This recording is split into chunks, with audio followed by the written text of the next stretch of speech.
So, back into the game. We have Sorcery going on here. Hey, Drew, how's it going? And shout outs to everybody else who's in the chat. Darkstar, Inkling, Spiffers, of course, Cryptomancer. Thanks for hanging out, folks. Thanks for being here. So yeah, we have been a lot of places in this game at this point. It's not showing some of them because apparently that's how Zed works. Despite keeping state, it still actually transports us back in time. So we've explored most of this side, not all of it. There's like this top section that we just never went to. And over here, there's presumably the opposites of all the things. Like, my expectation is that each of these towers lines up with a similarly positioned opposite over here that shows its counterspell. So if you're really struggling with trying to figure out what counters what, I suspect what we can do is just compare. But, of course, the first step is getting in there and not dying. There's a lot of ways to die, it turns out. A lot of ways to die. So yeah, getting in there, not dying, retaining sufficient stamina to actually perform spells. Speaking of which, give me my stamina back. And hopefully someday I'll grab enough. Oh, that's the other thing I was thinking of. There was the hot tower over here, right? There was a tower that was on fire or burned or something. So, yeah, right in there. So I think Death by Cats is the best. Death by Cats is the worst. It cost me my hair. So now I can't cast Top anymore, which is disappointing. There was a... So presumably because there was a hot tower on the other side, there'll be a dock tower on this side. Which means I can potentially restore my stash of Blimberries. We shall see. We shall see. But I guess let's begin. Let's begin with that process. Yes. You close your eyes and raise a prayer to the gorilla. That is exactly what happened. Alright, we can just leave. It's fine. There's no real need to explore the field. I guess we could run into the hired hand and chat about stuff, and maybe he'll give me some sandwich again, but I don't think I care. I think I just want out. Oh yeah, it's the serpent. We should cut down the wheat, and then we'll get the fight. Fight! Battle! Tiny little snake. You're not going to be able to do much, buddy. We can just keep throwing far more than you can. Like, over and over and over, we can throw this amount of attack power at you. And not worry in the slightest about what you're actually doing. Dead snack. Easy peasy. Good night, little snake. We'll probably see you again some point. Because this is definitely not my last loop. There is no way this is my last loop. I guess at some point we should go, like, full into gambling over here and get enough money to do things. It's definitely a thing to consider. Side street. Do I want to go into these alleys? I have no idea what's in here. It looks like a residential area. It's got this burnt out building over here. But no, we are investigating spells. That's what we're doing.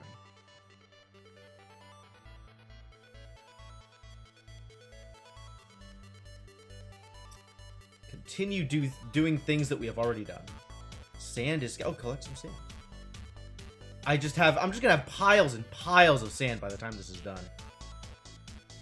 Like, with 6 quantities of sand. Can you even imagine how much sand we're gonna have? And then there's this potion of magical dissolution that we're still not exactly sure what we need in it. Probably, not guaranteed, but probably, the spells that counteract, the Archmage's Crown. Do we have any clues about that? Glyph 3. Oh, we saw what Glyph 1 was too, huh? College of Magic. Inner College Poem. Oh, this is for the doors. The doors. These are the spells that are on the doors. Their open doors are locked by fearsome magic. Yeah. Mompeng hides a vault. That's potentially useful. We can sing at the Sleepless Ram, but we need to know what to sing. We haven't been able to sing it to sleep yet. We probably need to actually just cast Jig, is what we need to do. It's too bad I don't have a flute, nor do I know where flutes come from.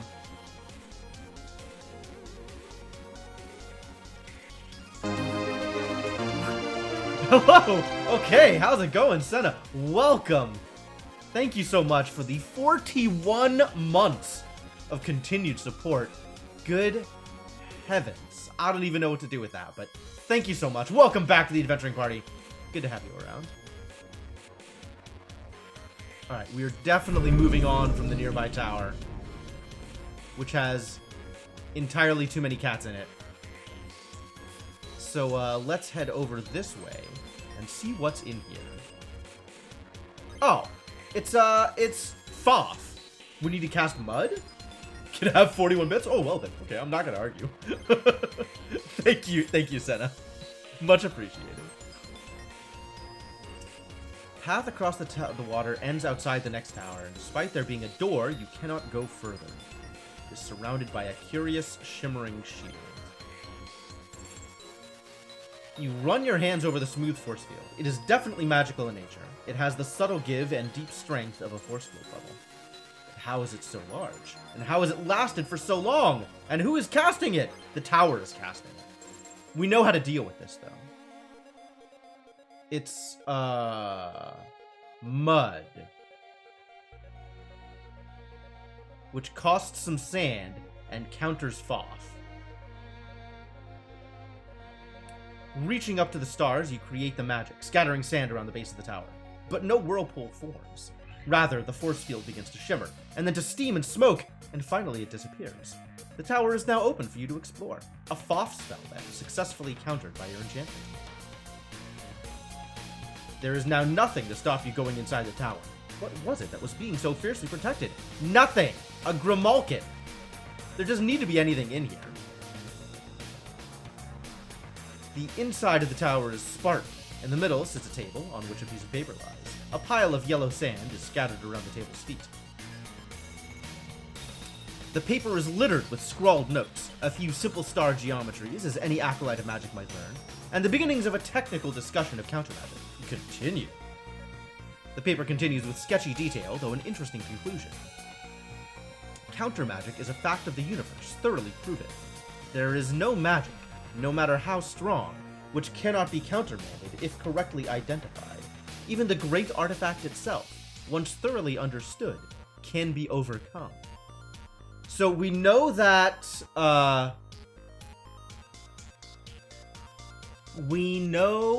the crown is Tell, God, and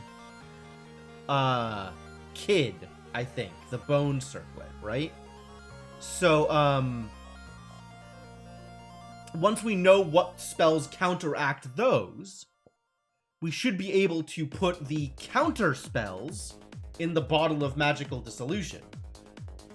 Assuming that the Bottle of Magical Dissolution is for countering the crown, and not for countering the doors.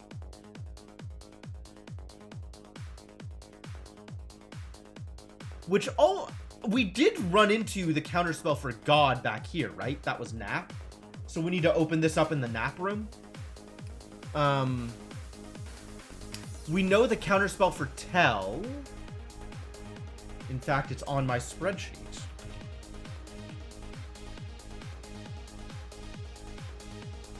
The counterspell for Tell is Yaz. Oh. And we know where Yaz was also. Yaz was all the way at the end, the ring. And then the last one is Kid, and we don't know what the counterspell for Kid is. We didn't run into anything here that we could Kid, and we haven't run into Kid either. So I guess there is plenty more to learn. At least a little bit more to learn. We've never opened it. I'm gonna wait. Move on. North Tower, East Tower. I don't know, man.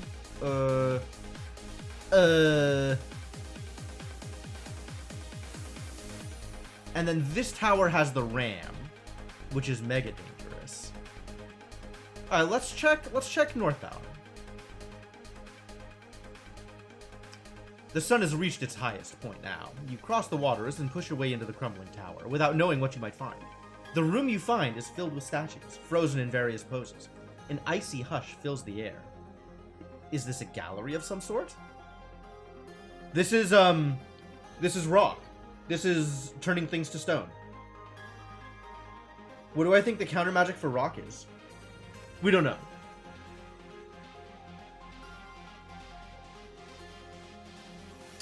If I had to guess... Can I guess? I kind of think it's Huff.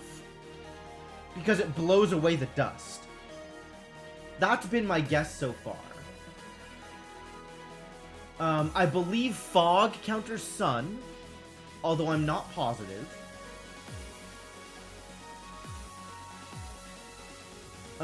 We could just cast Mag, I guess. We don't know what Law works on. Maybe Law and Wrap are backwards to each other? What else is out here?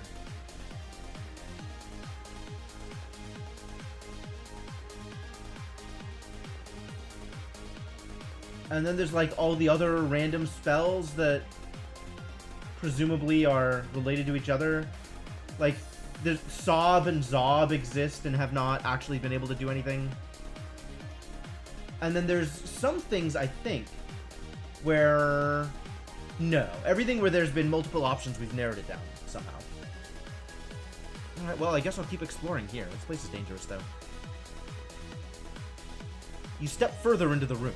There is no furniture, and from the dust, it seems no one has been here in a long while. The statues make the room hard to navigate. They cluster and clutter the floor. We're casting Huff. Probably.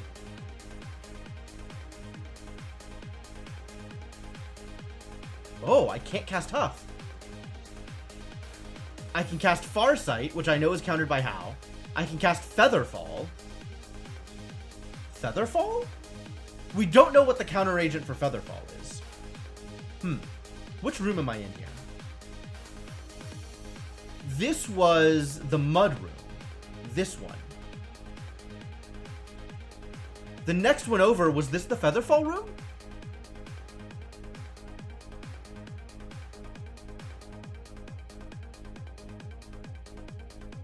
Oh, it doesn't show me anymore. Because I don't see that part of my steps. Yeah, I know. Which room was which? Which room do I think was which? This could have been the Featherfall room. Oh no, I'm so lost.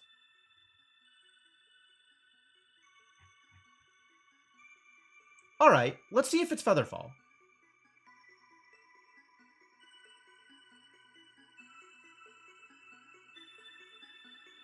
What else could it be? What other spells do I have access to?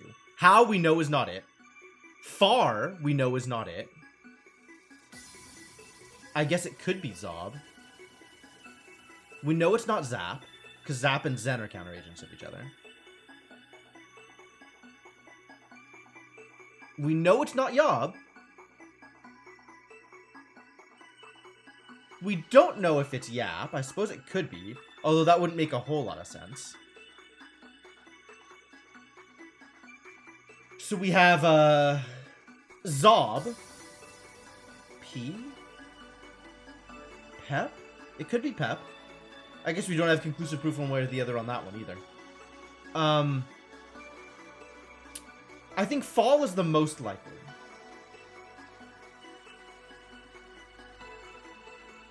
Yes, okay. Fall and Rock are counter-agents. That's good. That's really good to know. Okay.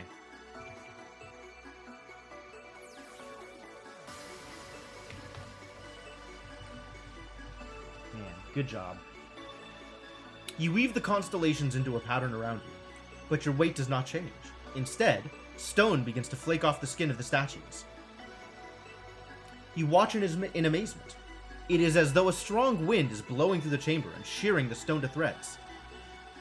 As more and more flecks of rock fall, something green and fetid pink is revealed beneath the stone. What was turned to stone in here? Is it a Medusa? Corpses! Ah. You're standing in a room of the posed dead, and entombed for so long, they stay posed. The gallery of stone becomes a gallery of gray flesh. Crazy. Dead men bend to scoop up unseen children. Blank-eyed women stare at each other across the room. One has her mouth open, mid-speech. The chamber's grim secret is revealed. One corpse still blocks the door. Without the shell of stone, the corpse is easy to move. It is an unwelcome task, but you swallow your disgust. The way forward is now clear. Corpses is the answer 5 out of 8 times. Corpses are like... It feels like there's a lot of like random unexplained phenomena, like just people show up and do a thing and it's completely irrelevant to you and you can just see it happen and it's like, okay, that happened, and it doesn't matter at all in the slightest. But yeah, corpses, I agree. You search the corpses, nearly gagging from the smell and softness of their flesh. You find nothing of note. Perhaps they were stripped of their valuables before they were turned to stone. Perhaps they had nothing to begin with. Who knows how they were lured to this place? The corpses stare at your back as you leave.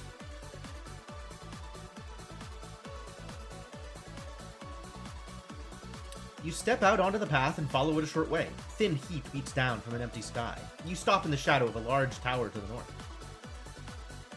This tower is slightly taller than the others. Over the doorway is carved a short message. Guard yourself.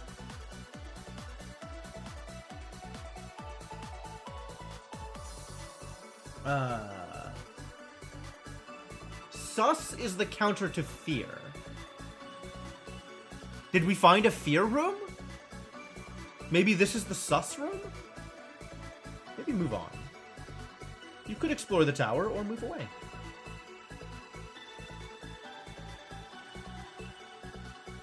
You step into the tower and sense the presence of magic immediately. A moment later, you begin to feel giddy. Something is happening.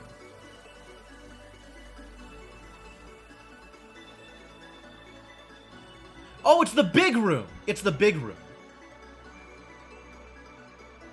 You look around the room. Aside from the 2 doors, one opposite the one you came in by, the room is empty. But the far door is getting smaller by the minute, and the ceiling is bearing down on your head. The whole room is tightening up like a net. I can't retreat. Because I'm not going to be able to make it out the door. Check myself? You check yourself over. You appear to be fine. But the tower is not, and there seems to be no escape. The shrinking? The shrinking? Oh. The shrinking of the tower.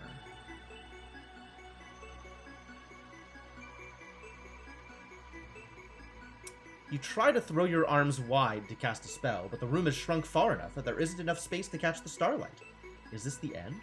Caught inside a tower like a wasp in a jar? What does this do? You unstopper the bottle, which shimmers as magic from the room around begins to pour inside it. You wait, hoping the effect of whatever spell is trapped you will fade, but it does not.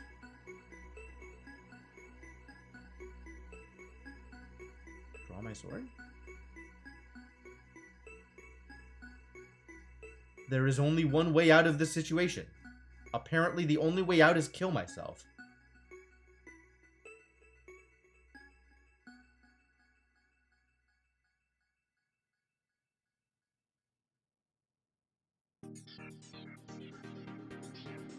Huh?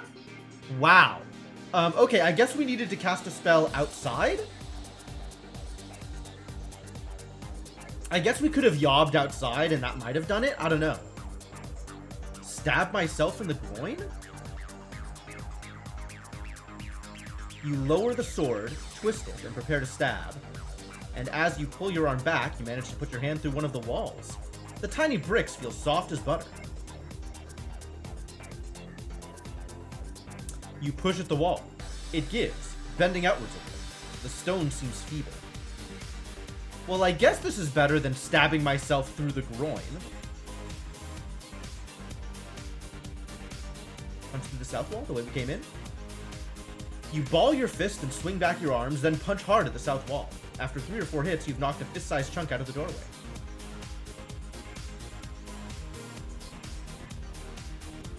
You keep punching, and the doorway grows bigger and bigger. These miniaturized bricks really do seem to be quite weak. A few more blows later, and you are through the wall, but looking out, you see the path on the other towers have also shrunk. Or else you have grown bigger? You take a moment to clear out the other wall as well. The tower is reduced to a mere arc of stone. Then you slip outside. You feel the magic on you fading as you leave the tower. Either the world expands once more, or more likely, you shrink to your normal size.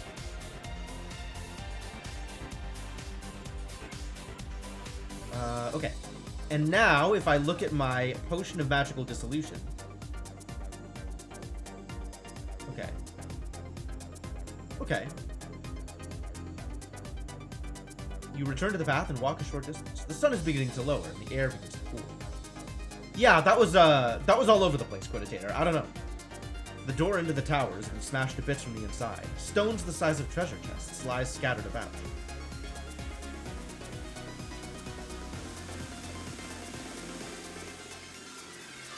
Why does it look like it's cut in half? What was that? So this was the teeth. This was... Man, I don't remember what any of these rooms were. This is so bad.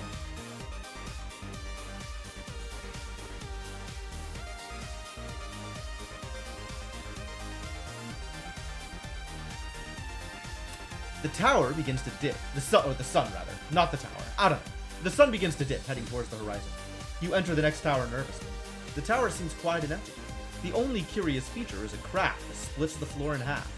It lies between you and the door on the other side.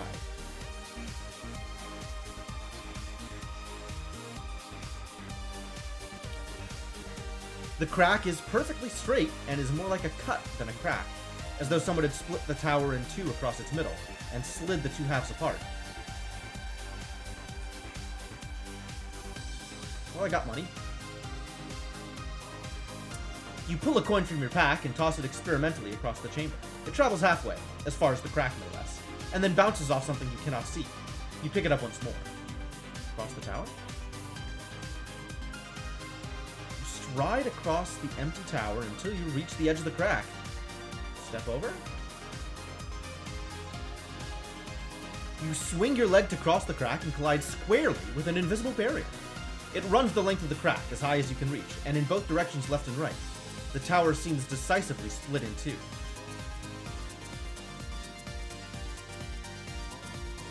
You feel across the wall.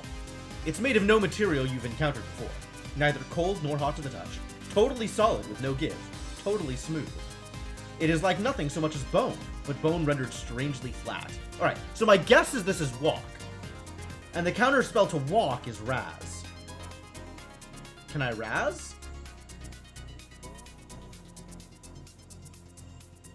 I cannot raz. What? It's not Foff. If it's... Oh, it's wall. It's just wall. I keep forgetting there's a spell called wall. Well, the counterspell to wall is pop.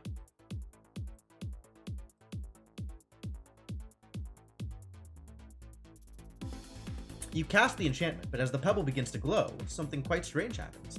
The pebble disintegrates, and the crack in the tower disappears. The tower suddenly looks quite whole. A wall spell, then, opposed by your pop spell. You look across the floor for any trace of the crack, but it's disappeared entirely, leaving nothing behind. Well then. You see the crack shimmer back into place as you leave. Oh no. You make your way across a stone walkway. Oh, this is the 6th room. Cool. What's the counterspell for 6? Kin, which I can't cast. Alright. You make your way across a stone walkway, arcing high into the air above the swirling waters that pool below, until you reach the next curious tower. The wind picks up as the evening draws on. It will be dark soon. As you enter the tower, 5 other figures step in from identical-looking doors placed evenly around the walls. You watch the newcomers from the safety of the doorway, and mostly they do the same. but one rushes quickly across the room, and another lifts his hand and calls out a greeting. You return the greeting of the stranger who spoke. One of the others rushes away through a far door.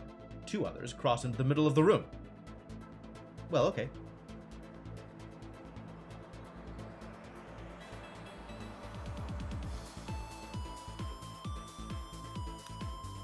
Whoa.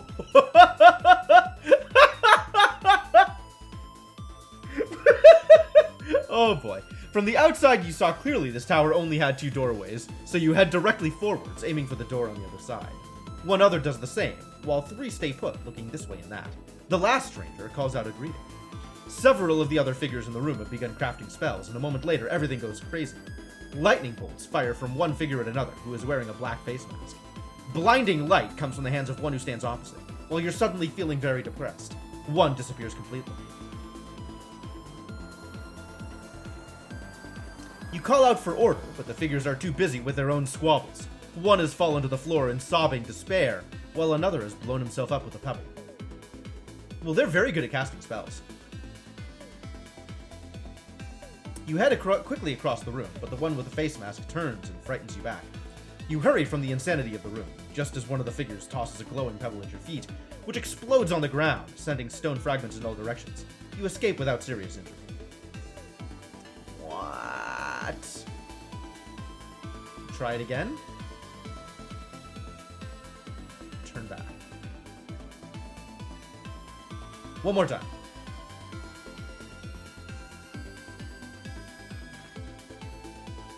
If I just cross the room, you make your way quickly out into the floor, while around you the other figures begin to act. Leave. You leave by the door opposite the way you came in. The quiet strangers do not attempt to prevent you from going. Okay, so as long as we move fast, the other ones aren't going to do anything. Nice. You move along the next walkway to the tower beyond. Night has fallen. You need to rest, especially on an empty stomach. This chamber is empty, save for a few crates stacked against one wall. Thick dust covers the floor, with no footprints visible. A storeroom? You step into the room, kicking up a small cloud of dust as you walk. The air inside is shimmering. Then suddenly, you are blinded by a dazzling glare. Shield my eyes? You shield your eyes, fearing attack, but instead a calm voice declares, "Do not fear me. You have nothing to fear. You're welcome." The voice is lilting, beautiful, calm, familiar. "My friend," the voice continues, "surely you know me." Oh no! This is the god room. This is the god room. This sucks. I don't know. I need the pendulum. Oh boy, we're screwed. Okay, well, that's another death, probably. And then you know her voice, and you fall to your knees. "Libra!" "Yes, I am Libra," she replies. "I have come again to help you, but at great risk. We must speak quickly, then you must go." Can I leave? Can I just leave? You walk towards the door. "Where are you going?" Libra sounds almost shrill. "I cannot remain for long. If you return, I may not be here." You head towards the door, even as Libra implores you to return soon.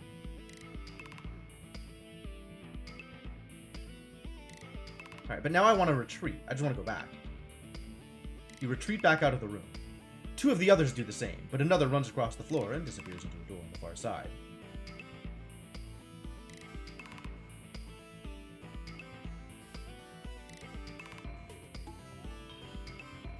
Can I do this? Magic from the room begins to pour inside it. Okay, so now my thing contains God. But God doesn't help me. I need the opposite of God. So this isn't going to help me at all. If only I could cast a reasonable spell here. If only I could cast the counter spell. Is there no other way out of this room? There totally is. I want to leave through one of the other doors.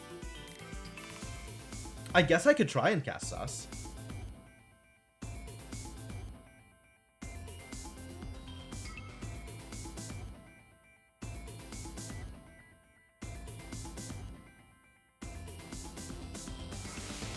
Yeah, okay, so I can cast Nap, and Nap is the counter spell.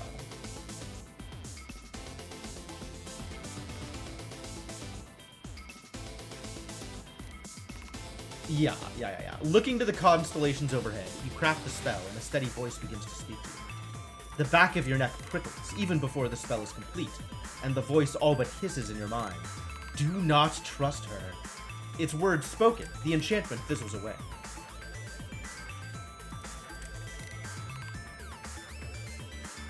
Libra's warmth overtakes you. You feel truly safe, at least for the moment. She senses your need and smiles.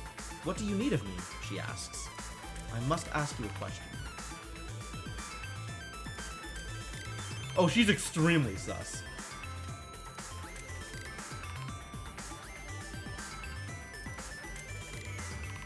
What is it? Libra asks. That is dire news. Is it? Which news? I do not believe you.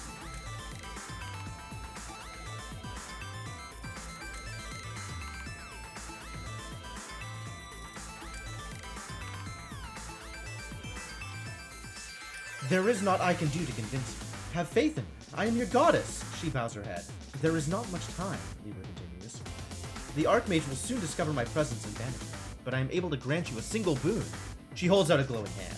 I am able to transform something you own into an item of truly powerful magic, powerful enough to overcome whatever you face. Is such a thing possible?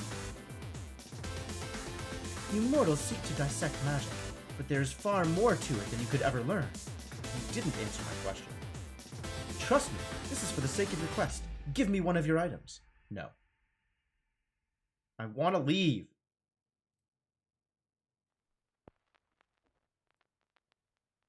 I can't leave through the other door? Why can't I leave through the other door? Do I have to kill her first?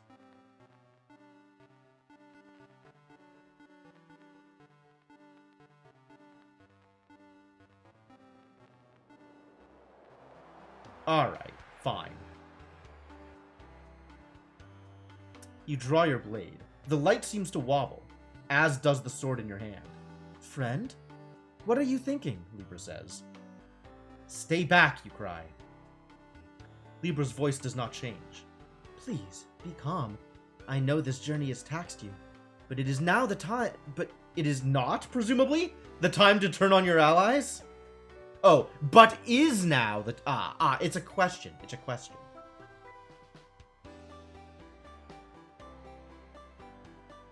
You lunge forward, and the goddess screams in fright. And as you stab, Libra shrieks, her voice losing all melody and warmth. The light vanishes, and instead of the goddess, you see a goblin in a long blonde wig, clutching at the wound in his stomach. Ah, rats! He curses. The goblin collapses to the ground, blood leaking from his stomach and wig askew. Search the room? You search the room but find nothing. It is truly empty. The goblin's pockets are equally empty. Take the wig? What am I going to do with the wig? You pick up the wig and put it on. It does little for your appearance.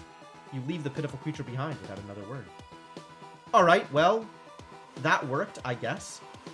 Alright, so comparing to here, I think that was this one. A free wig is a free wig. Yeah, I'm not going to turn the free wig down, I guess. I think that was this room. Or maybe it was this room. At any rate, this is the invisible room, the Yaz room. Which is countered by... I know this one. Countered by Tell. So... this room should be the Tell room. Don't I need it for a spell? I don't think I need a wig for a spell. Not a regular wig. Which means this one maybe is the Blimberry room? Let's see if this is the Blimberry room. This is the Blimberry room. Cool. You approach the next weird tower, wondering what you'll find this time. The outside of the tower is overgrown, and inside the foliage is thicker still. The floor and walls are thick with plants, and the plants themselves are dripping with overripe berries. Purple liquid pools across the stone, and a purple fog rises up from it. You sniff the fog tentatively. The smell is overly sweet, almost rotten. It makes you gag slightly. You open the bottle and capture the essence around you. The bottle sparkles and shifts with starlight. It's almost full.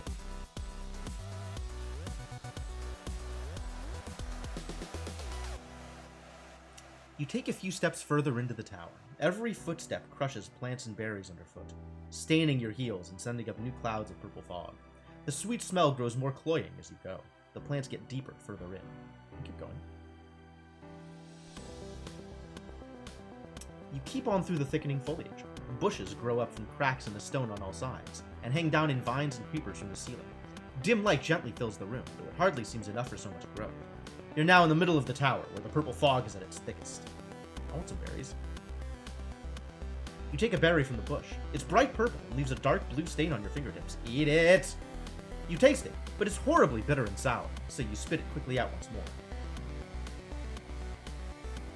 You take a deep breath in, taking the fog into your nose and mouth. You start to feel much better. You take another deep breath, but this time you don't feel much better for it, and the smell starts to churn your stomach somewhat. You stamp and squelch to the far side of the tower. Nothing untoward occurs. The bushes thin out once more near the doors, and fresh air beckons. Okay, well, that was definitely the Blimberry room. But too bad we can't get Blimberry out of it. The tower contains a large circular room. A few steps in, however, you begin to lose your bearings.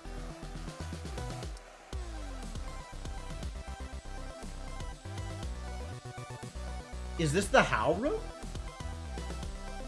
The tower itself is a clear, simple, clear space. There is something disorienting about it. Perhaps it is because there are so many doors. Between 20 and 30 at a rough guess. Worryingly, in the middle of the floor lies a skeleton.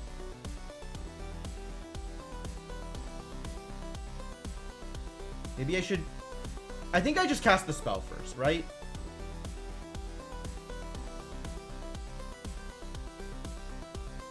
That's Dop? What counters how? Fix. Oh. I can't cast Fix.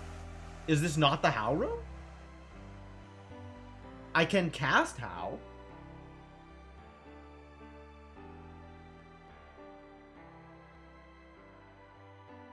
Whoa, maybe this is the Dop room.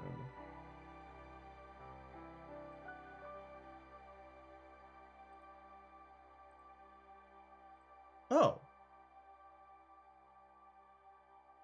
I can cast Res in the Dop room. There's a corpse in the middle, right?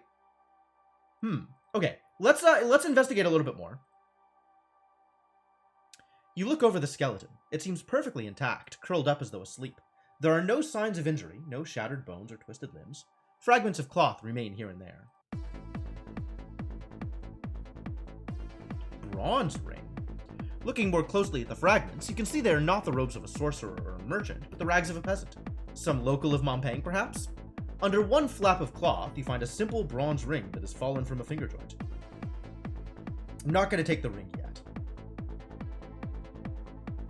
You turn your attention to the doors, set at regular spaces around the space. There are about 60 or 70 of them. You can no longer tell which door is the one you came in from. What? The number increased. You try to count the doors. After reaching 105, you stop. You must have begun double counting without realizing. There's no way the tower is big enough to hold so many doors.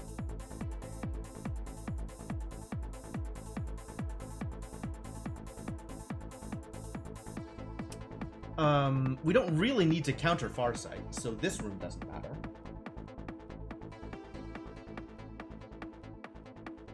Do we have a way to know whether that just cured the trembling sickness? Once we sleep, we'll figure it out.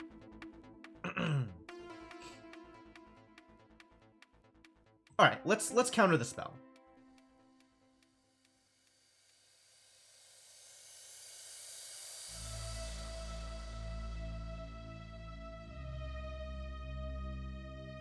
You settle into a sitting position on the ground and take out the orb of crystal.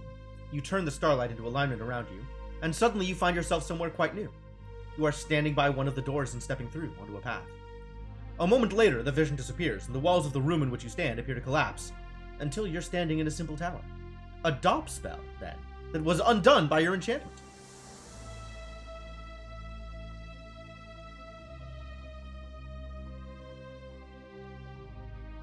You pick up the ring and slip it into your pocket. It is of no use for magic, and will not be worth anything, yet it may be useful somewhere. Alright, let's see if we can resurrect the skeleton. It would be really cool if this did something. We have learned how to resurrect the dead, but have not been able to do it yet. You take the vial of holy water from your pack and cast your spell. The water begins to shimmer and shine with an inner light. You sprinkle the water over the skeleton. For a moment, nothing occurs. Then, slowly, the limbs begin to twitch. Legs pull up towards the figure's chest, hands push down. But the magic of the spell cannot make up for the muscles, picked clean by time. The skeleton cannot lift itself. Its jaw begins to flap. What other spell could I cast?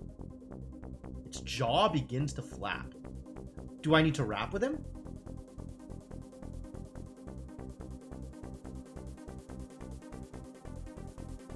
Pulling out the green wig, you put it on and cast the spell. Slowly, the flapping of the skeleton's jaw begins to resolve in your mind into words. "Help me," the creature is saying. "Please, do you know the way out?" "Who are you?" "My name is..." The skeleton's voice trails off. "I can't remember my name. Please, we have to get out of this place. It is a trap. We have to get out." "What can you tell me about the Archmage?" "The Archmage?" replies the skeleton, its bones shivering in a dry laugh. "I had forgotten about the Archmage. What does he matter in the end?" "Tell me about the college." "These are rotten walls," the skeleton replies. "It is Scalamuse? Oh no, you've made a reference I don't get. I'm sorry, Senna. I can't help you with this, but thank you for the bits." "Everything here is twisted. A forest with thorns, but so much to be recovered." Is that actually his name? Scalamuse? I didn't realize he had a bigger name beyond Skelly.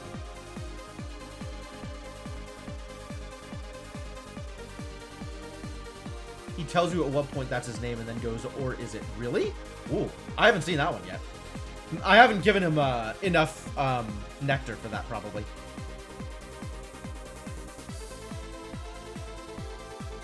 "They say there is treasure in these halls to make a man rich." "Why didn't you leave? There are doors everywhere." "So many doors," the skeleton replies. "So many. I tried them, each in turn, but none of them lead outside. None of them lead home." The jaw flaps more slowly now, and a finger lifts the point. "I didn't try that one," he whispers. "Perhaps it was that one." Then the skeleton collapses. The skeleton gives out and collapses once more, the last shred of life leaving its frame. Wow, that was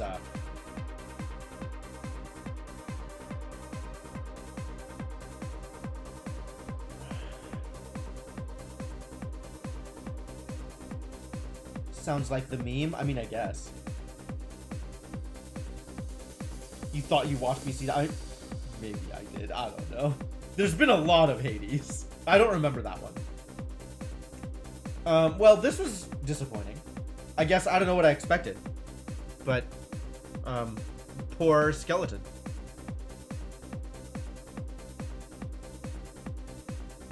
We only have one hit of holy water remaining.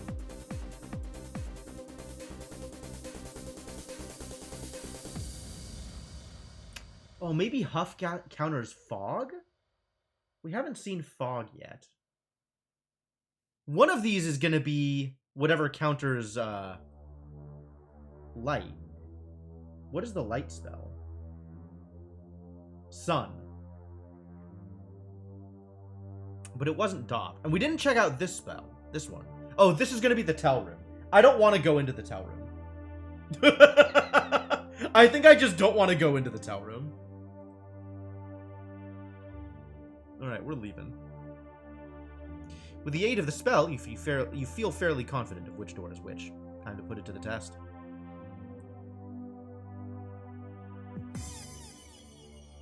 Well, we haven't been to any of these rooms.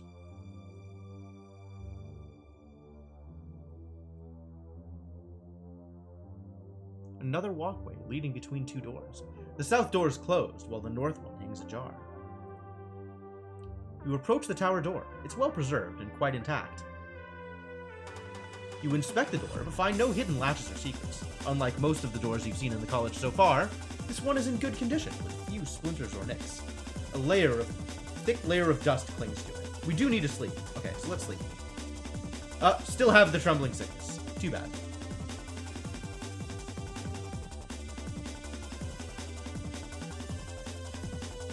You stand in a crowd of others, Analanders fleeing a darkness gathering in the east.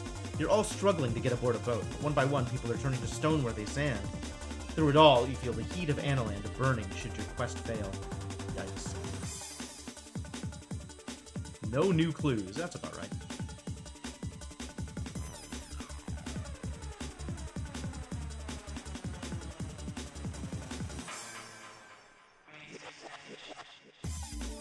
Well, we could dop this door. We could also find out whether or not it's sus. Okay. Let's open the door.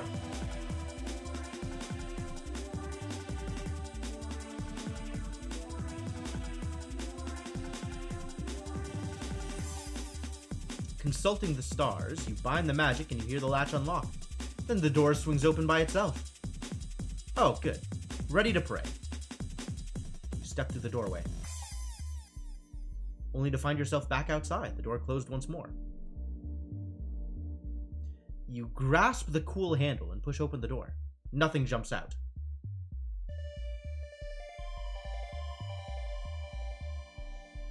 Is this the How room? Which means we would need to be able to cast Fix in order to, a second time. But once again, are suddenly faced with the closed door. What is going on here? Look under the door. You lie on your stomach, receiving a thorough coating of dust. Peering through the gap in the door, you spy the legs of a chair and what appears to be a small table placed next to it. You see nothing else. No feet or other furniture. The room appears quite small. You turn the handle again and the door swings open. It is always sus accurate.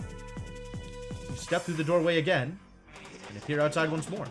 Whatever's inside this tower is extremely well guarded.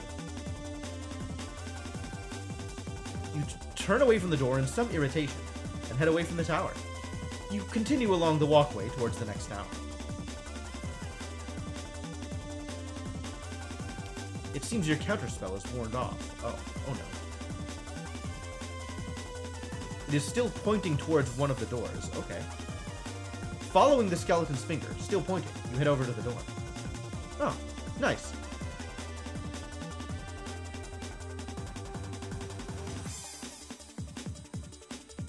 Keep going. Look at the bushes. You lean down and look through the bushes to the stone floor below. The plants seem to be growing in little or no soil, sustained by some magic. Your fingers move across a scratch in the ground. What? The mark is a single scratched line, but clearly carved. There is nothing else in the stone nearby. Well? Hey, Marichin, how's it going? Smell the fog? You take another deep breath of the fog, and it fills your body with a warm, comforting glow.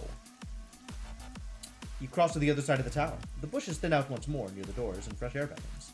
I found a new clue. Glyph 1. The Tower of Berries. Glyph 3 in the Invisible Tower. Ah!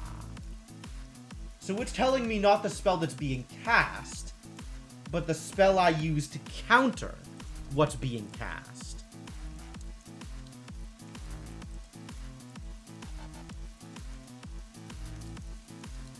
Open doors.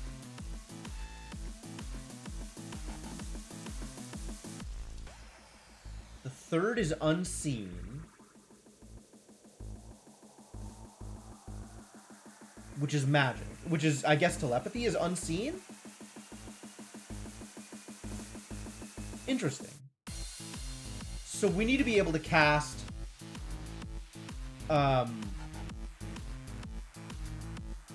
Okay, so first is Dock, which counters. Second has got to be Featherfall, which counters Stone.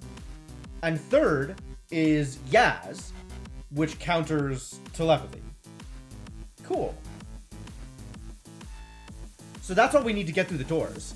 The next step is to get all the counter agents for, You shake the potion and the water inside turns a beautiful clear color once more. All the counter agents for the crown spells, right?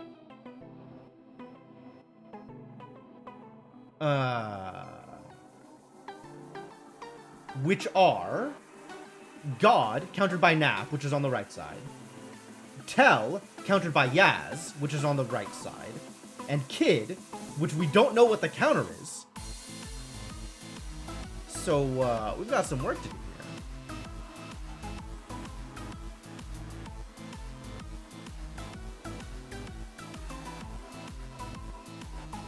You return to the tower where the goblin attempted to trick you. The creature's corpse is all that remains.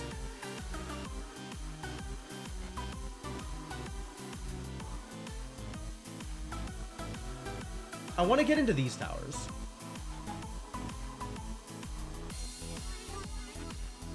Oh, it's the 6th room. Just cross quickly. You make your way quickly out into the floor, while around you the other figures begin to act. You leave by the door opposite the way you came in. The quiet strangers do not prevent you from going.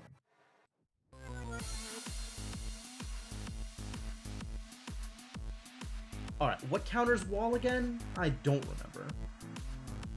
Pop. Ah. Once you pop, you can't stop.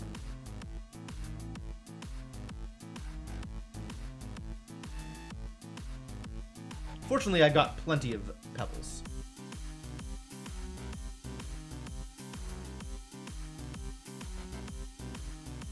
When you step onto the path, you see the cracks shimmer back into place. The door into the tower has been smashed to bits from the inside. Yes, we did break this tower completely. You stand outside another tower, paths snaking this way and that around you. The wind picks up a little spray from the water and splashes it onto your face. It stings where it touches you. I don't like water. Okay, what is this one? The middle of the day is hot. You cross the waters and push your way inside the next tower boldly. The room contains a large table surrounded by several chairs.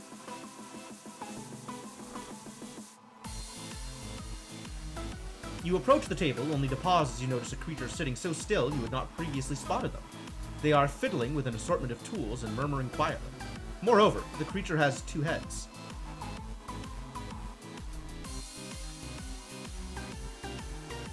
You stride over to the creature, offering a greeting. The creature's right head bobs in reply, while the left breaks into a disturbingly wide smile. "Welcome," the left head says. "You've come at just the right time. I were agreeing about the nature of universals, weren't I?"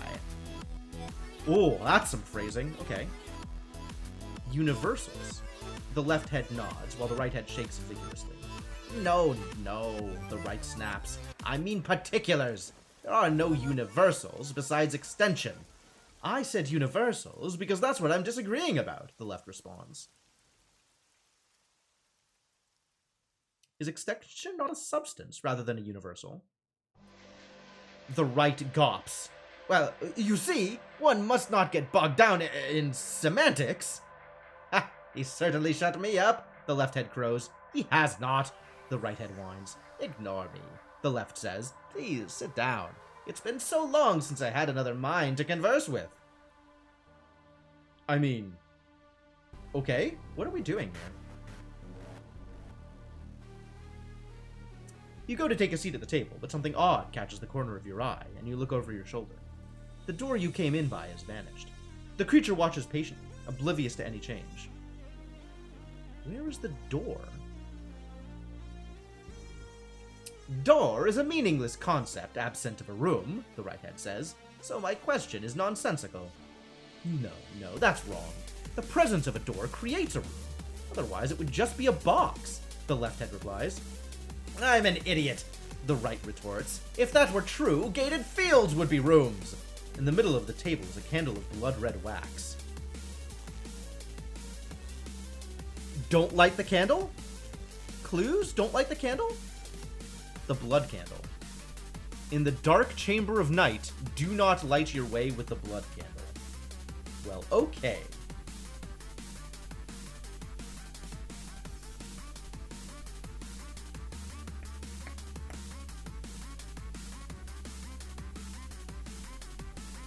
You converse with the creature. Where do I think I am? Do I think this is the kid room? Do I think this is illusions?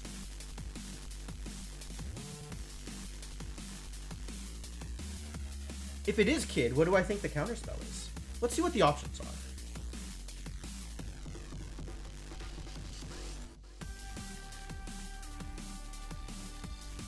We could cast Dock, which we know is not the answer. We could cast Far and Fix, both of which are not the answer.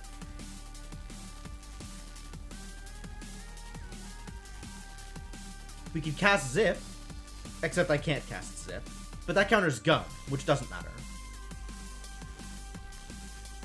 Presence of a door creates a room as accurate as anybody who's ever played Minecraft or Dragon Quest Builders knows. I mean, I have played enough building games to understand that a room is not a room without a door. Or at least an entryway of some kind. We can cast How, which is the opposite of Fix. But I don't think this is a How room. I don't know what kind of room this is. Zip casts Gum, but this isn't a Gum room.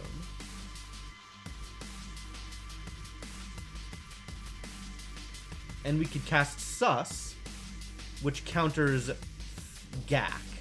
And this is not a Gak room. It's not a hot room. It's not a Dop room. It might be a How room. But we don't have the staff. You try to bind the enchantment, but you're missing an item that it needs, and so the spell dissipates around you. Spellcasting, the right head remarks. A noble science. Sorcerers make for terrible scholars, the left says. They barely have any appreciation for the harmonic cancellation that is the foundation of their very art. You go over to the walls and run your hands across them, but they are solid, unbroken stone. There is no trace of a door. Not a single seam or new piece of mortar. It's as if the door never existed.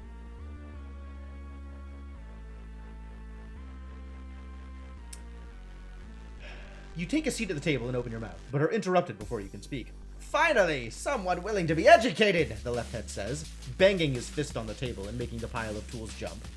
Was that a comment about me? The right retorts. What can you tell me about the college? For a place of learning, most has been forgotten, one head remarks.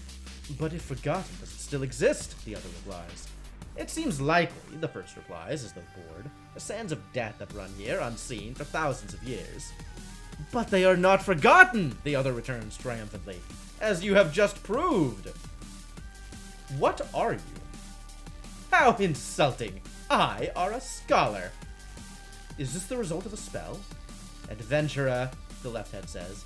My knowledge is the product of diligent study, not spellcasting. How do I leave? There, you fool! The right head points with the creature's left hand towards a blank wall. There's no door there.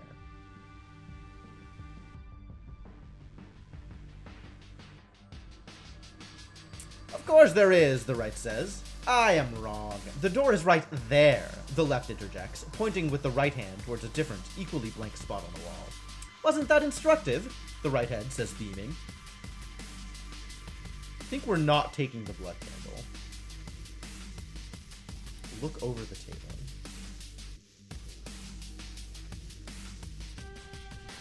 You cast your eyes over the table. Tools are scattered across it.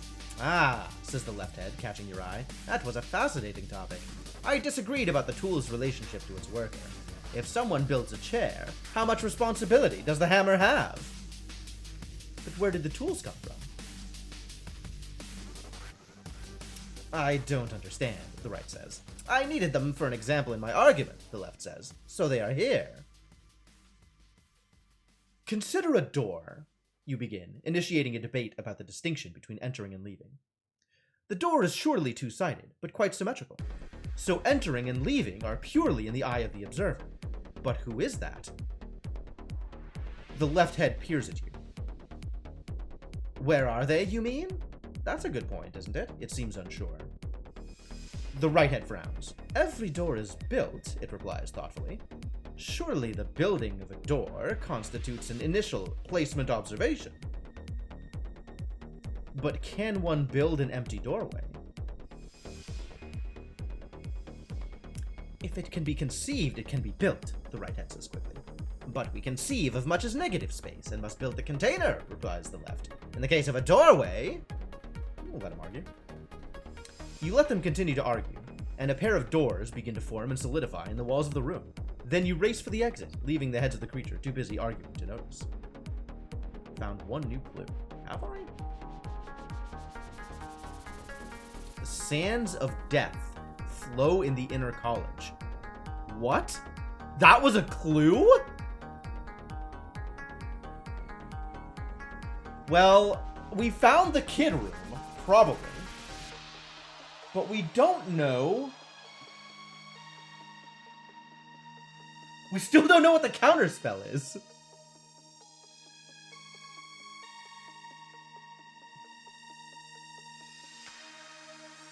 Willing to believe this is the kid room.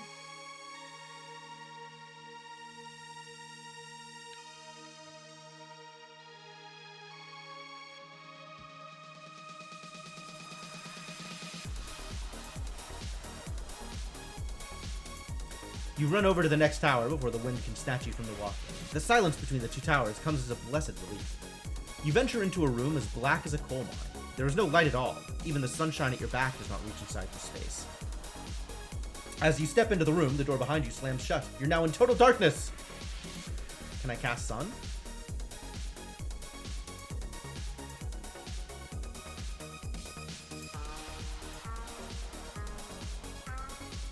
There it is. Fog Sun. Okay, good. You gather the stars into your design around you, and the sun jewel in your hand begins to pulse and throb with a brilliant, blinding light.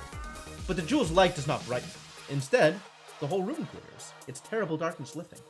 A counterspell, then. So the spell of fogging opposes the enchantment of sunlight. You look around the now clear chamber.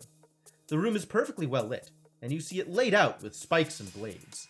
In the center is a small wooden contraption with arms positioned to capture starlight.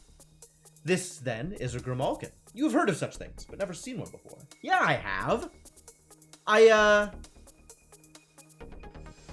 There was a fireball casting Grimalkin in the previous game. Lies.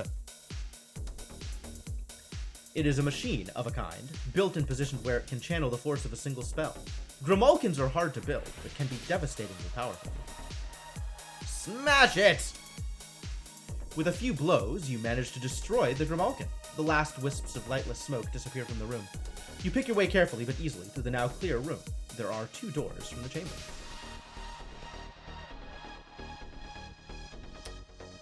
So we need to figure out a way to get through here, or a way to get through here, in order to get into here. Maybe. I'm going back into the kid room to see if we can figure out what the counterspell is. Oh. Maybe not.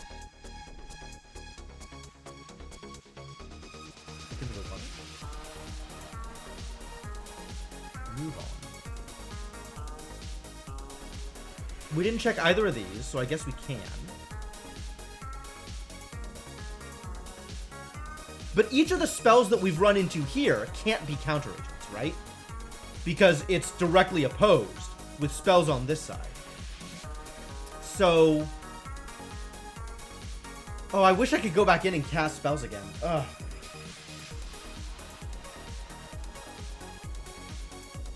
Just to look at what spells it had on offer. I don't even remember. We tried to cast Fix, and it didn't work. But we know Fix is the How counter agent, not the Kid counter agent. What else was on offer in there? Oh, no. Oh, no.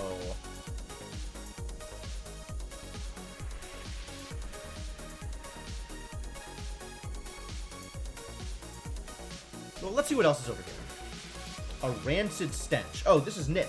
Or Nif, rather.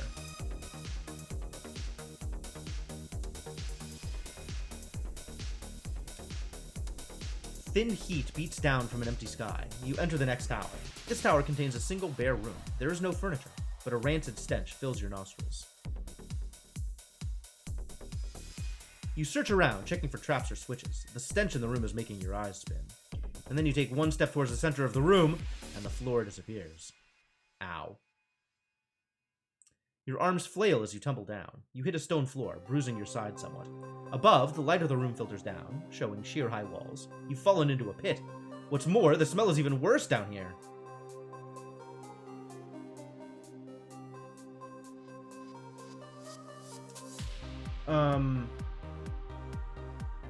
This is clearly the Nif Tower, but that doesn't tell me what the counteragent is. Unless the counteragent for this one is Huff? To blow away the bad odor? Looking around, you see you're in a wide pit with walls reaching far above your head. The pit is dark, with the edges in shadow. The smell is so powerful, it's hard to concentrate. Tears are welling up in your eyes. There's a small bundle near the center of the pit, but before you can consider it too closely, something moves somewhere in the shadows.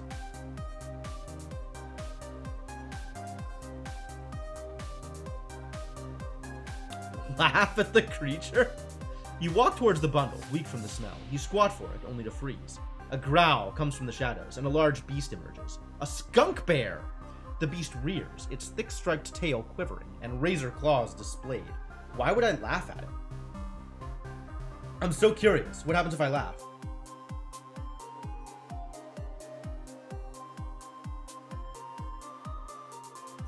The monster roars, and then two more walk into view. The proximity of the beast causes the smell to worsen. Your head swims and your limbs droop. Alright, we're casting Huff. Probably. Yep, Huff is available. Law is also available. We're gonna Huff first. Yes, Nif Huff. Good, figured it out.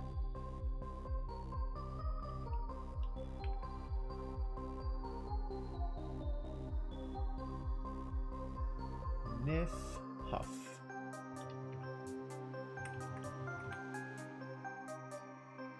Good.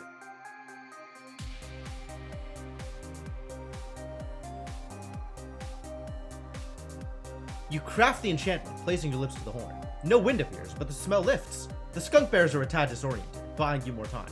A counterspell then? Yes. With what little time you have, you scan the dark walls closely. There's a ladder, black metal rungs fixed into one wall and hidden in the shadow. Escape! Can I pray yet? No. I want to cast Law here. Because I want to grab the bundle.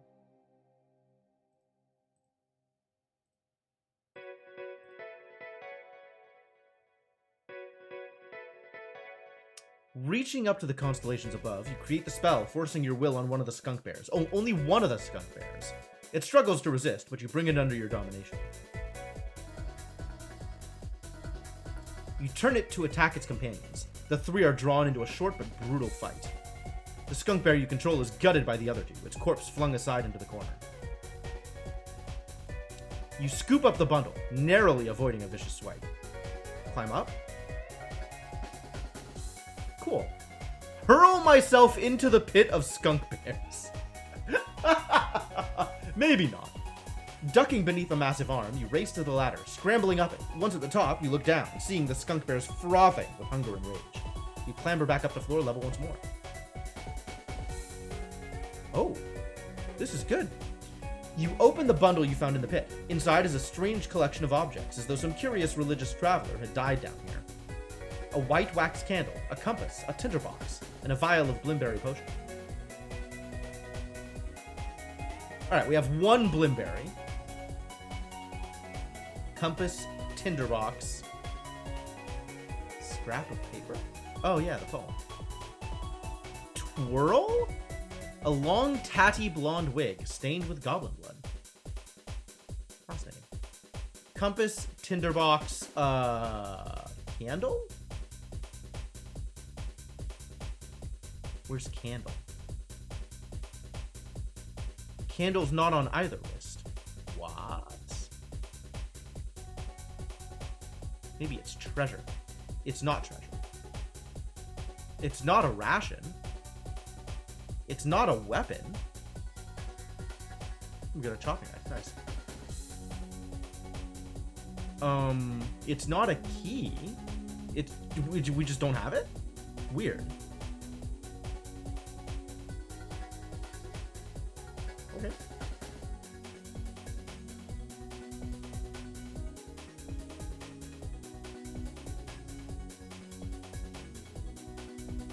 You look down into the pit. The skunk bears are roaring and howling back at you. Thankfully, there's enough space around the outside of the pit to edge carefully around. Good.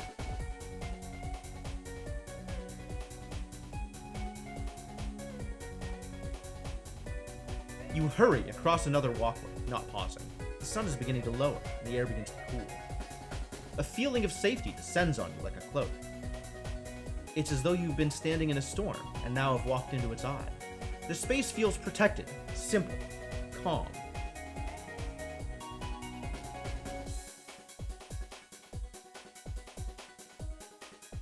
You look around the empty space but find nothing, until in one corner you discover a small etching on the floor.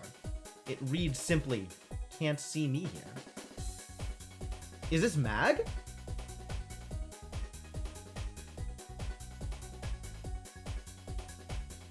Well, I don't want to counter it if it is.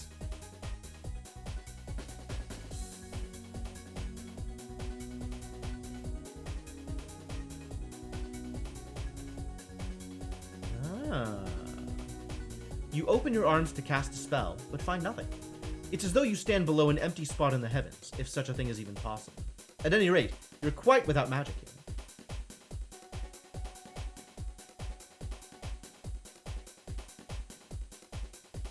Huh. Cool, so this is the mag room.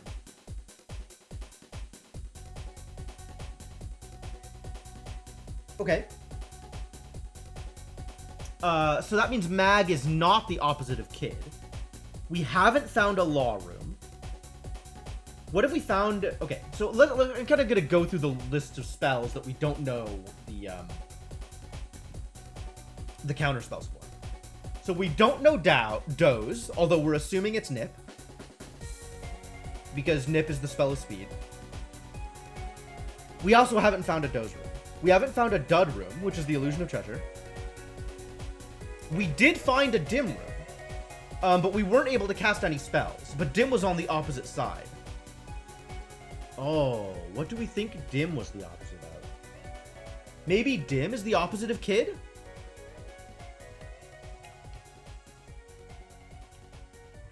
That's possible.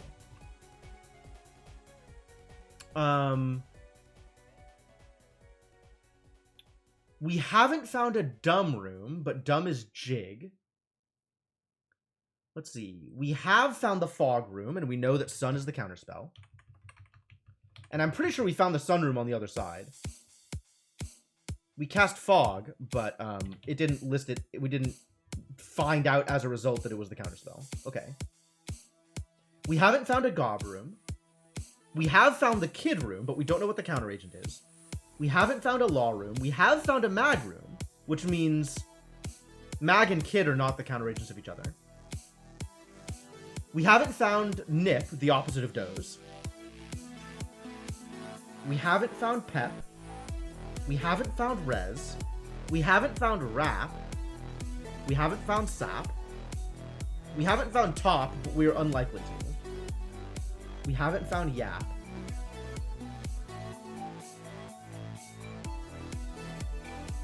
It's a lot of things we haven't found.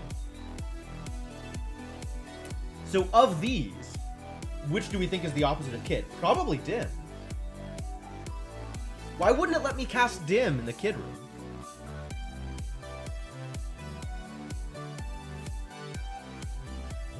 It didn't let me cast anything in the dim room. But I don't know why it didn't let me cast dim in the kid room. Or maybe it did and I just didn't notice?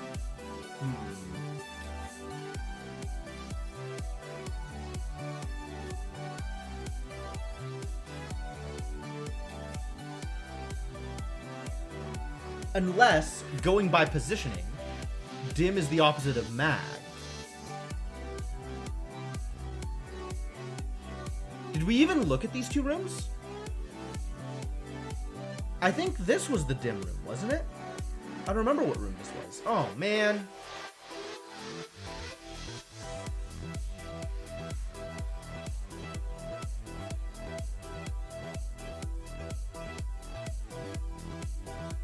There's no analog to the RAM room. RAM would be here. There's no analog.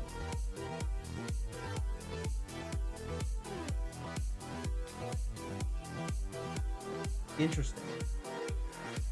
Yeah, we might have to use another Groundhog Day on the right side in order to figure it out.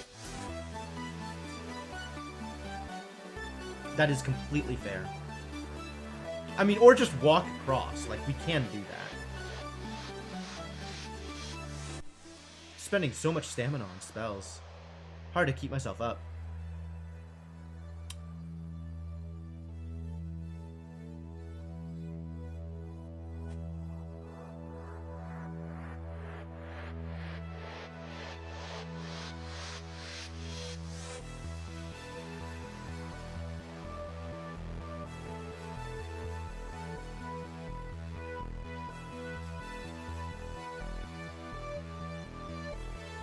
Alright, let's see if I can get more information about this. I'm going to take a picture of this and dump it into Paint and try and figure out what all the opposites are.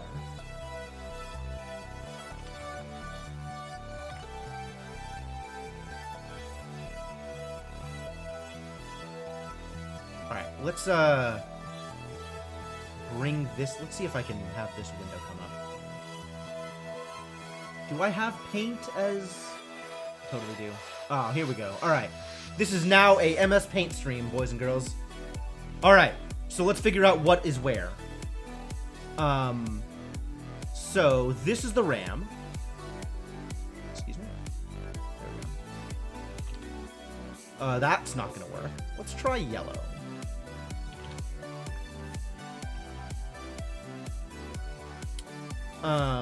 Which doesn't have a counter agent. This is Per.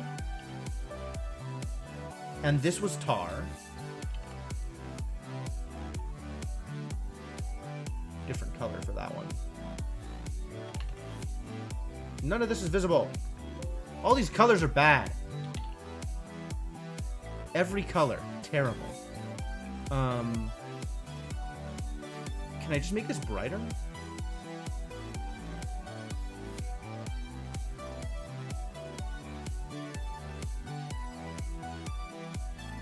Yeah, that's what I want. Just highly saturated. It's still not working. Ugh. It's so hard to read. Alright, we're gonna go back to yellow and just do it here. Because that's actually manageable.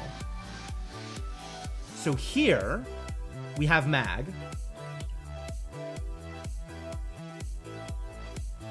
And here... No, here was Kid? Oh no. What was this? Oh, this was Nif. Which means our expectation is this is gonna be Huff.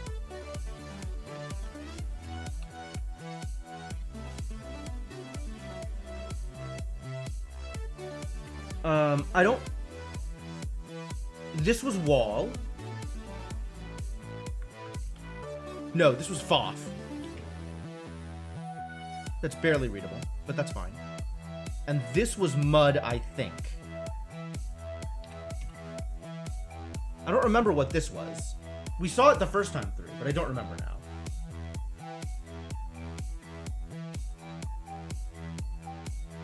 I don't remember what that one was either. Man, I'm so bad at this. Back here, we have Yaz, which means we're guessing this one is Tell. We had the God Room over here. And we had a Nap Room somewhere over here. I think this was then the Nap Room, huh?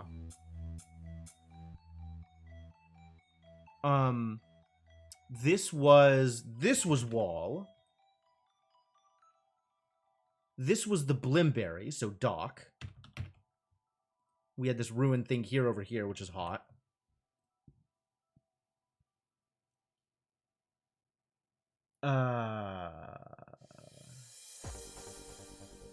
Which was the Sun Room? This was the Sun Room. Or the Fog Room. This was Fog. And then we have, there's like one with like a brightly lit doorway. I think it's this one, which would have been Sun.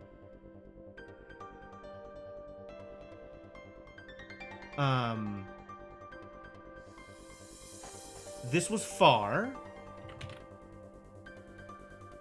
And this was Dop. Capital D.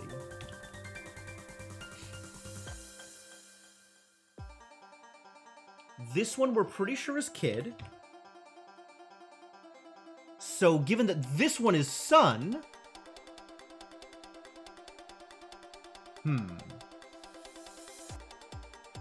If this one is sun and this one is kid... Or fog... Then wherever sun is over here, this one right here, should be the counterspell for kid.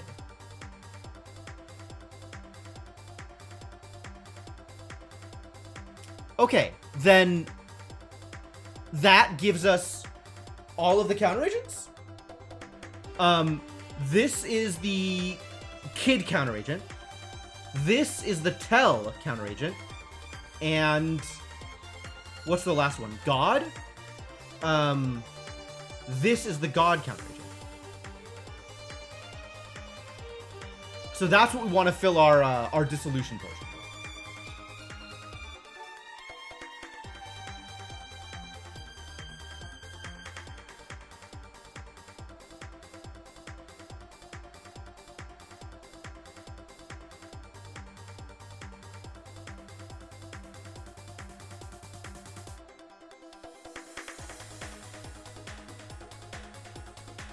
Okay, that's believable.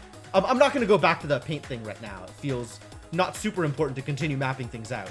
But one thing I do also want to try now is gathering something up in the potion and seeing if it auto counterspells something in the other room.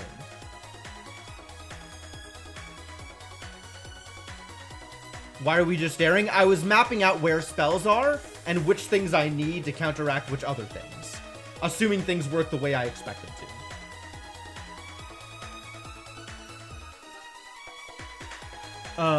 Which one should I bottle?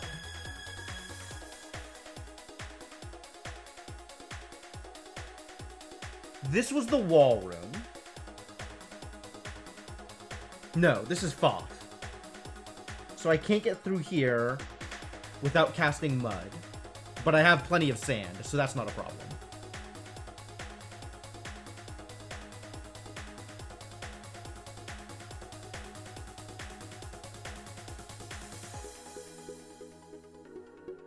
Easy peasy. Step inside.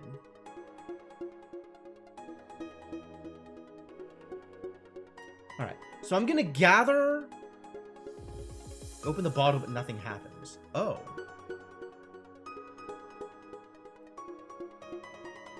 Well, I can't go into the, I can't go into the cat room, because that just kills me. I don't remember what this room was.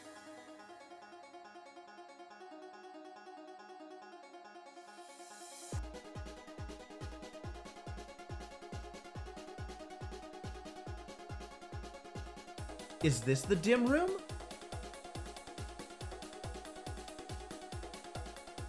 Maybe this is the dim room? No.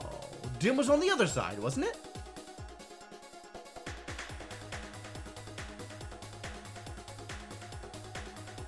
Leave. Okay, okay. Yeah, this is the dim room. Interesting. Look at the doors. Eventually we can just leave, right? If we try to leave often enough, it'll work.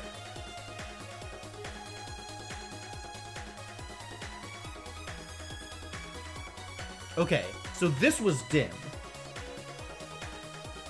So dim is not the counter spell for kid. Because dim is also left side. Oh, man.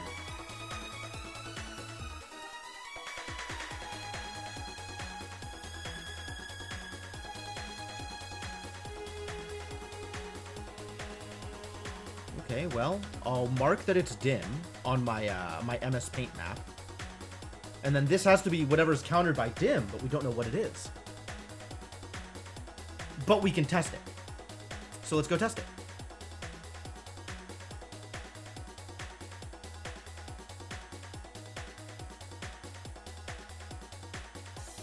Time is it? It's getting kind of late. Not super late, though.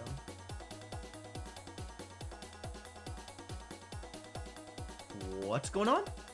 The path leads back towards the hubbub of the city. The sun is almost set, and the sky has turned a deep purple. Standing just off the path.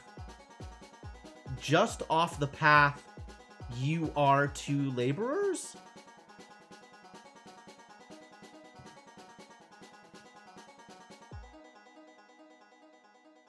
Standing just off the path you're on are two laborers?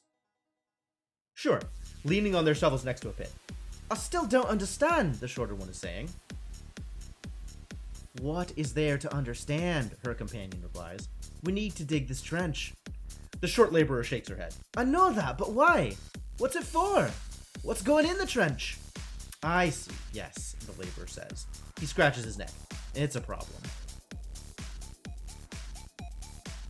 She huffs. All day long we fix walls and dig holes because Filch tells us to. Well, who tells Filch? Someone's in charge of him, the taller worker sighs. Way of the city, isn't it? Everyone has a place and a task. Stretches all the way to the Archmage. We are digging a trench because he has a plan. The Archmage, she says. Don't tell me you believe in the Archmage. Oh, I want to hear more about this. He nods. Of course I do. That's why I'm happy digging this trench, and you aren't. I know that the Archmage has a plan for Monpang, keeping us safe from out there, he gestures to the walls. And part of that plan includes this trench.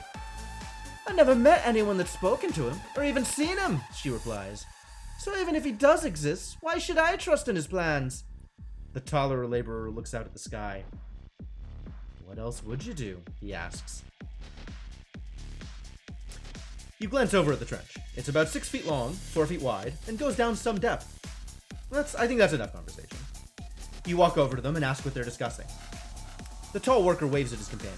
She's simply wondering about her place in the world, why we're digging a trench, and so forth. She scowls. I just want to know why. Who ordered it? What's going on in it? The Archmage's orders, you ask. Well, obviously, the first laborer replies. The Archmage has a plan for us all, the tall one says, nodding. She rolls her eyes and scoffs at that. If he exists. The Archmage controls Monpang. See, the taller laborer says. At last, someone speaking sense.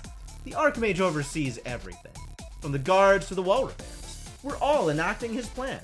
That is what keeps us safe and keeps the whole world safe. How are you keeping the world safe, you ask? What do you mean? There are two forces in the world, the tall one explains knowledgeably. The force of the Archmage in the Fortress of Sorcerers, and the dread power of the Annul Land, who would turn the world to emptiness and drain every last piece of color, soul, and life from it, until there's nothing.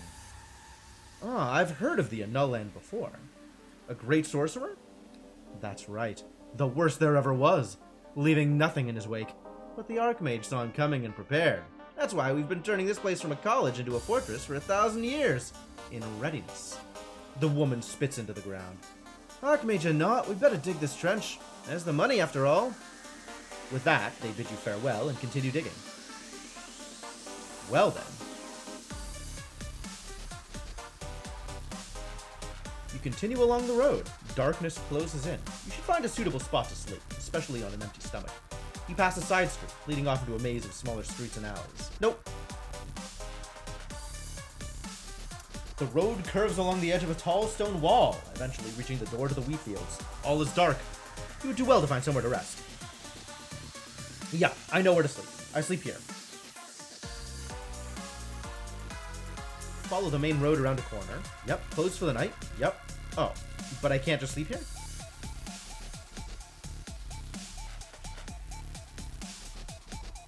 I can. I just need to go in and back out. Closed for the night. Oh, maybe not. Wow, lame.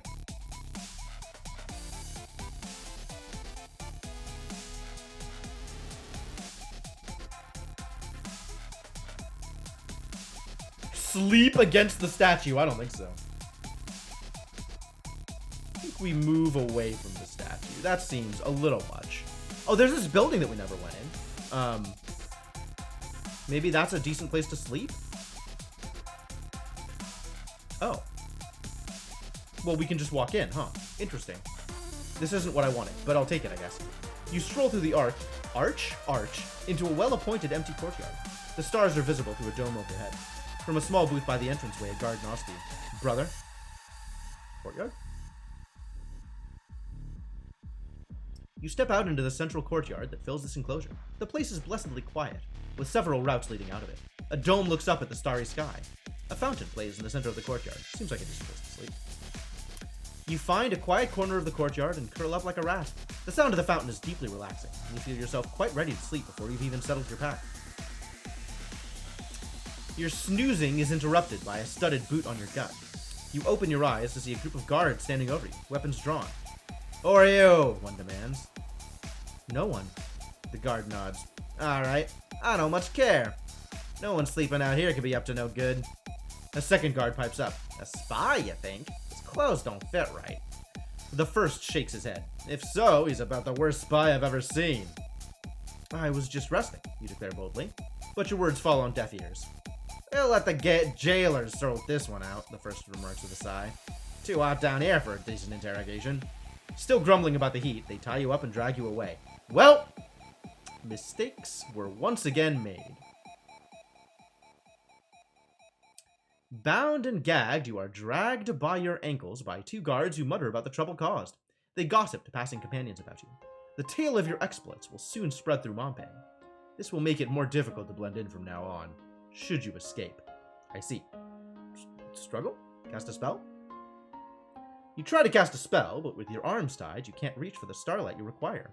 Should they untie you at any point, then you'll have a chance, but not before. Hopelessly, you are dragged into the office of the commander of the guard. Fascinating. The Archmage has now heard rumors of you. Oh no. You're inside the commander's office, but it's empty, but for a couple of duty sergeants standing by the far door. "Take him straight to the dungeons," one remarks. "The commander can see him in the morning if he cares to." The dungeons? Well then.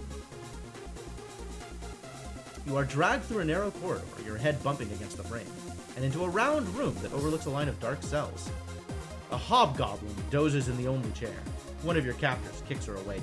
"Volcom, we got a prisoner for you." You stay limp, listening. Volcom stretches, clearly still half asleep. "Has he been to Nagamante? Or the commander?" You pull a pained, injured face. The guard shakes his head. "The commander sent him to you." Volcom makes no move to leave her chair, but hands over a large key to the guard. "Lucky me. Second on the right." The guards grumble, but still drag you into the cell. Leaving you bound, they strip you of your possessions, storing them in a chest near Volcom. Your monk's habit is stripped from you. You're now out of disguise once more. They leave without a glance back, and Volcom resumes her nap. I see. You're lying on the cold stone floor of a cell in the dungeons of Montpang. This sucks. And I don't have any of my stuff, huh? Items. No. Apparently not. You've been in cells before, of course, but these are different. They're not underground, but rather they're built high up in the air, carved from the rocky slopes of the mountain itself. Metal bars block one cell. Opposite them is nothing but a long drop.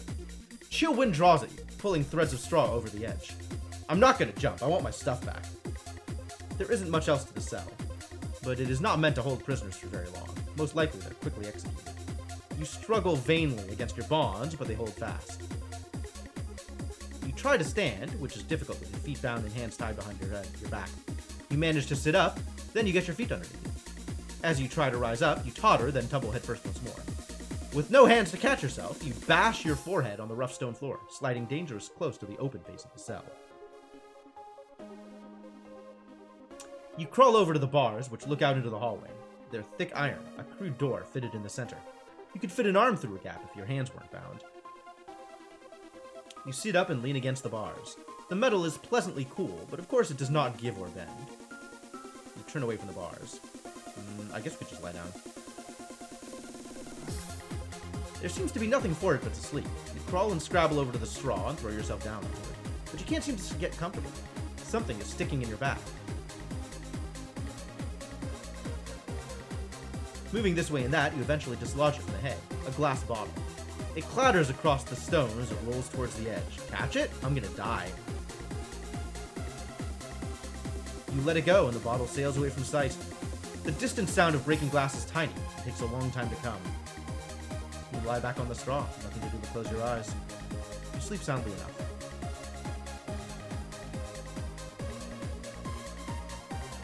I want my disguise back.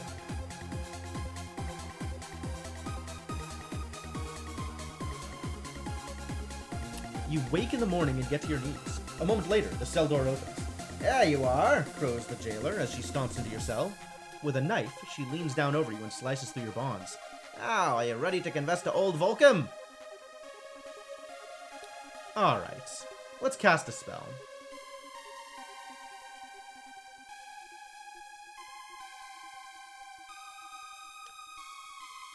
You open your arms to cast a spell, and she rushes you with a shriek of, "No magic!" The two of you hit the stone floor and begin to roll. You roll too far and too fast. A moment later, you're over the edge of the cell. Each of you is hanging on by your fingertips to the lip of the cell. I really don't want to die here, because I'm not going to have my stuff. This is such a problem. This is such a problem.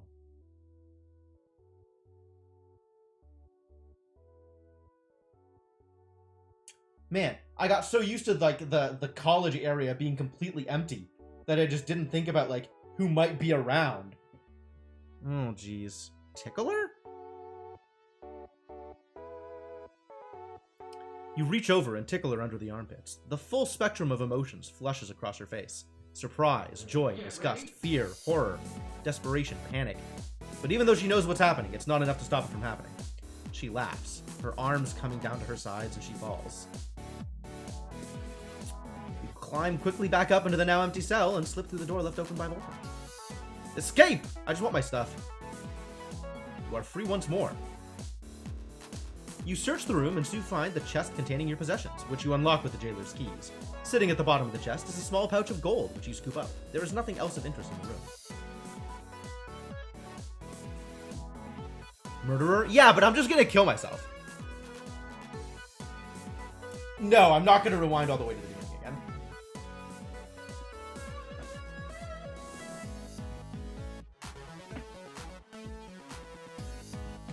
I don't think so. I think that's a bad idea. Like, I think we can make this work. But I don't want to be spotted by the Archmage, right? I don't want the Archmage to know that I'm around. So even though I can probably continue to do things on this run, I think I'm more interested in just knocking myself out and calling it. Or moving on to the next run.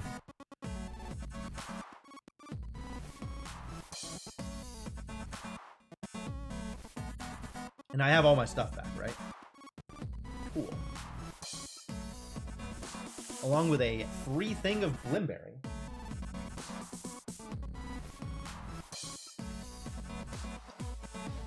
So apparently if I dock myself twice, I'll cure the trembling sickness. Which means we need to get another thing of Blimberry. Free the other prisoners? Sure, why not? You unlock the cells of the few prisoners that shared the dungeon with you. They all look half-starved. Most flee immediately, with barely a glance back. One man stops to shake your hand before disappearing. He has the look of a hardened killer about his miserable eyes. With your pack in hand, you return to the open cell. One wall is missing and looks out the open air. You move carefully next to the edge of the cell and peer out over the long drop down. Below stretches the inner college of Mompang. Clustered stupas and ziggurats linked by stone walkways, crackling with flashes of starlight. If you were to fall, the impact would almost certainly kill you. Almost directly below you is a large crystal dome, inside which shadows and shapes seem to move.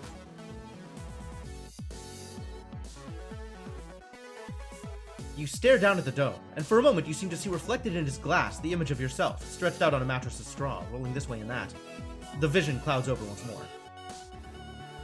And away we go! Come on. Come on, jump.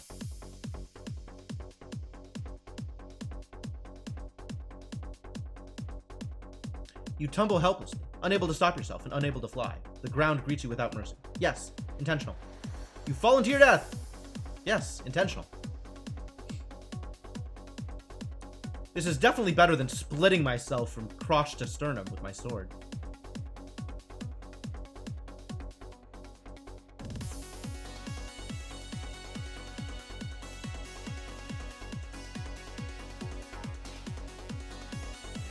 I've lost another point of maximum stamina.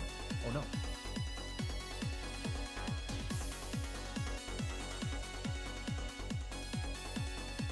Oh, trembling sickness. The Archmage is now unaware of you once more. Yep, good. Okay, so that works the way I expected it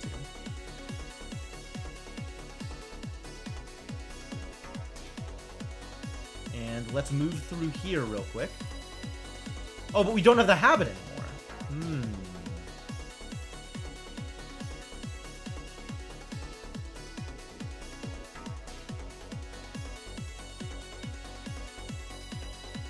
Who the hell are these idiots?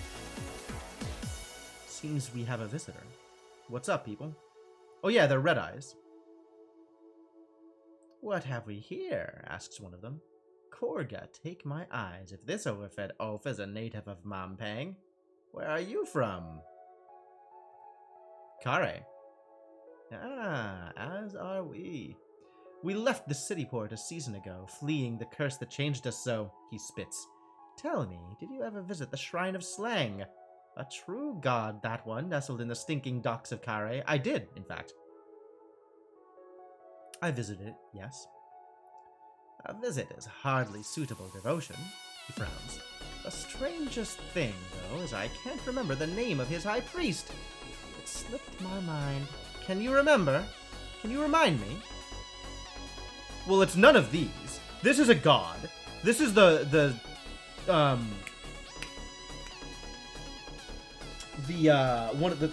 scholar, one of the nobles. Theta also one of the nobles. And Sirisi was the password, not the name of the priest, right? I don't know. He nods. No one does. I have heard that only Slang knows his name. For what reason, I cannot say. After some forced reminiscence of the city port, they let you pass. You continue along the road. A lane leads off. A few clouds scud across the sky. Wow.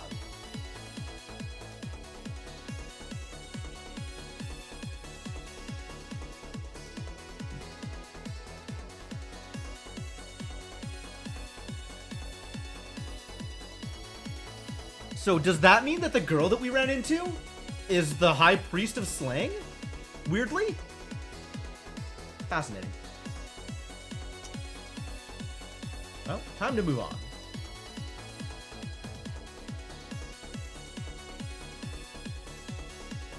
Small fire. Look at the alleys.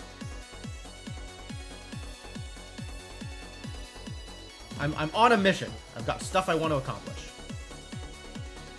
Guards walk this way at that. Well, we're just gonna go to the door. And we're not gonna mess around with the Sight Masters. Not a good place to hang around. Agreed.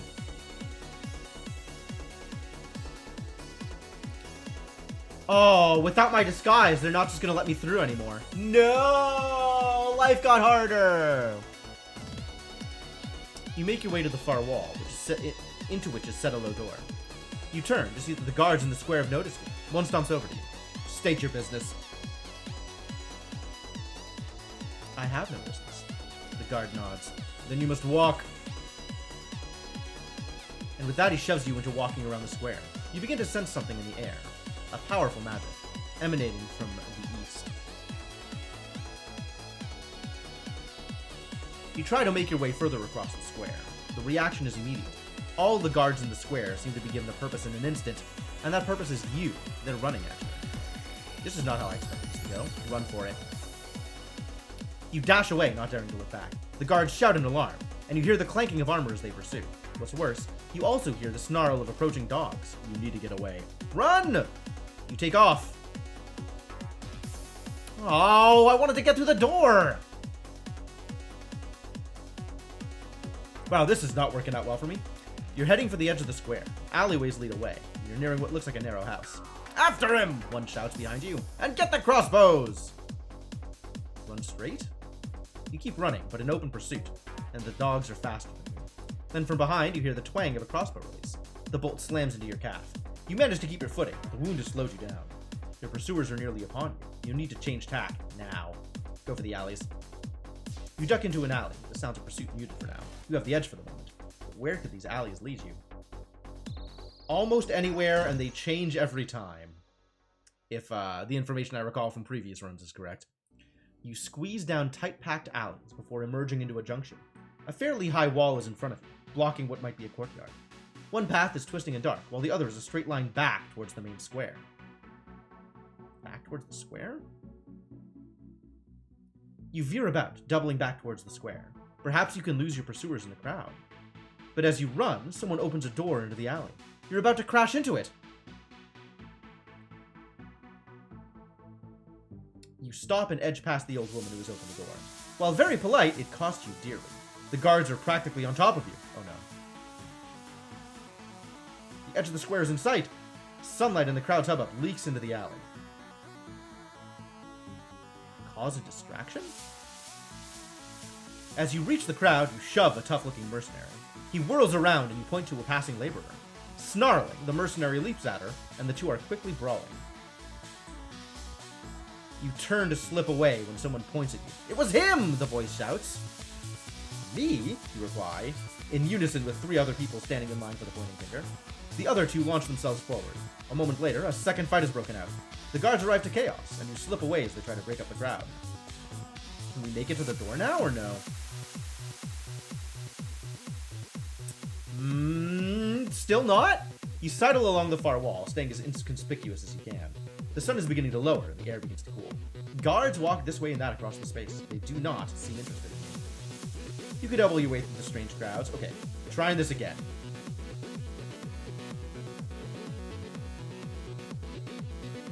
You return to the middle of the square. Guards patrol the area. The sun disappears, heading towards the horizon. Crossing the square, you see the group of sightmasters you tangled with previously. You duck quickly into cover behind a meandering peasant. The sightmasters have exceptional vision, but you have the gift of remembering which way they'll look. You dart left, then right, across the square, and the sightmasters move away. This is not a good place to hang around, agreed. By the door one more time. You move your way back across the square to the far wall, into which is set a low door. And this time the guards aren't there. Cool. You feel an incredible energy rising from behind the door, as though something was chained there. Try it. Okay. Through the door. Good. Alright. So, this is stuff that we've done before.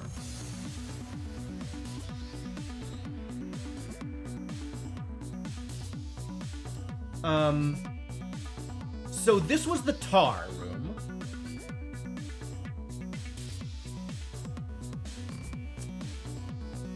And last time we went this way. This was the mud room. We never did go into here, so let's try this.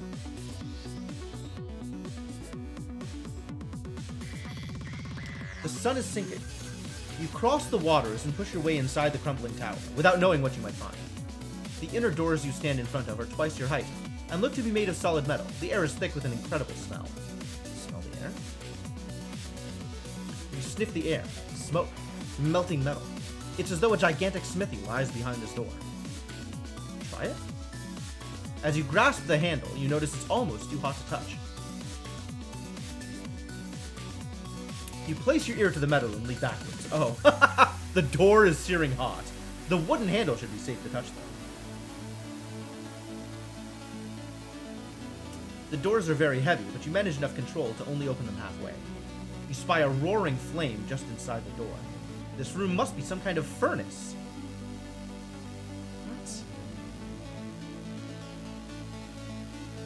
Oh, I'm so confused.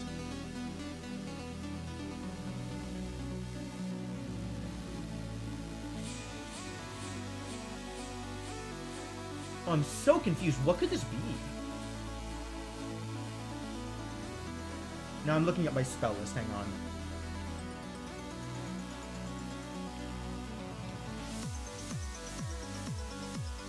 What seems to be related to, like...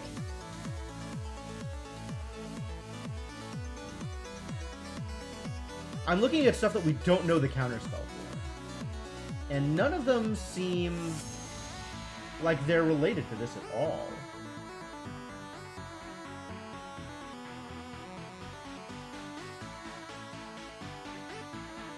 Well, I mean, if I die, I die. Big deal, right?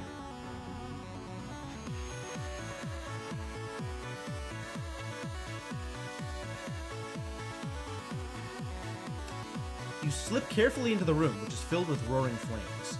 You can't see the source of the blaze, but it surely is a miracle it's not spread to the other buildings of the fortress. The flames seem to show no sign of dying either. You're already sweating from the heat. While the flames lick through the whole room, you might be able to pick a path through them. You stand at the room's threshold. It's not the hot room. We've already seen the hot room.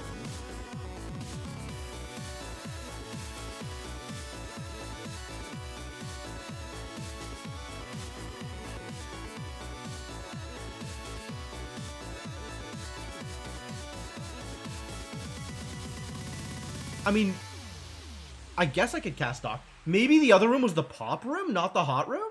But I was pretty sure that this thing was the hot tower, not the pop tower. Because we cast the pop counterspell and it didn't do anything, right?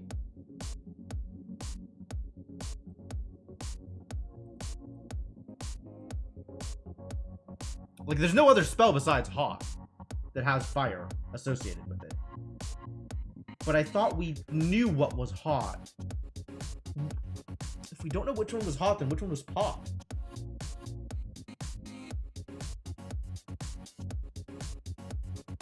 There was a separate room that was pop. Is there any other spell that has fire associated with it?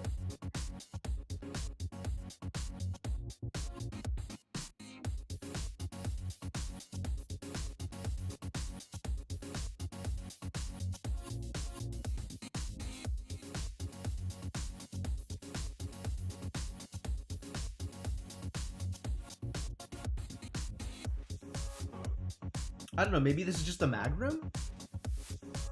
The opposite of the mag room somehow? What can I cast?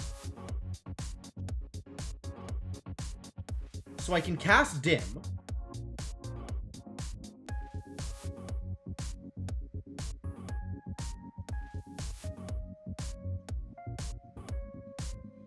I can cast dim. I can cast dim.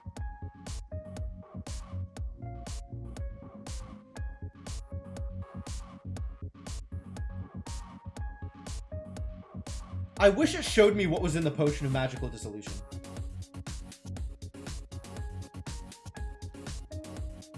Did I think this was going to be countered by dim? I thought this was going to be countered by dim. Alright, well... what else can we cast? I can't cast Dock, so this for sure isn't the hot room. We can cast Zip, which counters Gum, which this is not. We can cast Hot. Interesting. We can cast Huff. We can cast Howl, which we know counters Fix.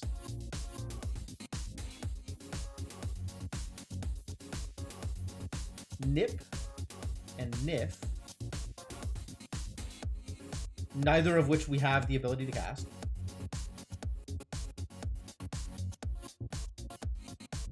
We can cast Six, which we know counters Kin.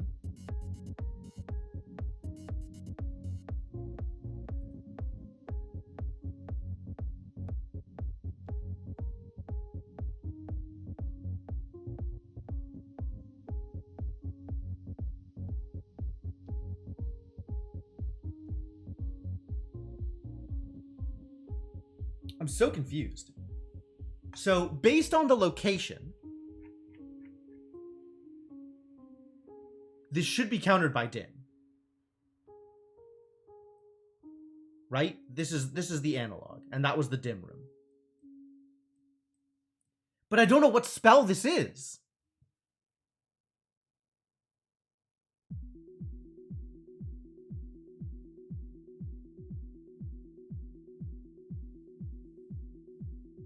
And there's no other spell that makes fire, I don't think.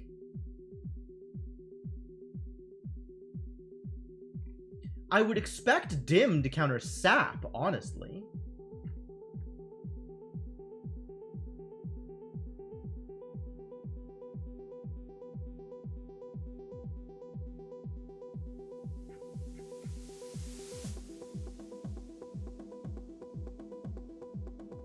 You look around the chamber. The walls are metal, presumably to protect the rest of the fortress. but they have the effect of making the space into an oven. There may be an exit on the far side, but through the wall of fire, it's impossible to say. Do I just run through? Maybe it's not a magic spell room?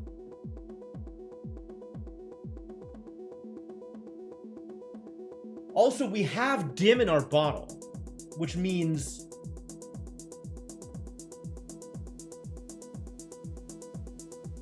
if dim is the counter spell, the bottle should be auto countering it. No?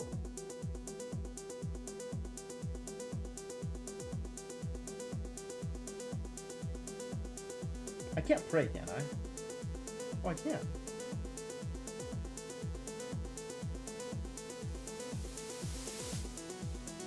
No, not leave.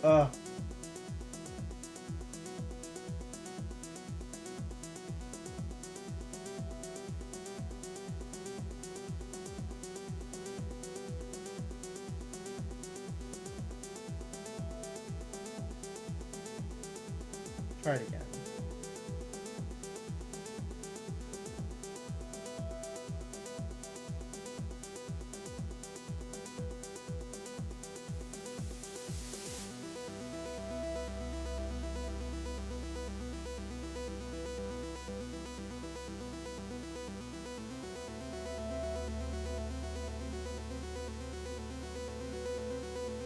You fling yourself into the room, sprinting through the fire with reckless abandon.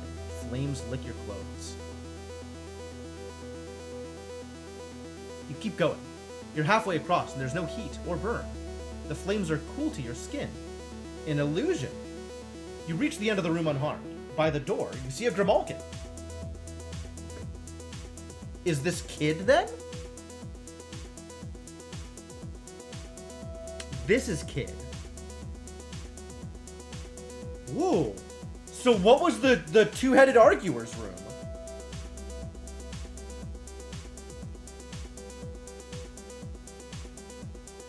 The two-headed arguer's room wasn't Kid? What was it?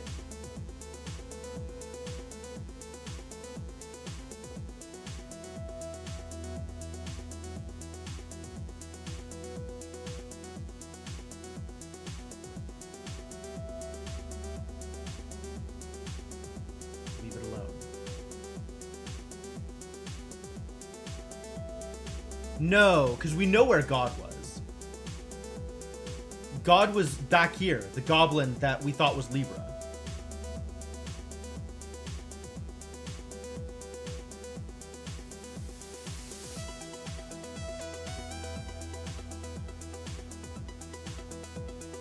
All right, I want to go back into here and see if Dim counters it. I can't now.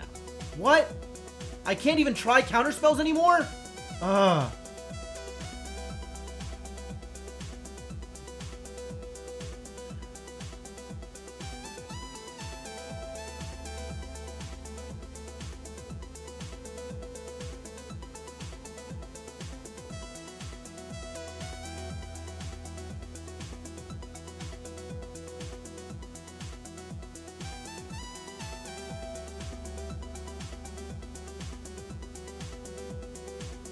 Frustrating.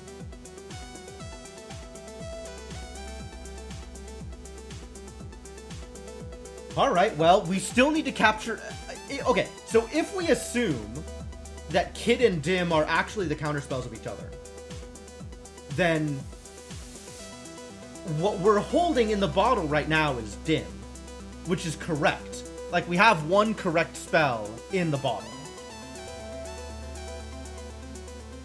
So the next step would be getting, not Tell, but Yaz to counteract Tell. And, Kid, Tell... Oh, what was the third spell? Oh, no. Oh, God. So, Nap. So, Kid, Tell, and, Kid... So, we need, Dim, Yaz, and Nap. And that's these two. Like, this is Yaz. This is Nap.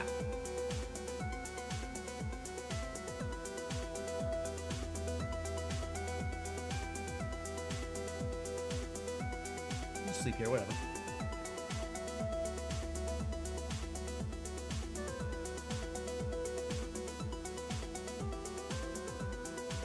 The Archmage has now heard rumors of you. Oh. Well, that's a shame. I guess because of the stuff here. That's fine. Move on. So if we just go down this way, that'll work. Assuming we can make it through these two.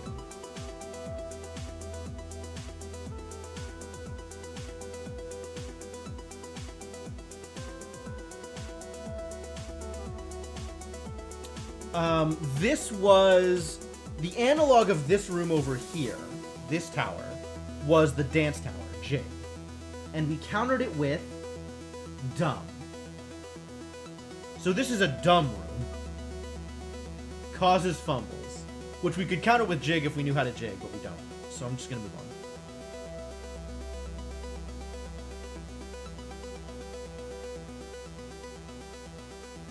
This is Sap. Okay. So what do we feel like is the counter agent to Sap? Probably Pet.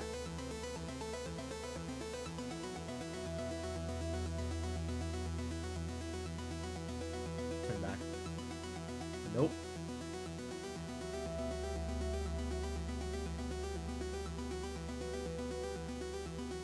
Nope. Crap. The air moves a little around you, still icy but fresh. You enter the next tower nervously. This tower is gloomy. You begin to feel a great weight upon your shoulders as you step inside. The interior hardly seems worth describing this place. You try to turn back, but cannot muster the effort to do it. There's nothing good back there, after all. In the middle of the space is a skeleton who seems to feel equally heavy and sad. You open your arms to cast a spell, but then they droop to your sides. What, after all, is the purpose? Spells never do what they're supposed to. They're always ruined by some minor triviality, some detail of the rules of casting. You sigh. Your whole journey has been a waste of time, and now they call you the Annul Land. You look listlessly over at the skeleton. Maybe whoever it was died of boredom, or hunger. You can't fault them for it, really. What would be the point in doing anything else? What is the point? And most likely you're going to die here, again. You think of the Crown of Kings just over in the nearby tower and completely out of reach. Might as well have stayed home. Leave? You head for the exit, but give up after a few paces. There's nothing out there worth finding after all, just more of the same. You might as well stay here. Wait? You sit down to wait. Someone had better come and help you. Inch for the door. You move an inch towards the door. It's only an inch. Hardly worth it. But it is an inch more than the skeleton has managed, the slack-jawed idiot. You consider opening the bottle of essence, but you can't bring yourself to be bothered. You begin to weep uncontrollably. You crawl another inch closer to the door. There is no use denying it. You're closer than you were. You let out a quiet, pathetic groan. You inch another half step across the floor. Your body feels heavy as stone and your heart is barely beating. It's as though your limbs are refusing to comply. You continue waiting. Something had better turn up. Another inch. You're moving out of the eye of whatever spell holds this tower. You find yourself moving a little more now. One more inch, and then you're up on your feet, running, racing out of this hellish tower of nothing and gasping for breath. Wow. Okay, well, we found Sat, so that's cool.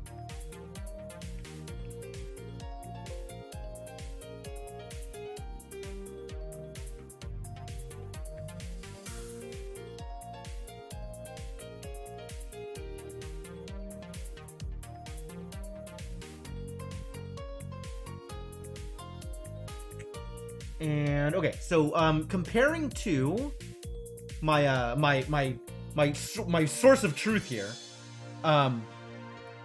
we believe that whatever this is. Oh, you can't see the mouse. Why can't you see the mouse? Hang on.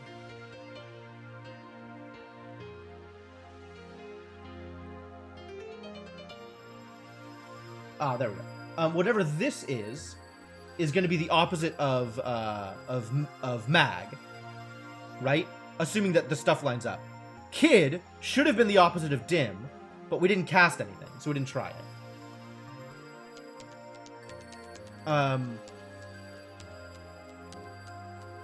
So whatever this is should be the counterspell to Sap? And we never made it into here.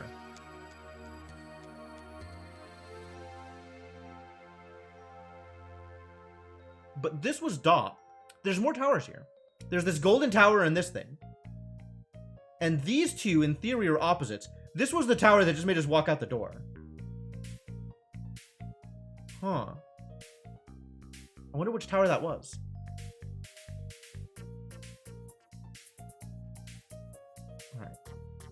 Alright. This should show me Miserable Tower, Junction, Inferno Room. That's not helpful. Glowing Tower. Alright, Glowing Tower, here we go. Maybe this is the Sun Tower? You make your way across a stone walkway, arcing high into the air. Arching? I still can never figure this out. Above the swirling waters that pool below, until you reach the next curious tower. A few clouds drift across the sky. This tower has no door, just an open arch leading into shadow. Peering through the arch, you make out some kind of yellowish light coming from within. Oh! This is dud! This is dud. This is Illusion of Treasure. Okay, I'm gonna add that to my my list of spells here.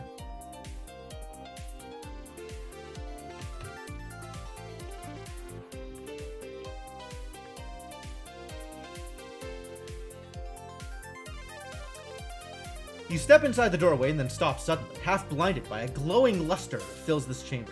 Your footsteps crunch and you look down. It seems the floor is covered with gold coins, jewels and emeralds of every shade and hue.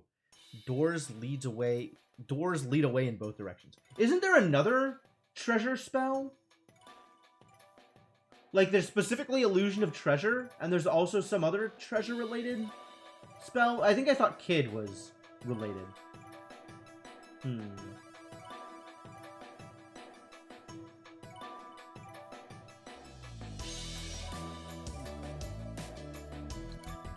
You cast your eyes over the treasure, drinking it in. There must be hundreds, if not thousands of gold pieces here. More riches than one could possibly spend in a lifetime. Enough, surely, to abandon your quest entirely and move to the Southlands to be a king in your own right. Alright, so what is the counterspell for Dud? Is it Sus?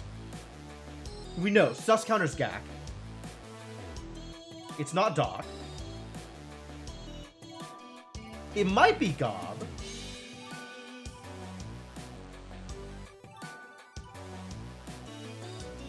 It's not Sus. It might be Sob. We don't know. It's not Mud.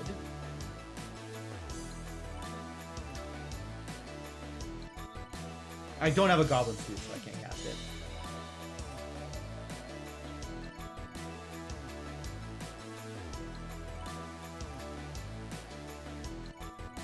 You move towards the door, but surely you can't leave such a hoard of treasure untouched. You pause by the doorway and look back. The treasure gleams and glints at you. Move on! You try to step across the threshold, but still the lure of the gold is too great. Really? You steel yourself and finally leave the tower. God, that took forever. Interesting.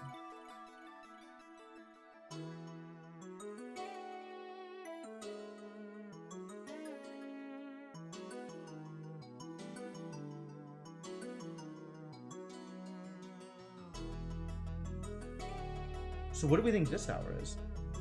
There is a narrow opening in the dark gray stone. The tower's opening is barely wide enough for you to slip inside while wearing your assassin's sword. It's a curious design, as though a normal door was built, and then the tower itself was stretched. You can make out nothing from within.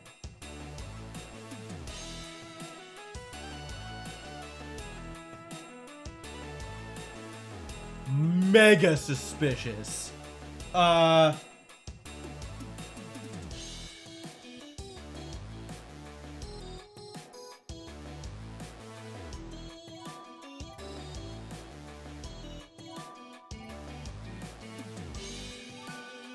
Okay, well, slip inside, I guess. You squeeze through the narrow opening. The passage beyond does not widen, but a warm breeze tickles your face as you approach a heavy door. You move through the door into a narrow, tall room. Fascinating.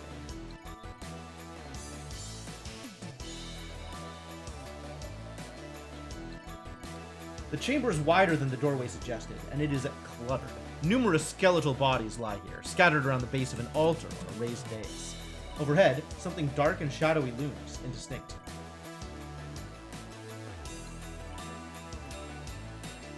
Excuse me? You turn your gaze upwards. Hung from the ceiling is the half-rotted head of a great whale. The head is suspended by cruel hooks, roughly shoved through its flesh. The wounds have turned purple and putrid from time. Oh god. The whale head is ancient, but not so large it has taken this long to decay. Its mouth hangs open, but maggot holes peek through the great jaws. Gross. Tell me more. Looking closer, still, you see the creature's tongue has been split open. There is a steady drip of clear water falling from it. Oddly, there's no stench. Surrounded by such decay, your nostrils should be filled, but there's nothing.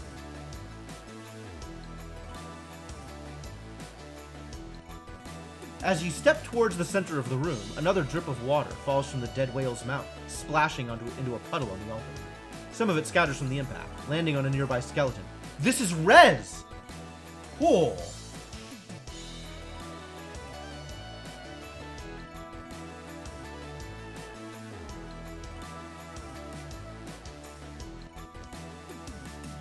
Oh. Which means that the water is holy water. This is probably the whale god that Regnar was talking about.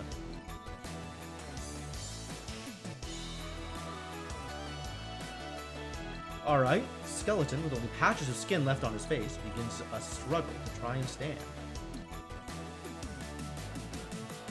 You back away as the undead creature lumbers towards you. The jawbones flap as the skeleton begins to talk. What happened? He whispers. It's unclear where the breath comes from. Why am I here? Who are you? I am... The skeleton's thin voice shivers away to silence. He looks up at the whale's head and at the savage cut along its neck. Aelmon?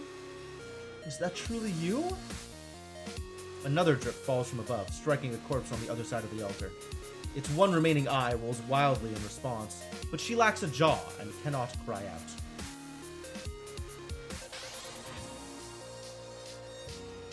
You step towards the altar, but the animated skeleton moves quickly to block your way, loosely gripping a rusty sword. You cannot touch the holy place, he whispers. It is for the holy ones alone.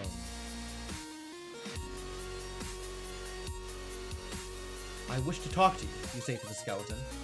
The skeleton looks this way and that, as though hungry for you. You can make the whale god your god too? Cool. Who is there? He asks, his voice raspy. Who are you? I'm a sorcerer. He recoils. Sorcerers! No. I have dealt with your kind before. You are treacherous and cruel. The skeleton shakes so hard his bones rattle in their sockets. A bony hand lifts to the brow of the skull and clutches, as though in desperate thought.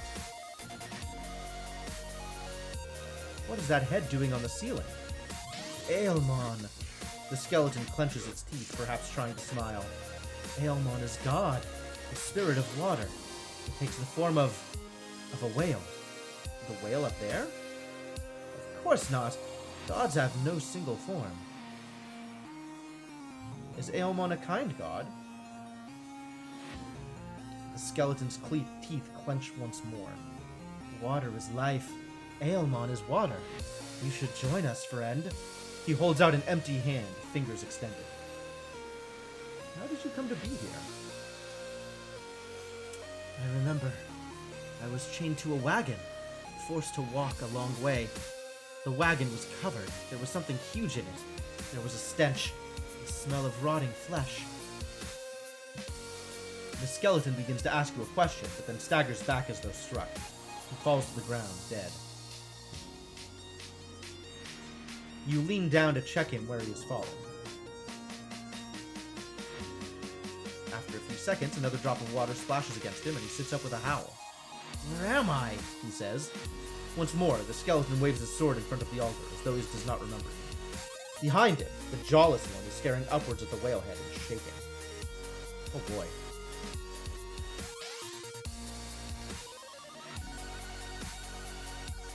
You raise your hands and back away. The skeleton nods, calming himself. Then he collapses into a pile of scattered bones. You walk quickly past the collapsed skeleton, up to the altar. You stand before the altar. Rez counter Zed?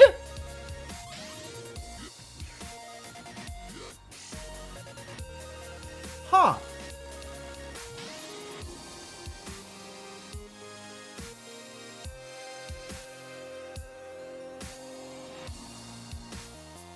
Huh.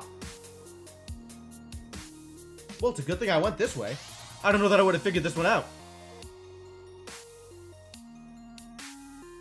The altar is a simple stone block with a few simple carvings of waves and waving plants. Scratched into the stone is a simple glyph, 4 slashed lines.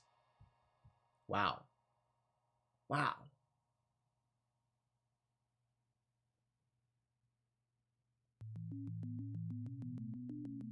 Well, there is certainly no Zed room.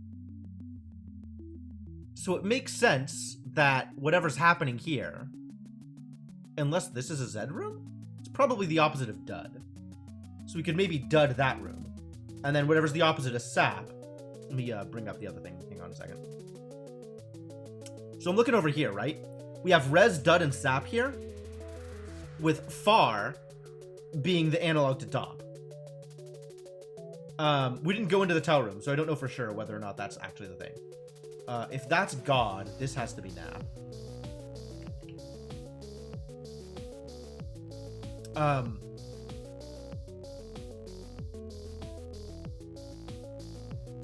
This was the big tower?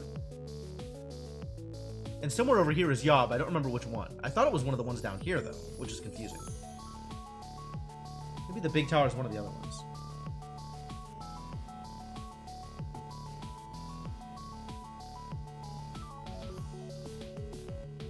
But anyway, if we assume, like, close correlations, there are just not that many towers on this side as there are on this side. So my expectation is Dud and Sap are countered by these two, whatever they are. And then Rez just doesn't have an analog on the other side. Cool, fascinating.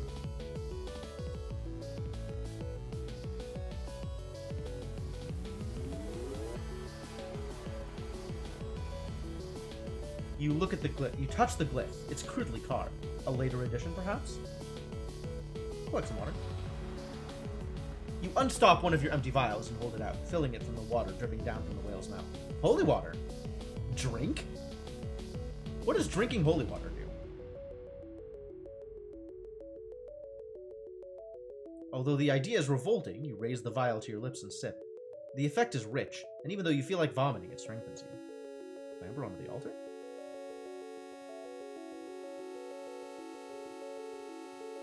I don't want to do this. I don't want to mess with this. This is the head of a god. Like...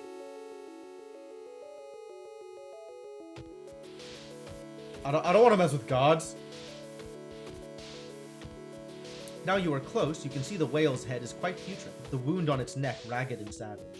Strips of skin hang off the stump, frozen at the start of decomposition. Its great mouth hangs open, which you could easily fit inside. The iron hooks holding it aloft were roughly shoved in. Was this creature hung up while still alive and whole?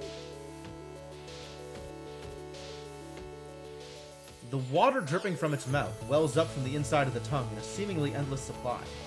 Is this why the head is here? I do not need to bring the god back. I am happy with Gorilla. Did someone, perhaps the Archmage, capture and kill a god for a source of sanctified water? You clamber back down, away from the foul carcass. You back away from the altar as the skeletons die once more. They resurrect once more moments later, and one, mind again blank, comes to stand between you and the altar. You circle the walls of the room, looking for a doorway and a way out of this place. And now I have a new clue, with 4.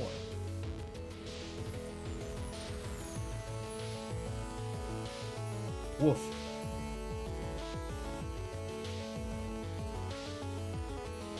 So this is the Far Dome.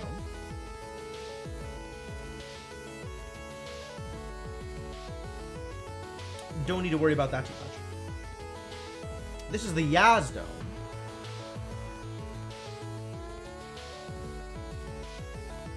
You open the bottle and capture the essence around you. The bottle sparkles and shifts with starlight. It's almost full. And then this is the nap room.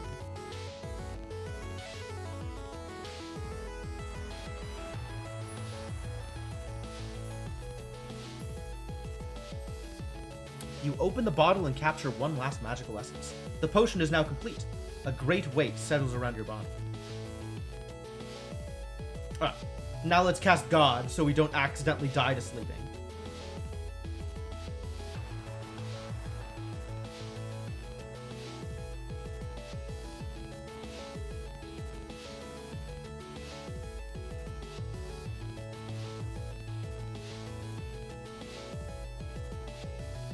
What was the counterspell to pop? Was it wall?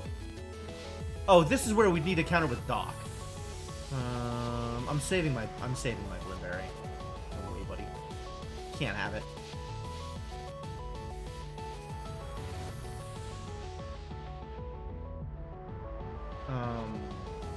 What are these? Which tower is which now?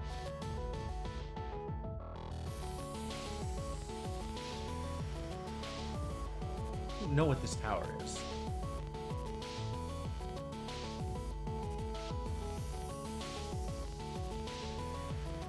I remember making it through here. I just don't remember what these towers are. Oh, this is Kin. That's not big. Oh, I see what happened here. Okay. This is the 6th tower. So it is a direct analog for the Kin tower, which is here. The one that we're in right now.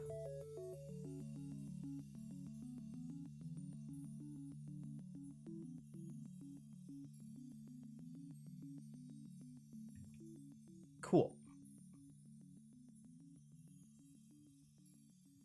Look around the room. Look at the stranger.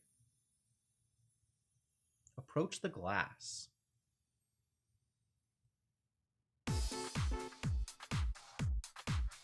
You move forward to examine the pane of glass and realize it is a mirror. You're looking into a reflection. Across the room, the stranger steps forward, investigating the other side of the mirror. You touch the glass, which warps a little. Your reflection copies, and you swear you feel a bit of pressure from the other side.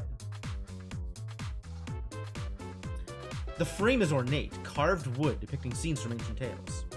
Imus losing her lover amongst the living forest, and the forever collapsing walls of fast-running city. There are even more scenes you don't recognize. Your reflection stares back at you, placid.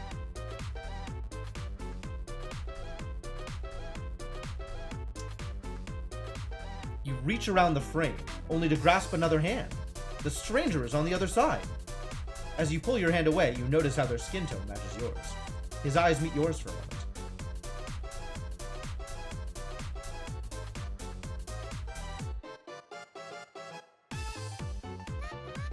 Whoa, what? Do not lose heart. The reflection nods, kindness on his face. Then in soft tones he says, I will take your eyes.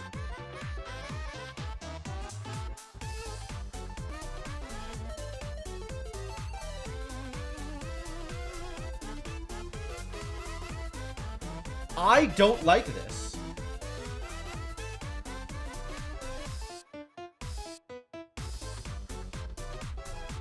The reflection advances towards you, his bared teeth a match of your own. Alright, I guess I should have just countered the spell. This is an unexpected battle. The reflection backpedals. Is that defense? That's small. Again with a cautious step backwards. Sweet. Leans back. I don't know what that is.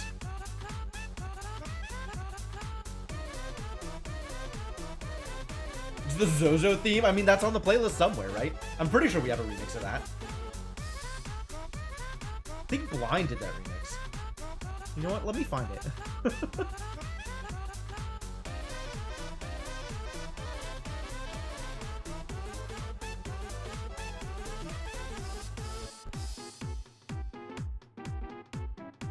It's a shame that iTunes is so busted. It's not going to let me browse. Oh, well. If it comes up, it comes up. It should be included in the game. Yeah, absolutely. That's definitely real. What do I think leans back is? This is a tell of some kind? Also defensive? Mimic Bite. Yeah, no kidding. Yep, also like this low tell. Moves a quick step backwards, again with a low attack. Slips backwards. Hey, Rubber Ducky, how's it going? Thank you for the bits. Takes a quick pace away. Is just constant, the same thing.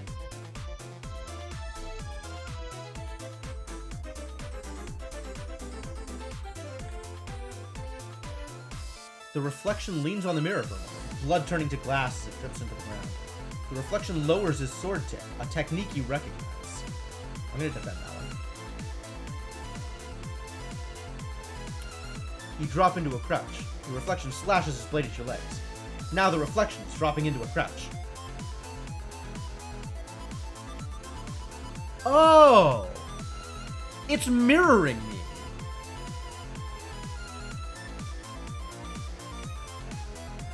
So it's doing the same thing I'm doing.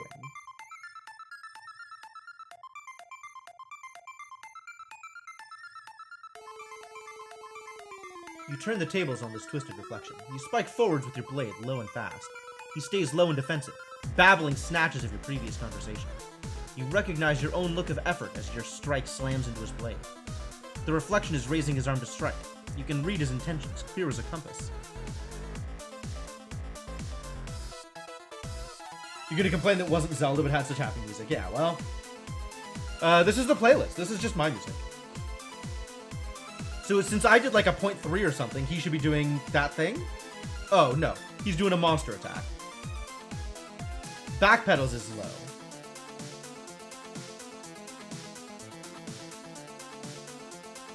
Will not let him land a blow. We'll try again.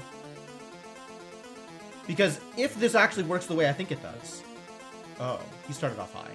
I can do this with no damage. Prepares to jump. What does that mean?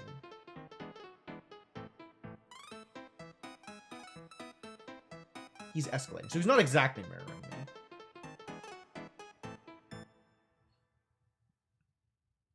Dart sideways.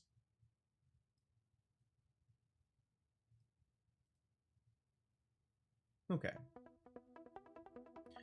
Hurried step backwards. Easy to dodge.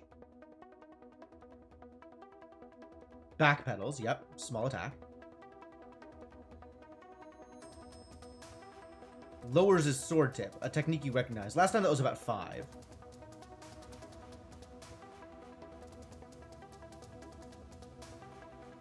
Flexes his grip, a trick you learned in Kare. I don't know what that means. Also around like this 6 to beat it. Dropping into a crouch is defensive.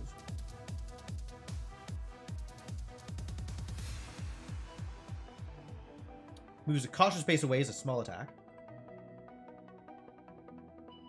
Alright, yeah, try again. Alright, so I think I understand the tells here.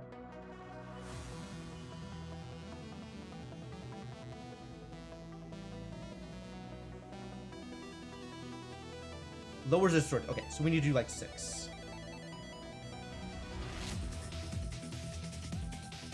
Flexes his grip, and again, a 6. Shifts his weight, a tell your fencing trainer admonished you for. But I don't know what it's a tell of. Probably an attack. I'm just gonna defend. Nope, that was good. Okay. Backpedals is gonna be a small attack. So 3.1 should be enough for that. I was wrong. Moves a hurried step backwards. Okay, I'm just gonna defend to gain my power back. Leans back. Okay. So now we should be able to beat it. Oh. Leans back is a full defense. Lowers his sword tip. Okay, we know what that is. Hurried pace backwards. So like a 3 should beat it. Ooh. 3 stamina? Alright, that's fine. Continue. As the reflection hits the ground, his body shatters. The room is suddenly still. But I still can't take the mirror. Okay.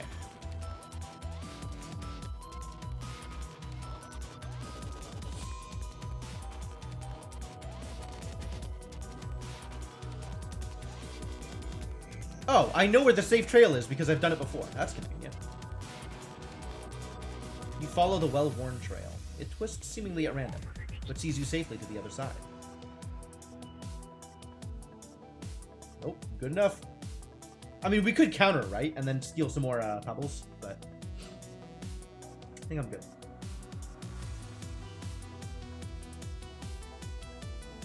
Okay, so that was Pop, and that was Kin.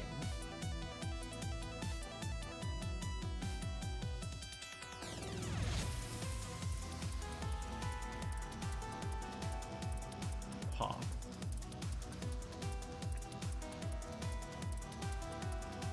Oh, what? Crap. Mistakes. Leave.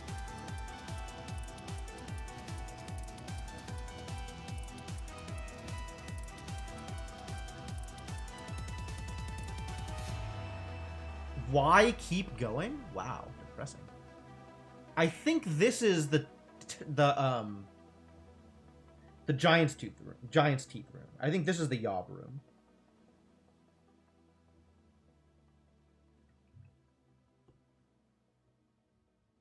Which does make sense. Pop was wall? Pop was wall. Yeah, okay. So Pop directly opposite from wall, and then Big directly opposite from Yob. Yes, I think that's true. Big Yob.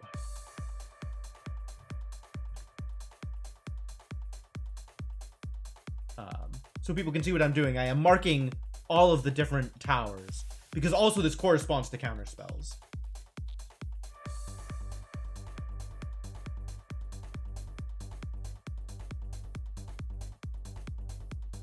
Foff and Mud. Mag. So we do need to go into here to see what's going on with these two. This is presumably Huff, but we can't. We don't have the nose plugs for Nif, so we won't be able to counter this. But I'm really curious what this is. A thing that'll counter Mag. So we want to head into this tower also, should we get the chance. Okay, so I don't think there's really much of a point in going into this tower. But this is that the tower that I wanted? I think it is. No, this is the Huff tower. I should just let me leave, right? Knock on the door. Faint roaring sound. Yep, turn back. We just want to get up to here.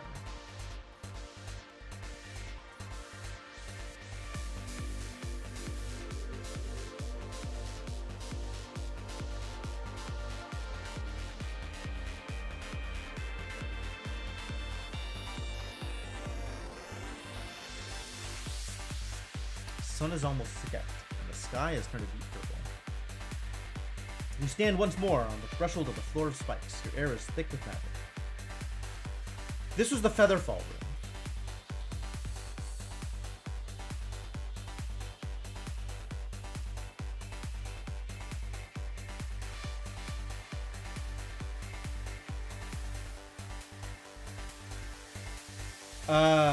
I think the last thing I want to do here is actually cast the counter spell. But now that we know the counter spell, that's good. Yeah, I like every song in this playlist.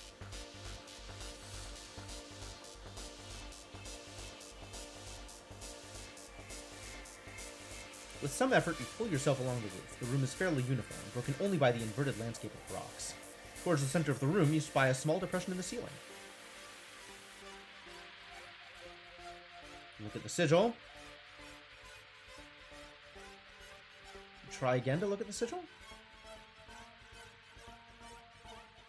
Unless you find a way to stay still up here, you're not going to be able to see it properly. I see.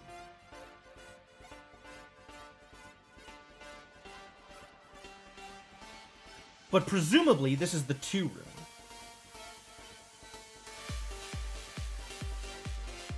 Right? So I'm actually gonna... Because it's rocks, right? There is a telepathy tower, it's true. We haven't gone in. We're deliberately not going in. That place seems mega dangerous. Let's float to the door.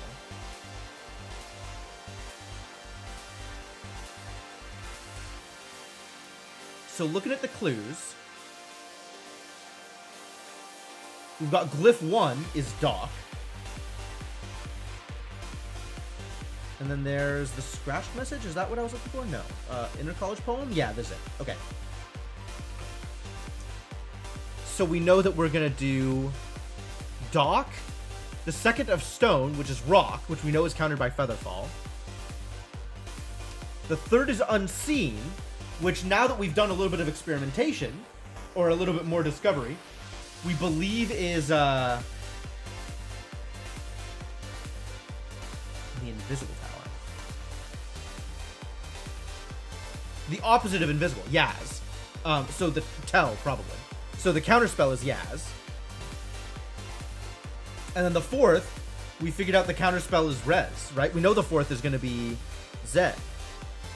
So the counterspell has to be Rez. Dock, Fall, Yaz, and Rez. Which I think means we have all the information we need to actually get through. Oh, we're absolutely casting Thoth here.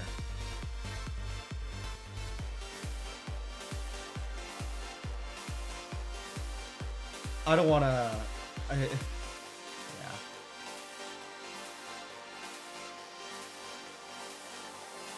Did the scholars create the swamp too, or has it grown over the years? Real questions. Let's see here.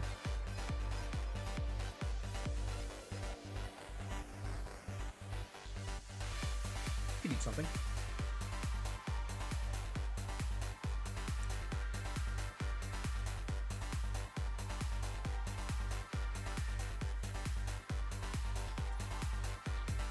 Alright, so now I want the fish, right?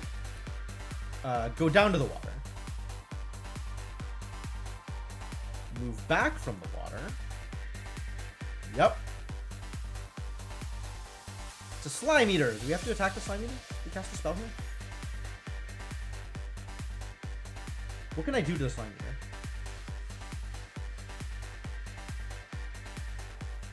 Hot is expensive. I can be invisible? But that only works against intelligent things, right? I can't be invisible to something that's not intelligent. We can make our sword razor sharp. I can't king. And I could big if I wanted. None of this matters. Let's just fight it. Oh, I can retreat. Neat. You try to dance back, seeking the safety of land, but a huge hand lashes out and grabs you. The muddy paw squeezes, nearly cracking a rib. Oh, that cost me stamina, didn't it? God damn it. Unfortunate.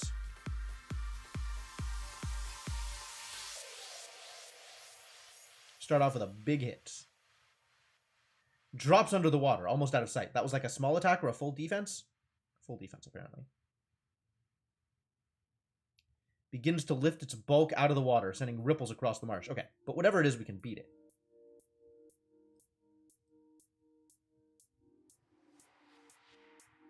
Long clawed arms out of the thick water. I don't know what that tell is. Let's just massacre it, I guess. No, let's just defend. We could have beat it, but it would have been close. We have no tell here. No tell is a defense. Okay. That's a defense. The water around the monster begins to move. I don't know what that is. Let's see if we can just massacre it. Yep. Good. Fine. I'll take it. Look into the water. Wade into the water. I want the fish. Wade further in. We can be in the swamp now. It's safe, right?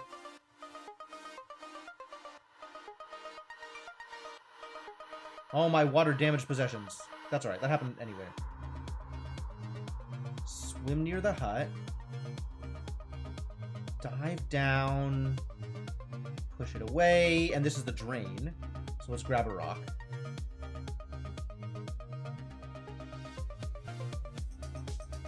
Explore the dried swamp. Gather some fish. Yes. More sand. Why not? Was there anything in the hut? I don't think there was anything else in the hut.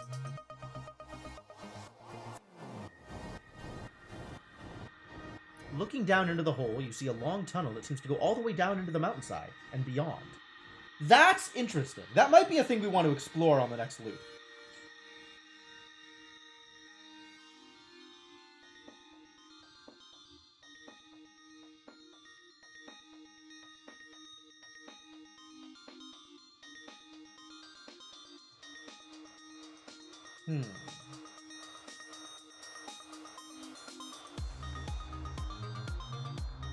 Man, it's a shame we can't get our Monk's Habit back. Or we didn't get our Monk's Habit back after retaining our stuff.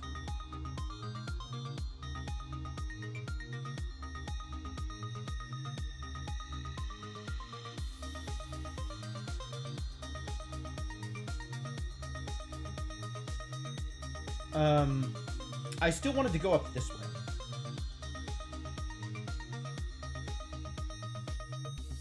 This is law. This is law. Okay. Law and mag are counterspells. Cool.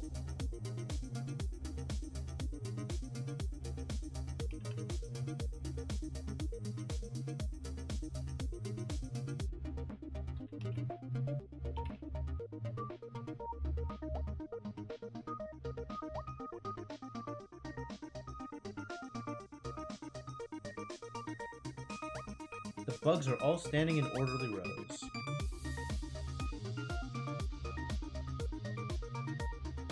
Small bugs, cockroaches, and earwigs fill the gaps between larger bugs. Things about the size of goats that otherwise look like lynch bugs. Beyond basic breathing and antenna twitching, none of the creatures are moving. They appear to be waiting for something. Nope, turn back.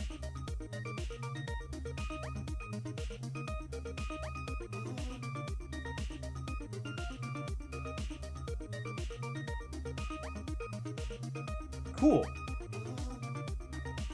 So that gives us a lot of information, actually. We believe that Dim and Kid are counteragents for each other.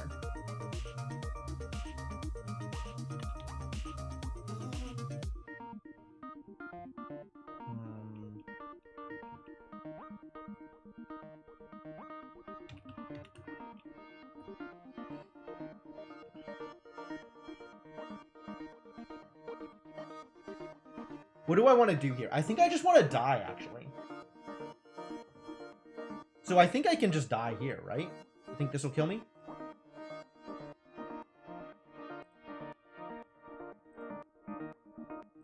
Oh.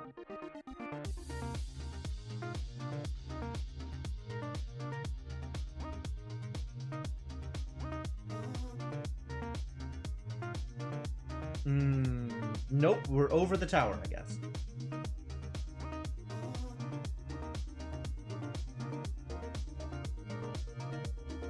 Try that again.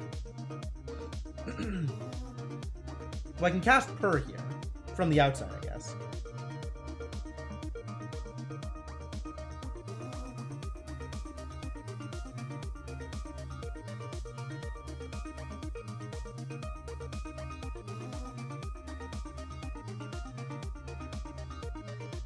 It's weird that that tar gives me strength.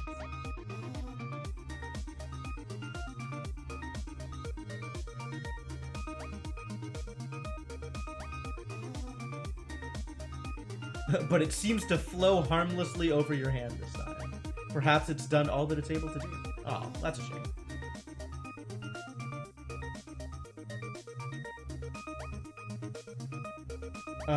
Okay, what do I want to do now?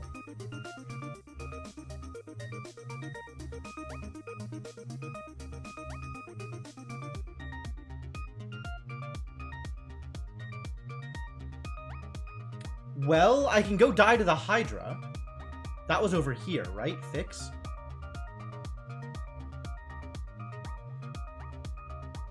think it was here.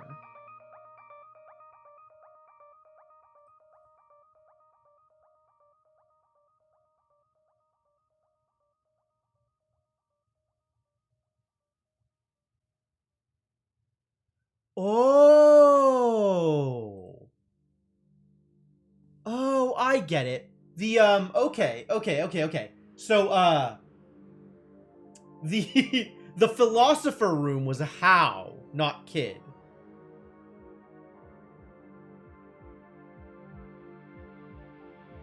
Interesting. And of course, we don't have the counterspell for it. Oh,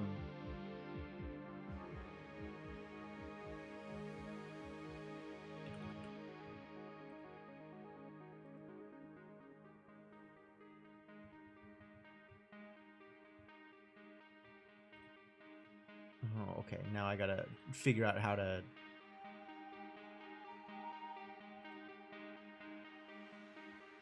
how do I do this? Oh, God.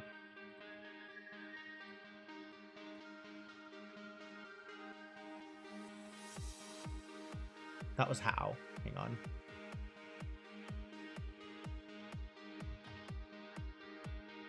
The counterspell for how is what? Turns out the counterspell for how is fix. The spell for fixing things in place is countered by the spell for finding safe passage.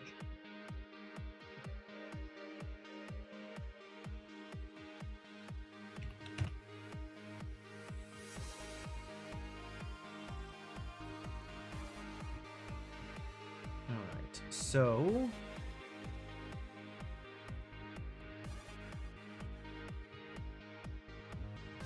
we believe that to be Huff. Yeah, that's Huff. So what's the next room down? Oh, Law. We figured that out. That is Law. Okay.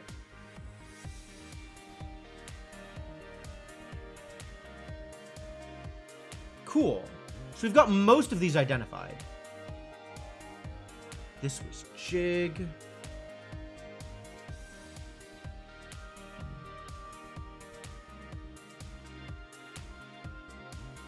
And the tower that just turned us around immediately should have been the opposite for Dud.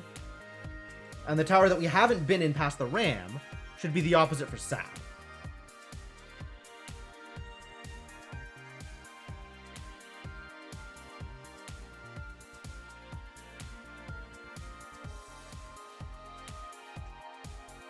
What was this tower? What was this tower? That was Featherfall. Oh, okay. So this tower over here was Rock.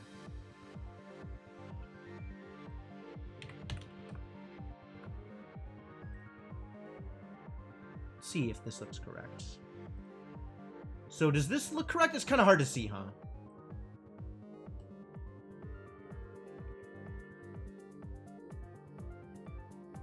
You can zoom in a bit. God.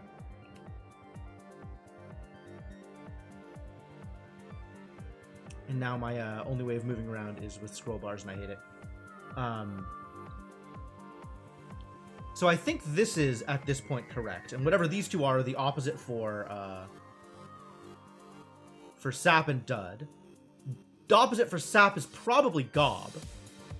It's weird that this room would just kick me immediately out if that's Gob. And so the opposite for Sap would be... what? What's left? Pep? Probably Pep.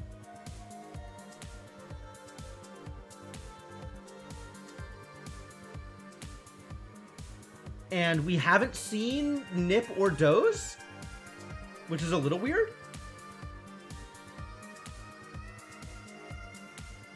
Or maybe the opposite for Sap is Nip. Maybe the opposite for Dud is Doze, and that's the room that we got kicked out. Gob and Dud are counters. Yeah, I think so. That was the impression that I received. Okay.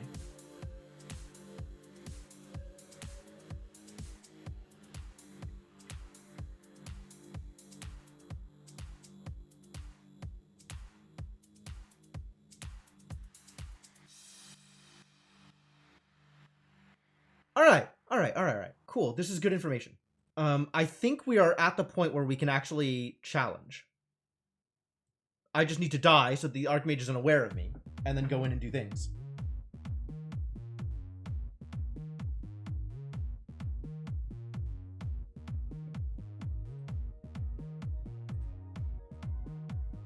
Because right now the Archmage is aware of me, so I don't want to do it this run. I want to die first.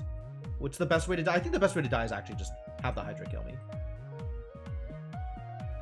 So I guess let's head back this way.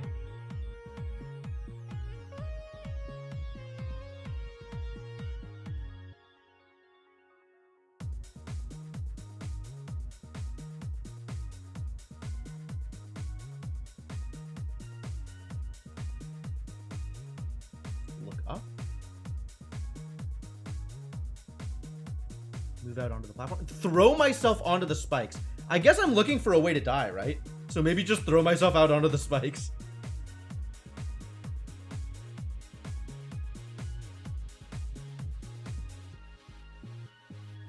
Do I want to do that?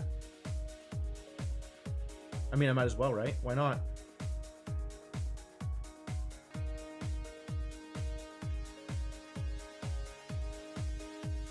You ready yourself. You feel the gorilla stepping a pace away, preparing itself for your certain death.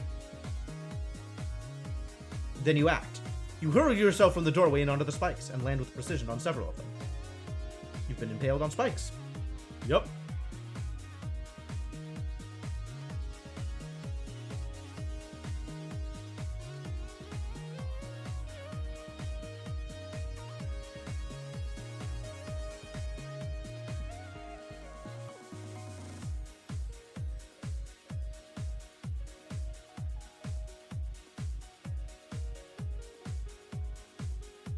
Zed, and let's sleep.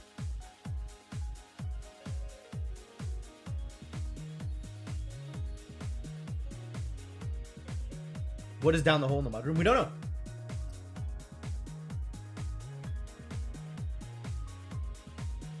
But I think I am ready to just go and do the thing. Let's see if it works.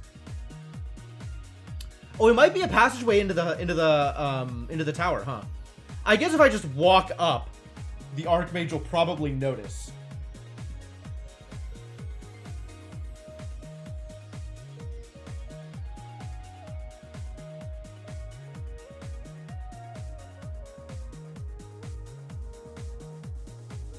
I mean, I think the idea was as long as I move fast, I can get there before word reaches the Archmage. But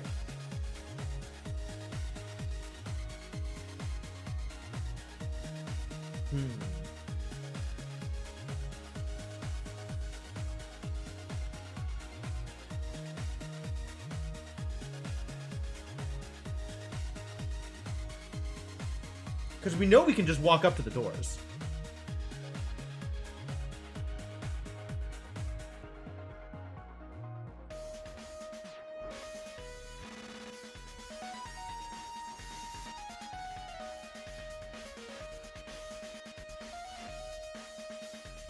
I don't have the hair anymore, so I can't make the tower to get up to the top for free. So we're gonna have to go inside and walk up, which is a little disappointing. Yes, it's a tower. Well spotted.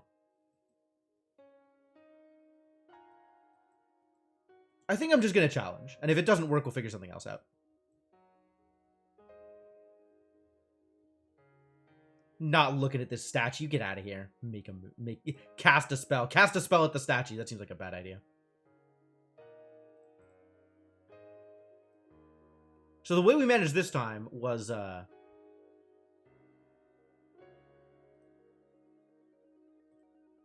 we just did God. And then she was like, "Oh, you're the Archmage."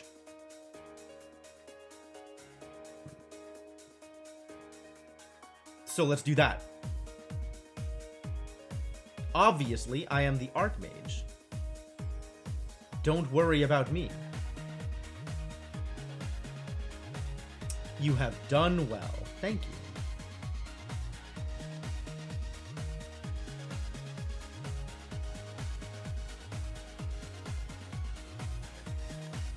All right, let's get a move on. This is all dialogue and descriptions and stuff that I've seen before.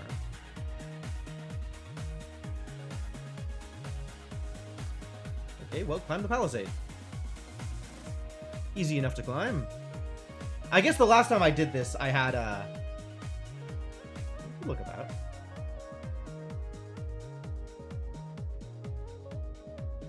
Try a key in the city door. The alleyway runs to the right, but on the left is a low iron doorway. The door down to the city is locked. Oh, this door. No, that doesn't matter to me. We'll go down the alleyway.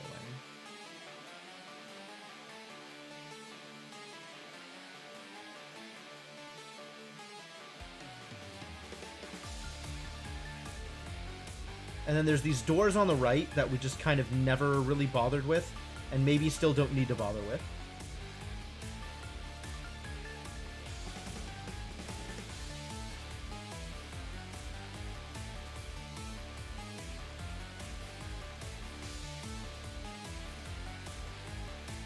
Guarded iron door. Size up the guards. We'll just go in.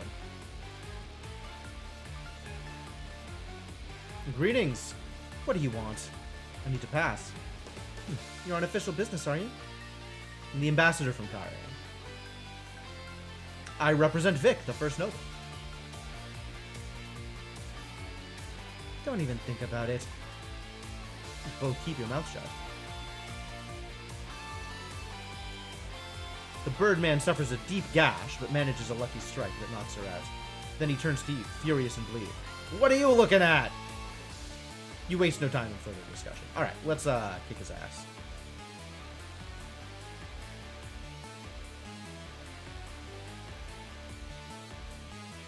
And continue to kick his ass, I think.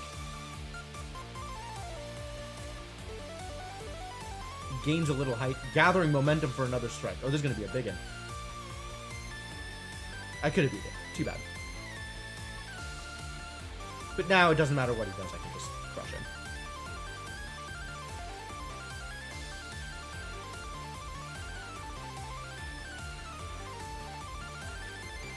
And my understanding is I really can just walk up.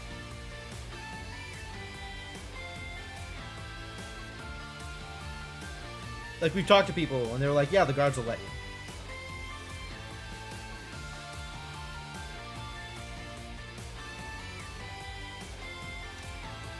You make your way to the base of the great steps that lead up to the Sorcerer's Spike.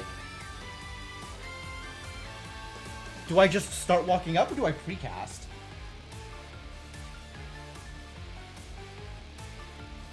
We just go. Inner sanctum lies within reach. This isn't gonna work, is it? You make your way one by one up the enormous steps. The tower looms above you like never before. Each step is carved with a word in the oldest tongue, spelling out a message for those who approach the dark heart of Mampang.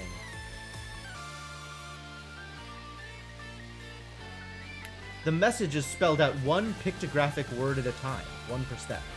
Those who climb must comprehend. Enter or else. Ne'er descend. The symbols chosen are unusual. They're all the same, viewed from either direction. Fascinating. You steady your nerve and continue to climb. About halfway up, you are arrested by a shout from below. You! Where are you going?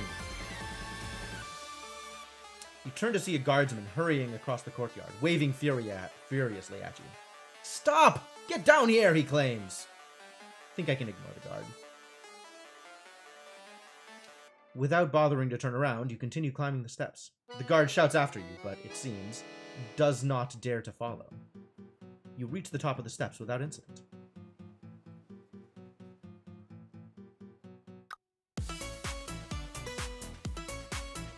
You stand in the dim shade by the colossal... This song is so happy for what I'm doing here. You just refuse to direct order. Who would do that? Yeah. I do that sometimes, Guru.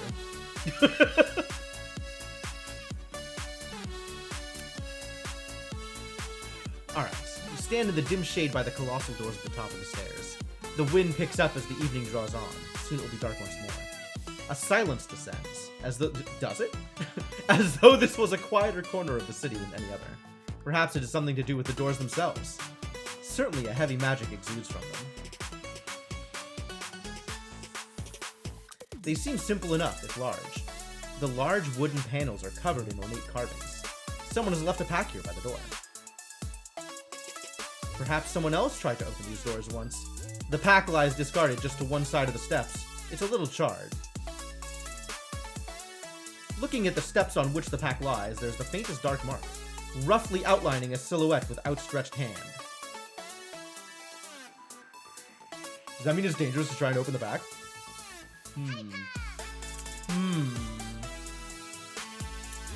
Extreme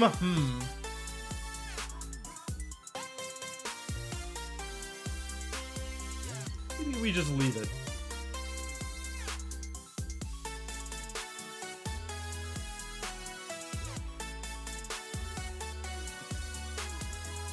I'll try it.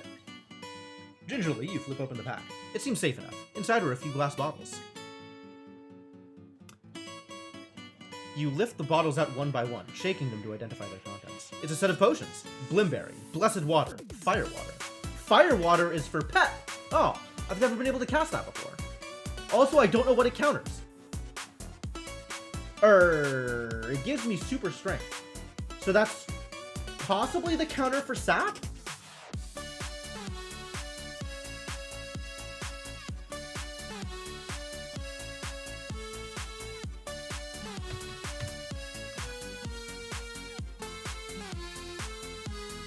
Well, I'll take potions. I like potions.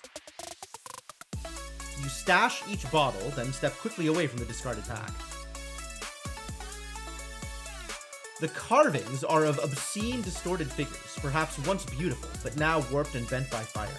In the center is a single vertical stroke. Do I cast the spell first, or do I try to open the door?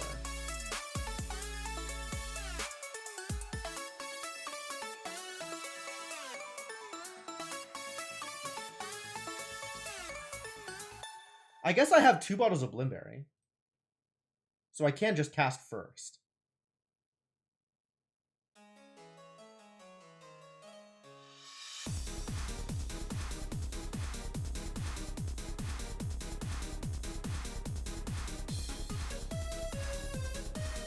Pour the potion on the door handle. Sure. The potion sizzles sharply as it slicks across the handle, but it does not boil away in moments as you might have expected. After a moment, it seems to cool.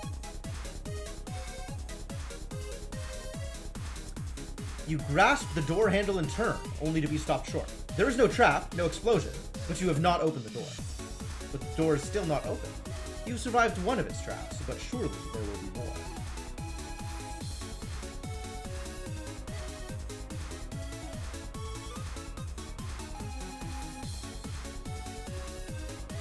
Well, I can cast a spell. Let's cast. You weave the constellations into a pattern around you, but although you complete the spell, it seems to have no effect, and you do not float into the air as you had expected. Good. So that means it countered. I'm not ready to do the next thing. I can't cast Yaz here.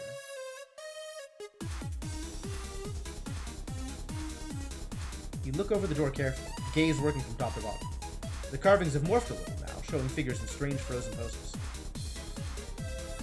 You tentatively reach out for the door handle, but sure enough, nothing happens. It's quite safe.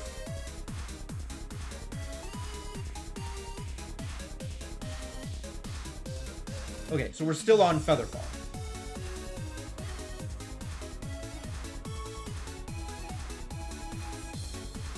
You turn the door handle, now completely safe. The door opens. Then, quite suddenly, the door shimmers and disappears from sight entirely.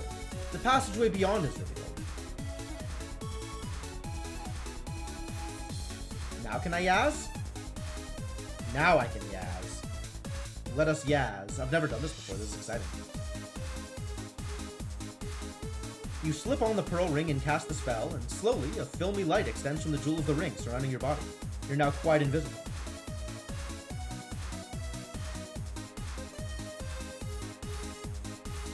Was it not Yaz?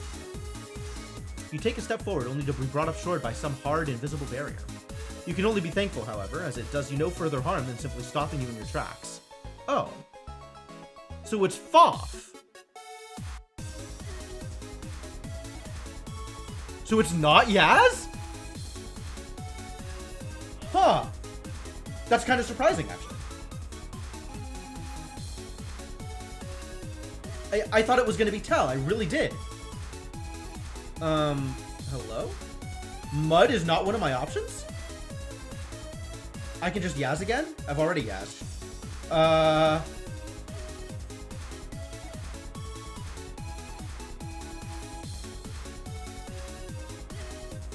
I need to counter Yaz? No, I don't. It's the other way around. The danger is Tell, right? Maybe the danger is Yaz? Thought it was the other way around. Okay. Oh, the door becomes invisible. Okay. You cast the enchantment, pulling on the cloth skullcap as the magic takes hold. A moment later, the door is visible once more. Now you can see it, your hopes lift suddenly. The door to the sorcerer's spike of Mompang hangs a crack ajar. A good shovel opened, but you cannot help but feel there is still another trap to be overcome. There is a message on the door now that was not visible previously. I'll read the message.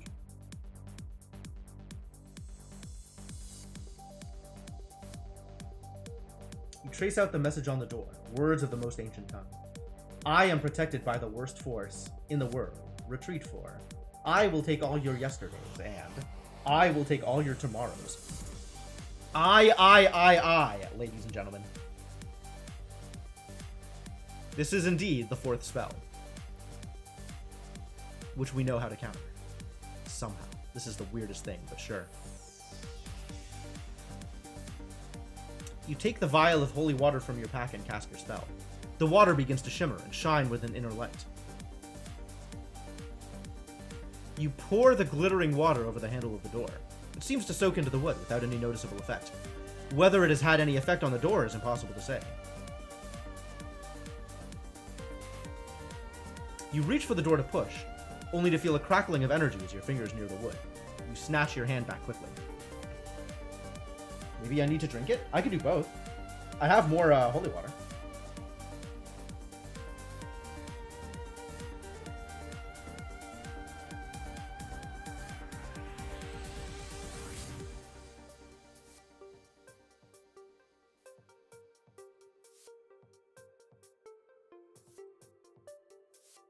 You drink the holy water, feeling it sizzling in your throat. Then it's gone. No? There's no other way to know. You reach for the wood. Oh, it's Zap? I needed Zen? What happened here? Fire erupting from the wood down into your arms.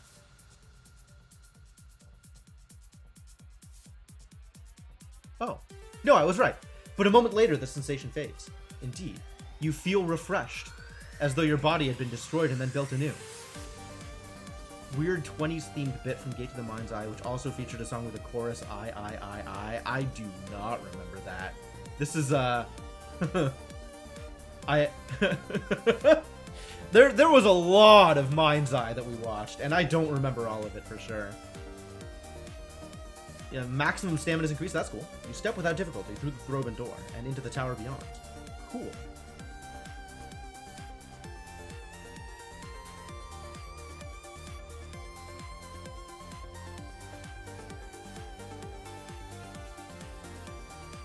Well, we're inside.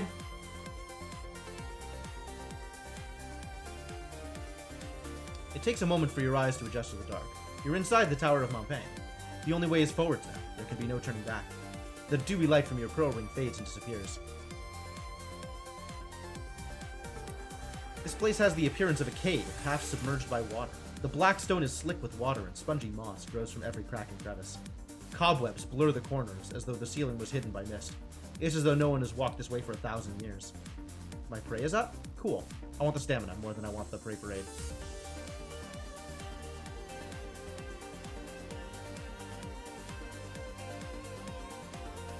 Wasn't one of your favorites, fair enough. You reach the base of a wide flight of stairs. They seem to fill the space of the tower, as though whatever lived here was impossibly wide. A few closed doors lead off to other rooms in the tower. You look over the doors. They seem ancient. One appears chewed. Gret only knows who lives here. It would surely do you a little good to find out. The climb is exhausting, and you quickly lose count of the steps. There are no windows and no doors, nothing to measure your progress by. It's as though the tower is screwing downwards into the ground with every step you take. After some time, you spy a door up ahead, set in the inside wall of the tower. Is this the one where the mini-mite is? From here, you can barely see the outline, but it seems to be dark wood with an iron grill. You pace forwards, every sense on high alert.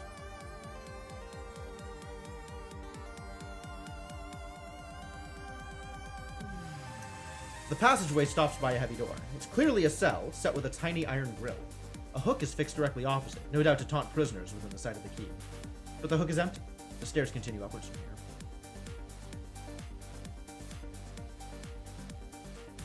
You try Volcom's keys in the lock of the cell door, but none of them fit. Unsurprising. Clearly, Volcom does not manage the occupant of the cell, whoever it is. Do I think I can dop this cell open? I was able to before, right?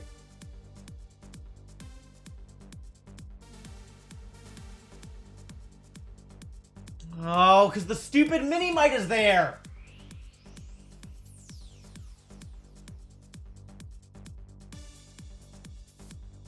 Oh, why isn't the key here?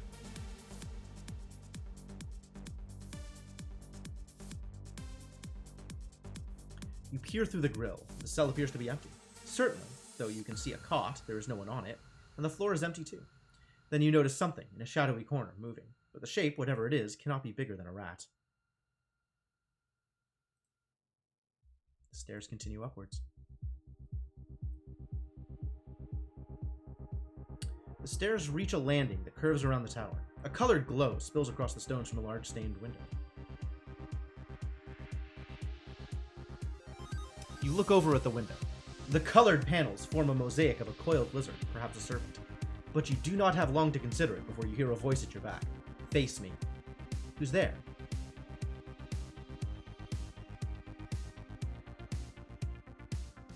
Really, friend? How many times do I have to peer to you before you know me? Replies the voice, with a cold smile. You stare as a shadow before you moves, becoming a man. It is Flanker. Give the potion of magical essence to Flanker.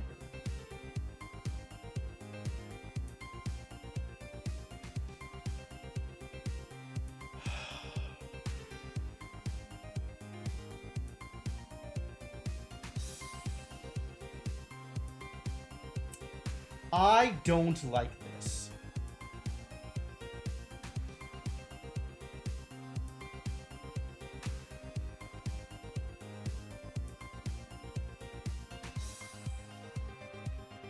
The problem with this is, by giving a thing away, if I guess wrong and need to reset, I no longer have the thing.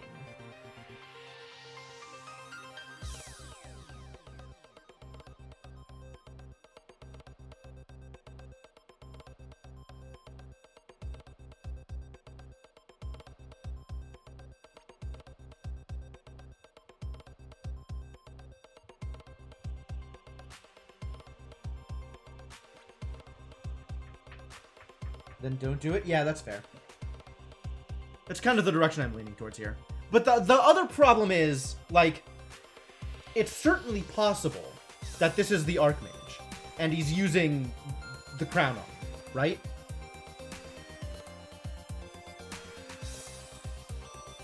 In which case, maybe any option that relates to the Potion of Magical Essence is actually the option I need to do in order to counter the spell of the crown. What are you doing here?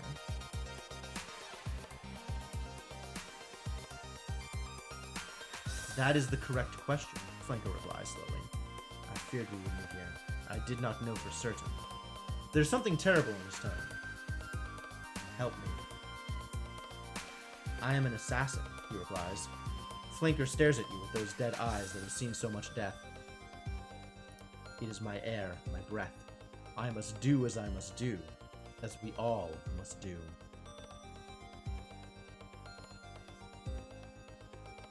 Who are you here to kill, you ask, though you feel certain you know the answer. When we met, I knew my destination, but not my target. Had I known, I would have killed you sooner, Annalander. I recall that I bested you. If I had known I was to kill you, I would have stabbed you in the back the moment you walked away from me, Flanker replies coldly. Better to have done it then, before the hardships you have endured to reach this place, than to cut you down so close to your goal.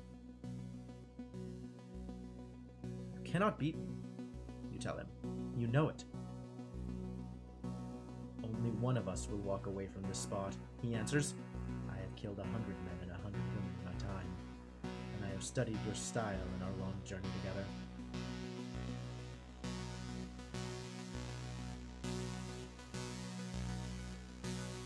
It really is, Senna.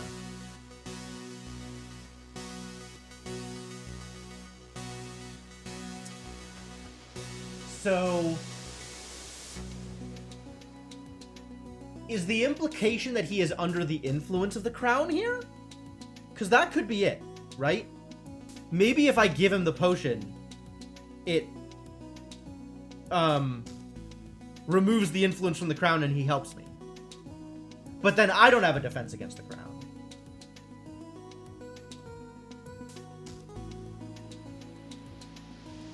And I desperately need a defense against the crown. I don't think I'll be able to cast spells against it. Take his arm?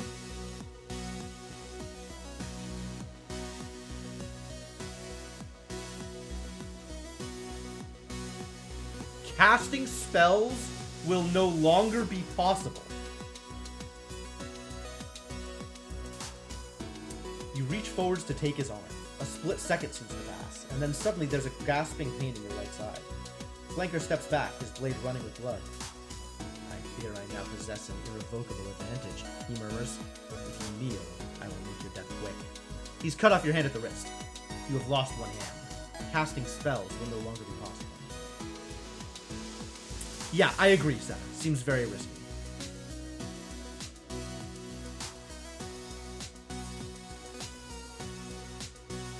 Flanker, I beg you, you begin helplessly, begging with your one remaining hand.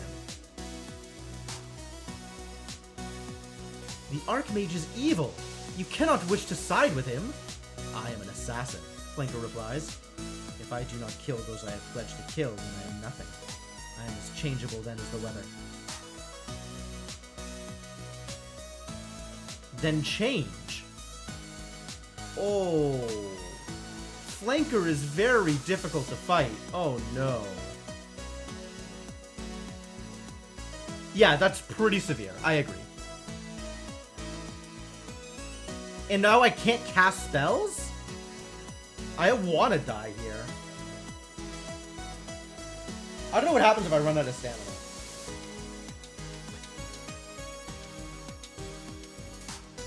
I cannot change. If I disobey, I am the hand that disobeys the mind that owns it. That hand has only one fate. He glances down at the severed fist on the floor that still twitches. Flanker paces forward.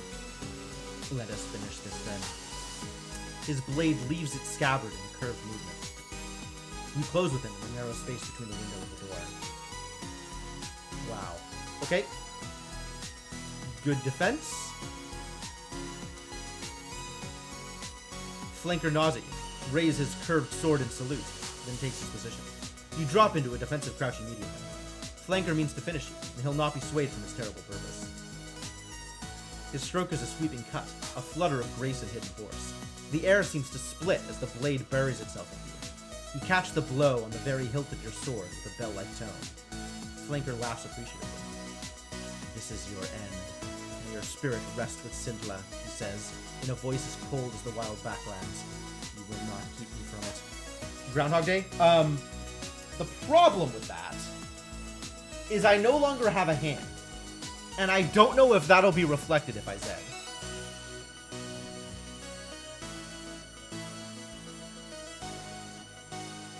Oh, good. I got damage on him.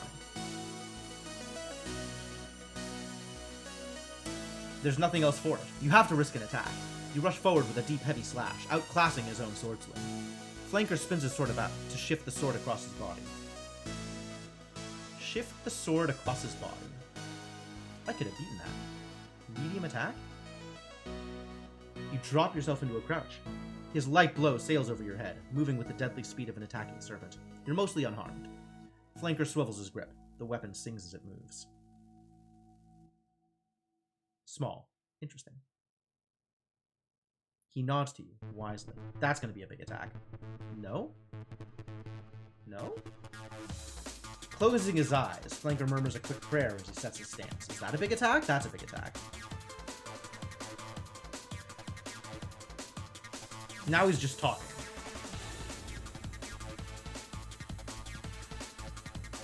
No, I think this is just you, Senna. I'm sorry.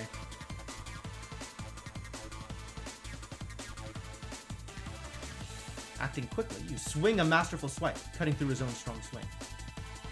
Flanker flicks the blade through the air, crouching as he moves. Could have beat that.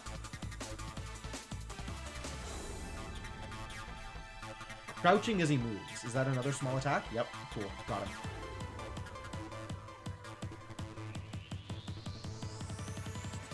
Leaping into action, you dive forward with a deep, heavy blow.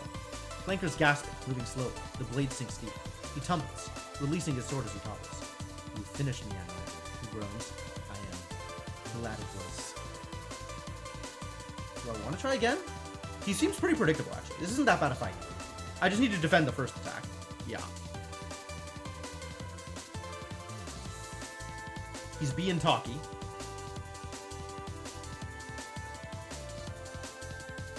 No tell? I think we can still... We'll take that. This is a small attack. Medium attack. Give the gift of a holy death. Being talky is like a medium attack also. Yep. Shift the sword across his body is a small attack.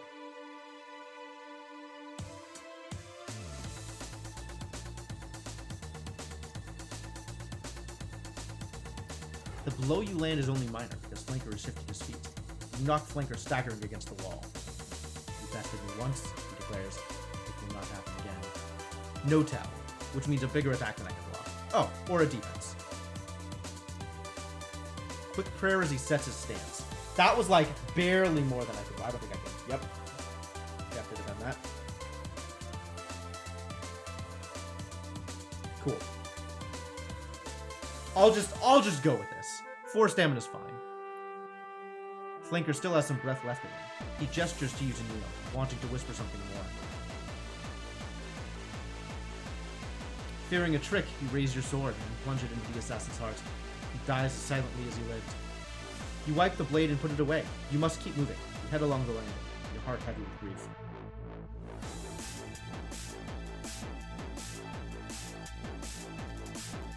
There's an archway here, but it contains a recessed stone wall, as if someone has bricked over a doorway. Curious. You push on the wall, but it doesn't budge. Your hands, however, begin to tingle.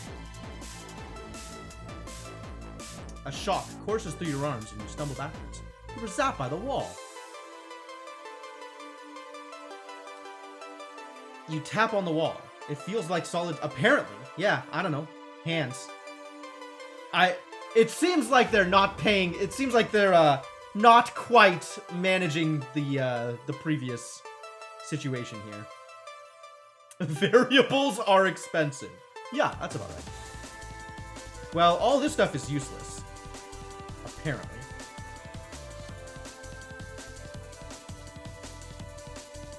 One stone you tap has a faint ring to it.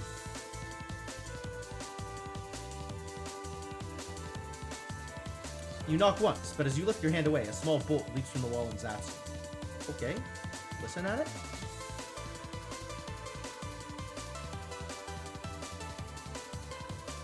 Knock twice. It emits a soft hum.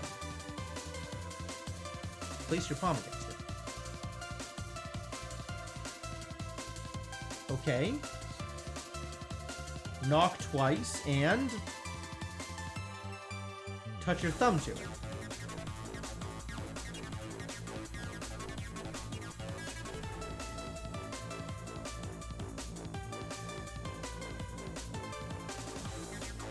You raise your one remaining fist. Okay, they did it again.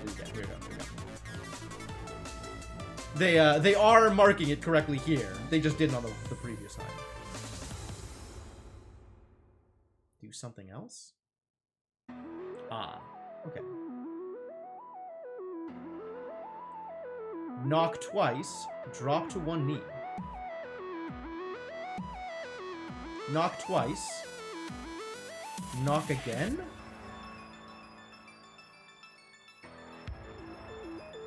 Knock twice. And miss a soft hum. You step back again. You turn away from the wall in some frustration, but there is no other way forwards. Surely you cannot simply turn back here, so close to your goal. You close your eyes and ready yourself to run, but you're running headlong into a stone wall!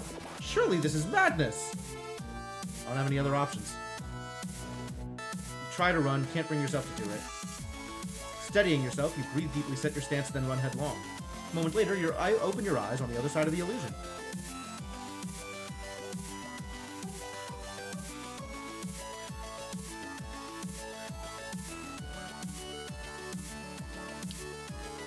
You walk inside to discover a large library. Bookshelves line the walls, and more books are stacked on a desk in the corner. You pull a book at random to check the title. 12 Methods of Summoning. Taking a few more, you see that every book concerns magic. You found the Archmage's personal collection. You've never seen so many books of magic in one place. A whole library of spellbooks, containing every variant, every minute detail of the art of spellcasting. The Archmage's power must be truly vast, with access to so much knowledge. The library is dead silent and dusty. Clearly no servants come here. This place is for the Archmage alone.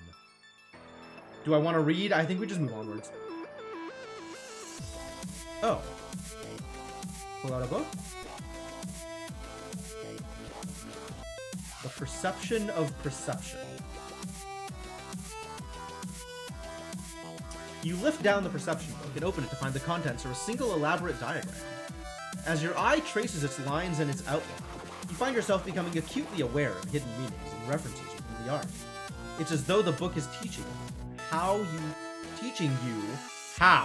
to see what is hidden.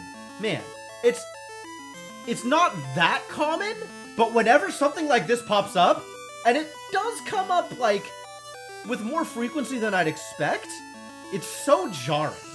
Like just small weird grammar errors. Continue to follow the diagram and become acutely aware of your own heartbeat. You follow the diagram onwards and start to notice the little hairs inside your nose. You continue to trace out the lines in the image, and begin to hear faint creaks from the stones of the tower, leaning in the wind. You follow the diagram further, and become aware of the sound of someone writing upstairs. You continue to follow the diagram, and become aware of the rivers moving through the rock underneath the citadel itself. You follow the diagram onwards, and are starting to feel quite dizzy. You continue to trace out the lines in the image, and are growing close to collapse. Alright. When you look up from the book, you're startled to see you're looking at another door across the room, which you had not seen before. Good enough.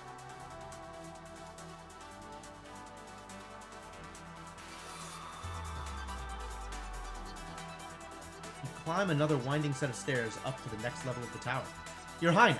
The wind outside is roaring past, shivering the glass in the windows. Can we pray? Nope.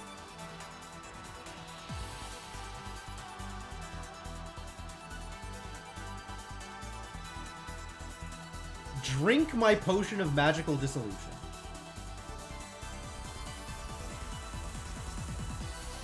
That feels correct. The corridor winds around the tower until it reaches a small wooden door. Another window casts a dim light across the floor. This is the top of the highest tower in Zamen. This is the garret of the Archmage himself. You're mere footsteps from your goal. You pause to unstopper your potion of magical dissolution and drain it. You feel the spells within it running through your veins, but the effect will not last long. You reach out and try the handle of the door. It turns. The door is not enchanted, nor cursed. It's not even locked. After so many miles, so much hardship and pain, the final door is well weighted and requires nothing more than the gentlest of pushes to swing open.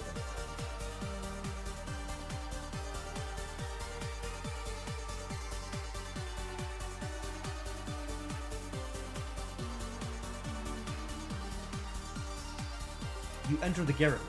Behind the desk, a cruel-looking old man sits. His eyes are wide with fear. You are the Anolander, he breathes.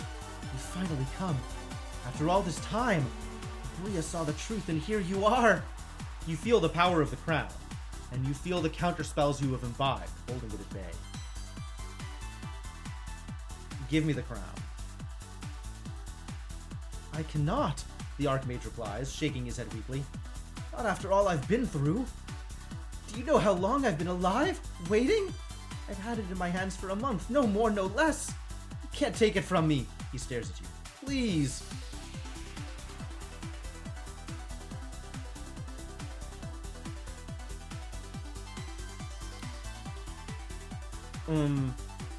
This feels too easy. Even with the potion of dissolution in my veins. You reach across the desk and lift the crown from the head of the Archmage.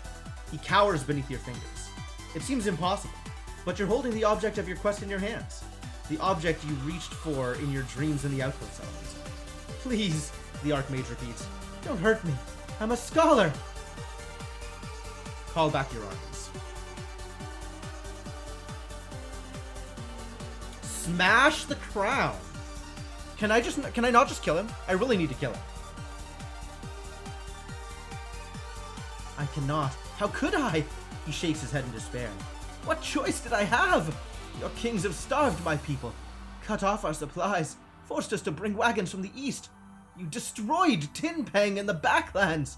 The crown cannot be trusted with you. It can only be safe here.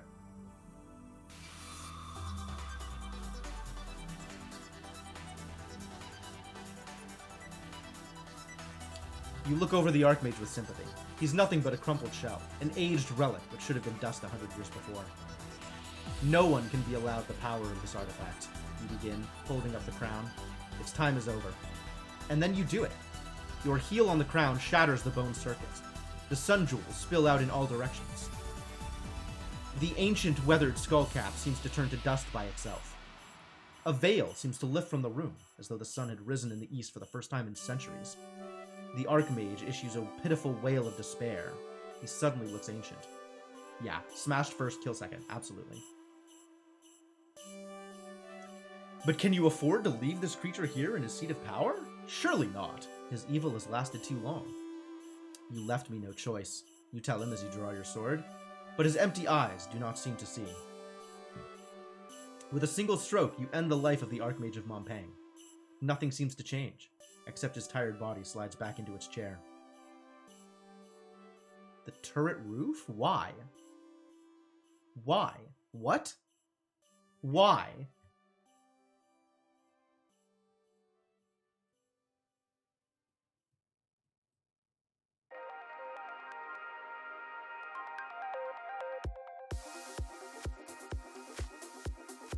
This is only one. Yeah, I know there are multiple endings. I know there's multiple ways to get through the game. Multiple things that you can do. The wind atop the turret is intense. It tries to rip you from the tiles as though under the command of the dead Archmage. Down below, you see the armies of the Archmage mustering in the city square. Why am I up here? You look down at the army below. From here it seems small, untrained, and ill-equipped. A motley band from a tiny citadel, ill-prepared for the long march west. Without the power of the crown, the power to make a soldier of every woman and man along the road, they cannot hope to succeed. They must surely falter and fade away.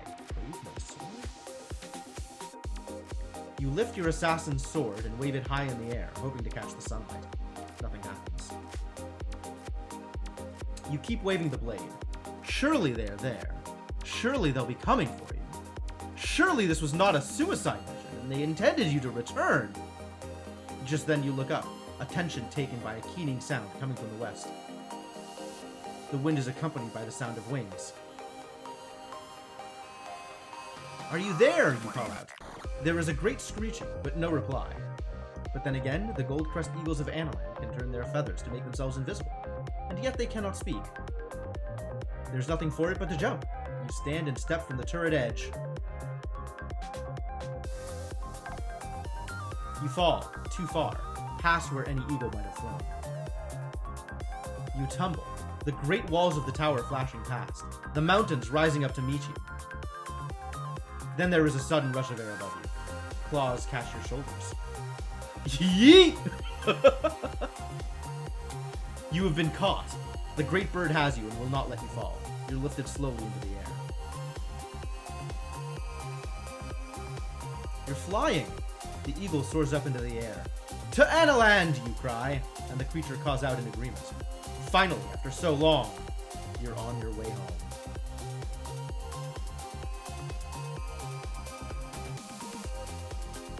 He wants his ending back. Fair enough. The journey to Analand is dizzyingly fast. The eagles fly high and do not stop. You clutch at the feathers with pale knuckles. Just the one hand. Pale knuckle. No, it's still knuckles. You fly past the wastes of the backlands and the walls of Kare, coming into view of the Shamutanti Hills once more.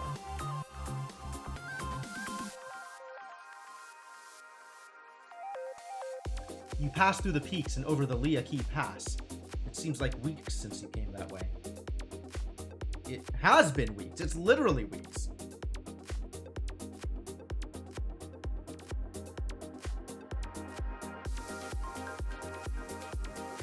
The Shamutanti Hills are far below like a green carpet. A place of lush, verdant beauty compared to the horrors you've seen. It seems impossible to be traveling this way, unrolling so many steps.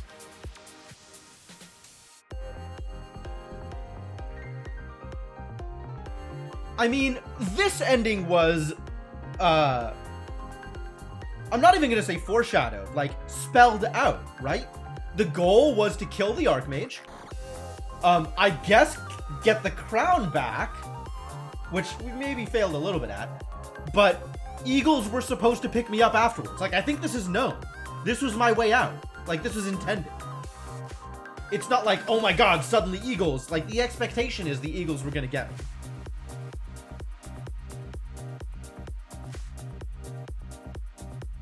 Probably did the right thing not getting their crown back. I mean, it's an ending as opposed to a different ending.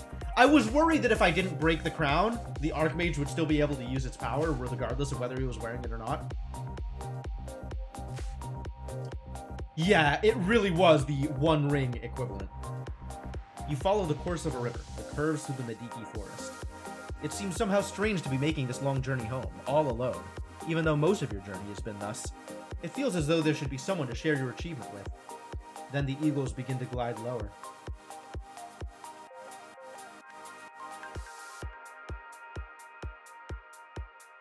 The eagles are skimming the elven village where you were once tied up.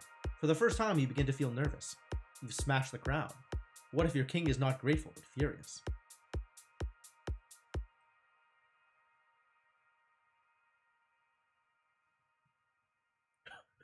Filk the goblin kitchen lady. I guess so, yeah, I could have gone back.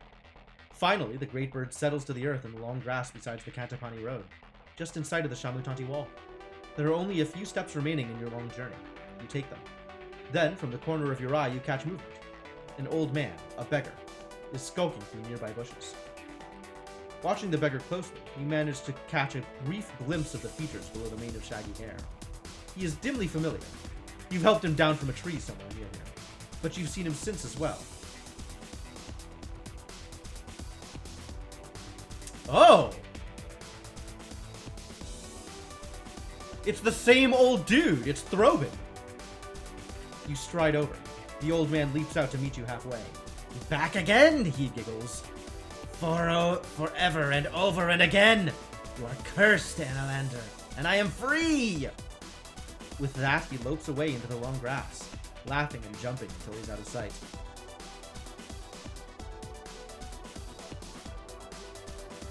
The gates of home are within sight, but the beggar is right. You have not died today, but someday you will die, and then the stars will drag you back to Mompang once more to do it all again. And so on, never ending, unless you can break the curse of Throbin. For a moment, your heart is heavy. You wish Flanker was here by your side. Who knows? Perhaps you could have saved him. Draw my sword? No way. Then you shake the terrible thought away. Today is for celebration. Curses can come to roost tomorrow. You shake off the beggar's dire words. This is your moment, and no vagabond will spoil it. You make your way to the Shamuchanti gate. Draw my sword there feels like you have the choice to commit suicide if you want, and try again for a better ending. Like, that's not what I want.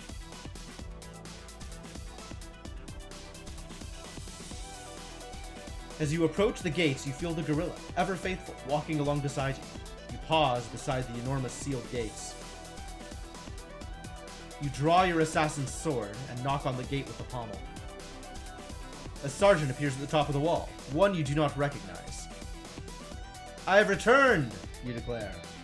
For a moment, the young woman stares, and then a great cry goes up all across the sentry positions, an outpouring of joy and relief.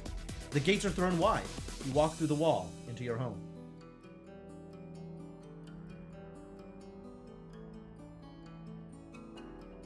Yep, that's an ending.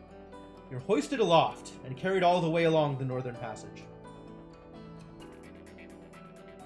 You have saved the old world from the Archmage and destroyed the tyranny of the Crown of Kings. But the kingdoms of the Commonwealth will demand justice for the loss of the crown.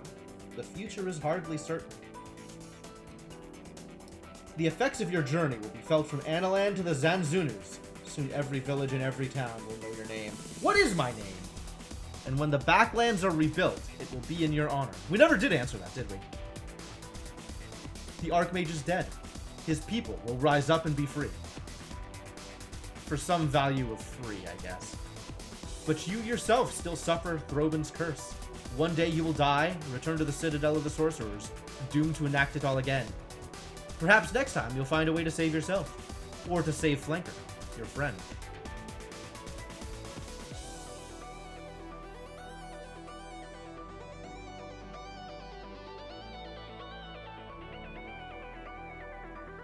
Sorcery! Next time. Yeah, exactly.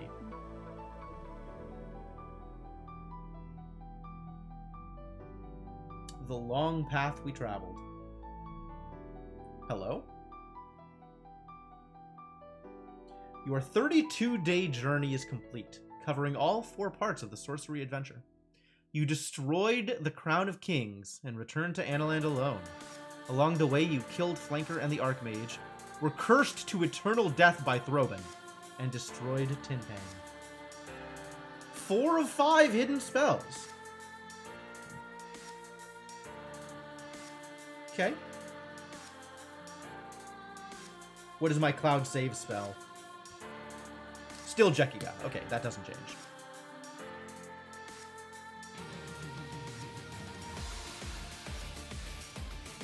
You can tell it to someone at one point, but the game doesn't reveal it as far as you know. Okay.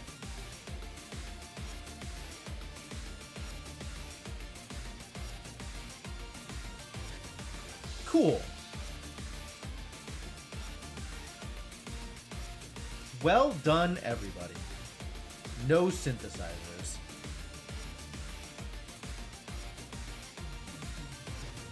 Huh. What a journey. There is a NG+. Oh, I'm sure.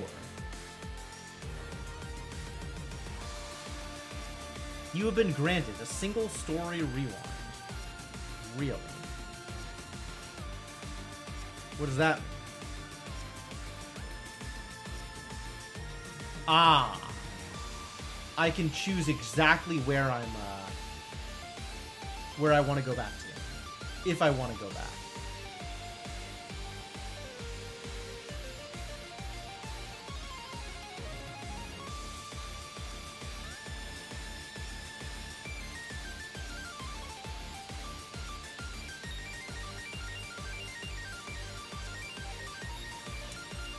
So I can go back to the fight with Flanker and give him the potion and see what happens? Well, now that I'm done with the game, I'm kind of curious.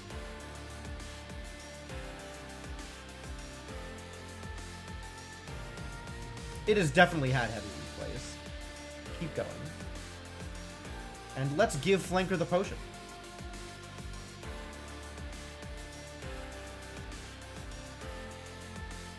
Flanker, you begin quickly. Drink this. You toss over the potion of magical essence. Flanker looks at it, shrugs, and then knocks the contents back in a single swing. The effect is all but instant. The assassin suddenly stops in his path. He blinks slowly, as though rousing himself. You, he breathes. I was going to kill you. How is the game?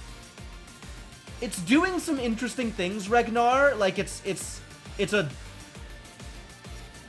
got points in its favor, but I am left with the impression of long. The game was long.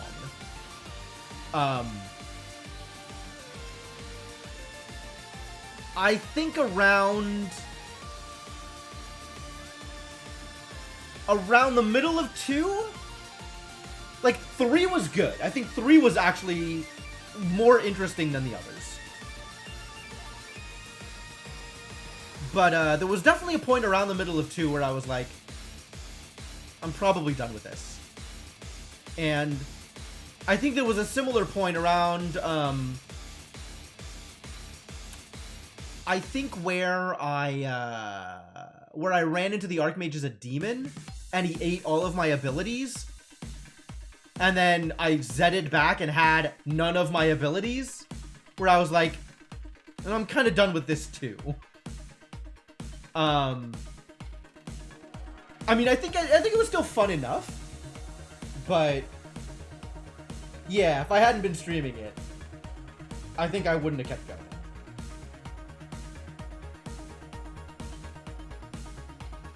So, I don't know. Like, I am, like, a big fan of choose-your-own-adventure games. Choose-your-own-adventure, the idea just in general. Like, I read a bunch of the choose-your-own-adventure novels, when I was younger. And I really like the idea. You know, oh, you have... It's a strong narrative, but you have power over the decisions, and all these different kinds of things can happen. But, like... There's just so much going on in this game, and so much feels random and irrelevant, and maybe it would be relevant if I had made different decisions earlier, but there's not a good way to indicate that. And, it just overstays its welcome, I think.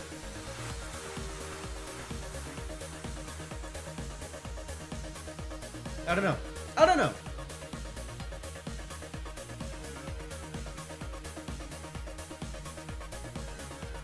Yeah, I think it lacked, maybe not coherence, but like, it lacked some internal consistency.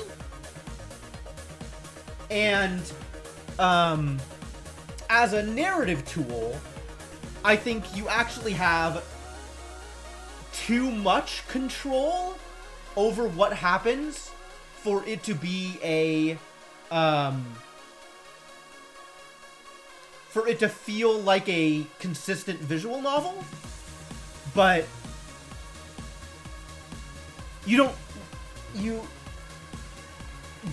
but like it's presented in this visual novel form, right? And I think because of the form in which it's presented, giving you the freedom you have is probably too much, because it means that you can miss so much. It means there's so many things that happen that are irrelevant to the main narrative, or things that would be relevant to the main narrative that just don't happen. So it's, I don't know. I think it's a cool idea, and I think it may be implemented as best as they could. But I think it just doesn't land for me, overall.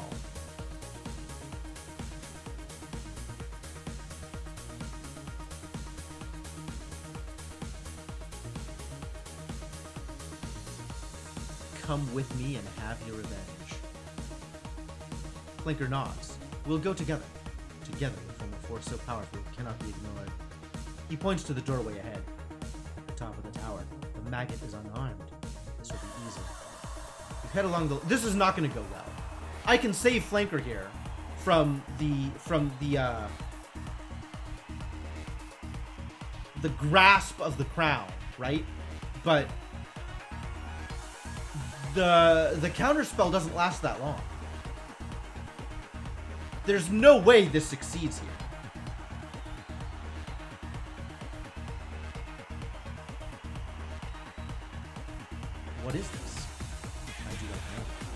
came through the library on my way to it, and I do not recall it well. I climbed the outside of the tower. Could we do that? I could again. You, it's most likely. Tap the wall. Back away.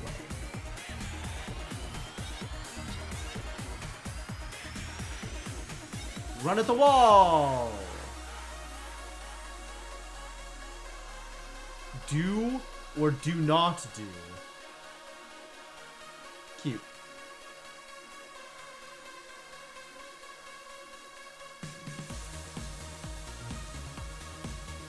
Moments later, Flanker joins me. A most curious technique, he remarks.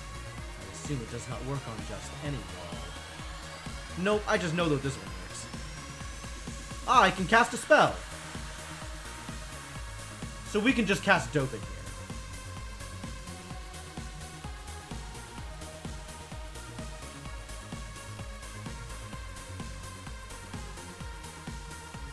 What about how? Can I how? Dopin does nothing.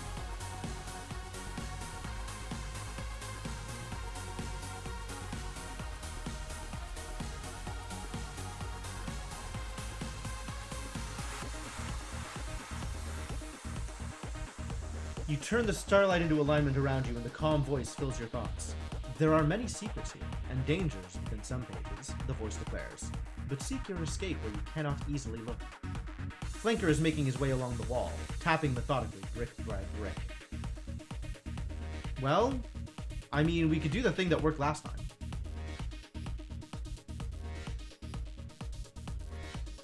Keep reading. Put the book back. Is that enough? Yes. Time to move on. There's nothing stopping us, you declare. Come on. You climb another winding set of stairs up to the next level of the tower. You're high now. The wind outside is roaring past, shivering the glass in the windows. This way, Flanker says in a voice like gravel. The book on magical prisons might be a misreference. Oh yeah, absolutely.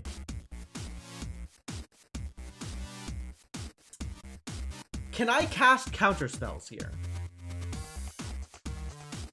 I'm wondering if I can cast counter spells to the crown before I try to affect it here. Maybe I can just send Flanker in on his own?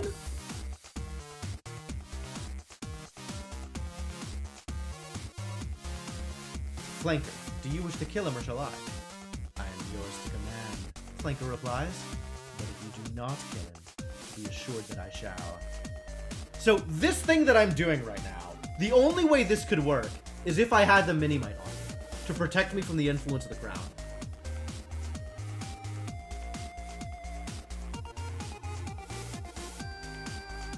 What spells are available?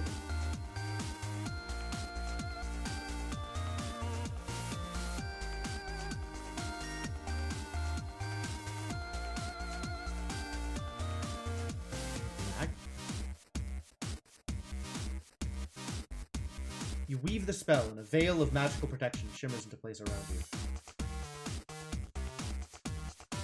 But can such a shield protect you from the power of the Archmage himself?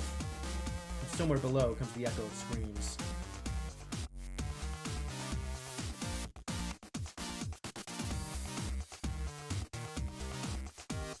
And sitting behind it...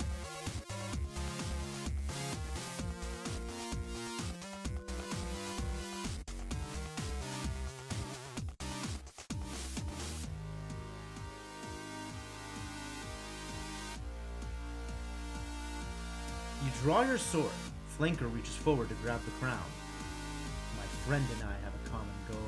Flanker whispers, you will not control us.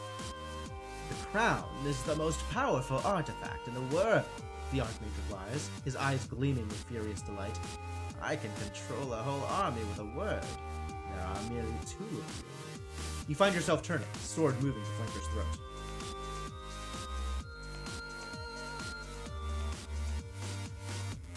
Neat! You close your eyes and prise open your fingers one by one. He watches you with steady eyes. Not after coming so far. The next instance is almost too quick to see. Flanker's blade flashes. It leaps like a fish from the water. For an instant, the Archmage is sitting upright, and then the crown rolls across the stone floor, coming to rest against your boot. Do I wear the crown? That's a thing I can do. We've already smashed it in the previous one, which I feel like is a correct decision.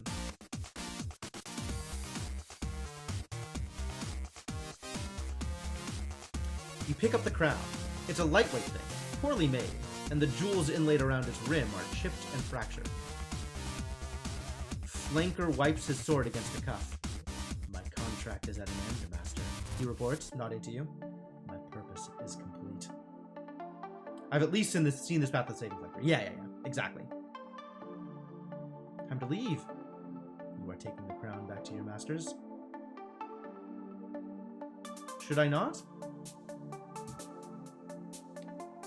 You have journeyed long and far to prevent it falling into the hands of evil, Flanker replies. But not all evil is born abroad. Some grows within our own fields and cribs. I must complete my quest, you reply, before heading to the window and clambering out.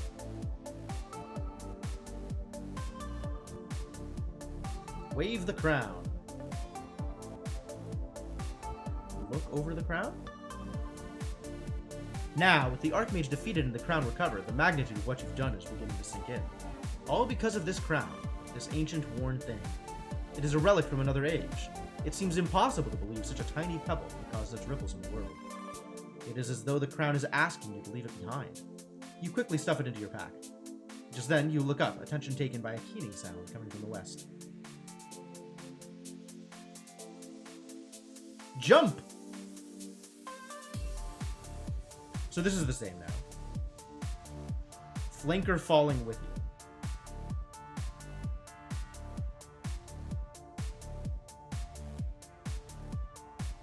With the crown of kings intact. Okay.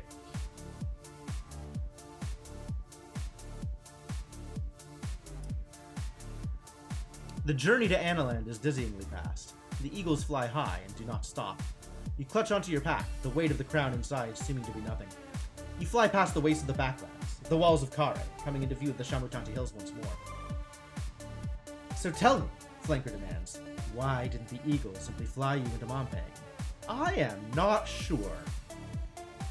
Most likely, the Archmage had ways to see them, but I still don't understand. Couldn't they have flown you a little closer at least? Over Kare, say?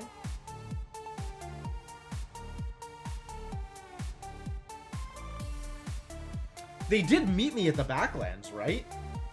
Like, we could have gone that far. It was a question of risk. Surely the risk of sending one man alone was greater than a few eagles carrying people on their backs.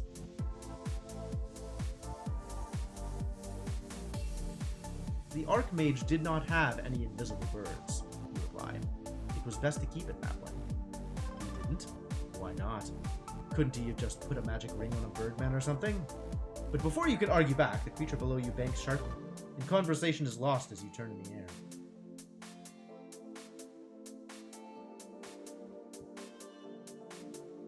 Pass through the peaks. Let's look ahead this time. From here, the wall that defends Analand and the other kingdoms from the Shamutanti Hills seem like a sketched line on an inked map, easy to step over. But it's growing larger and thicker with every moment. You catch Flanker's eyes beneath his mask.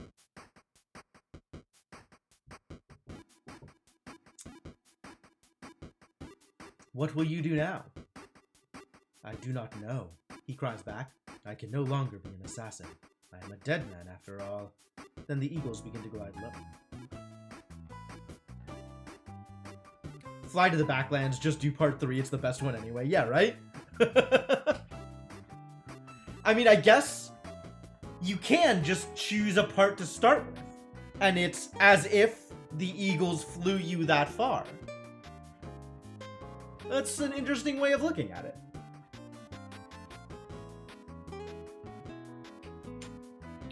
What if the Archmage was right? What if the crown is too powerful to entrust to Analand's king? I mean, it almost assuredly is. Too powerful to entrust to any mortal. Finally, The great bird settles to earth in the long grass beside the Cantopani Road, just inside of the Shamutanti wall. Flanker is hovering, seemingly holding back. What ails you? You ask, turning to your masked friend. I have faced many terrifying things, he replies, but the attentions of the crowd has not been one of them. Be my shadow, you reply kindly. He nods. You may not see me, but I will be there. Ignore the beggar. This is your moment, and no vagabond will spoil it. Okay, forget reflecting about Throbin.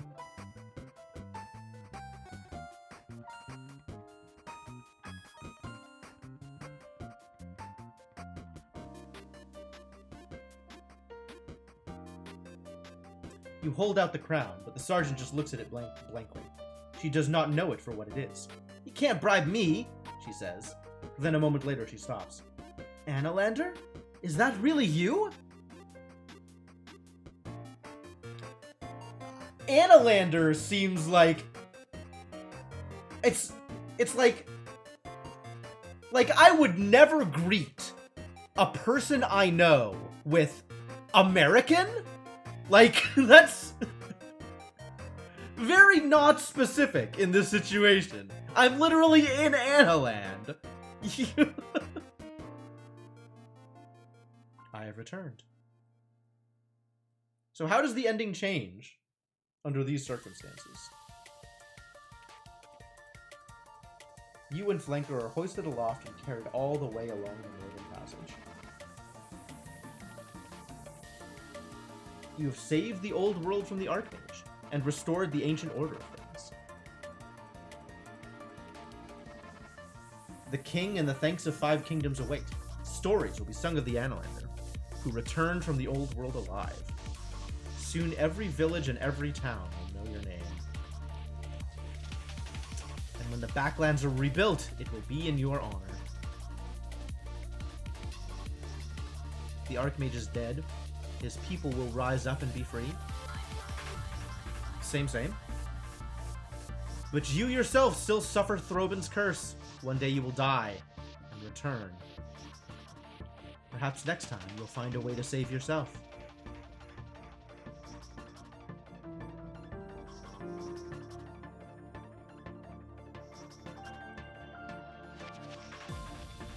Presumably, there is a way to do this either without getting Zed cast on you, or maybe by manipulating the door. Like, I don't know what happens if the door casts Zed on you, right? Does it just end your run? Presumably.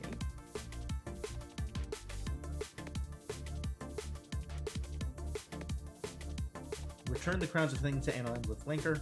Along the way, you killed the Archmage, were cursed to eternal death by Throbin, and destroyed Tinpang. I destroyed Tinpang? I guess I could have chosen to not destroy Tinpang.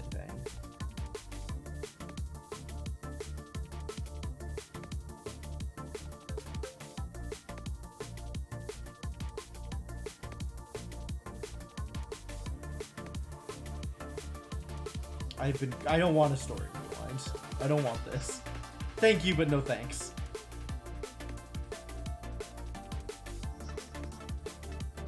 There's an hourglass in a tower somewhere you can smash to get rid of it.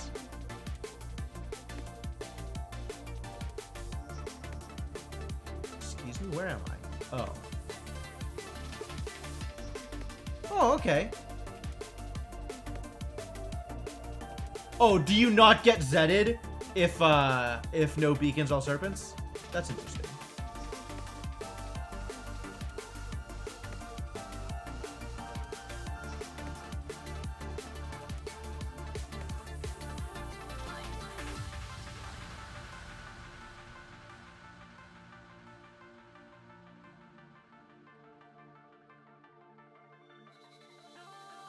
Oh, and now I can Jekiga in part 1 to get New Game Plus. I see.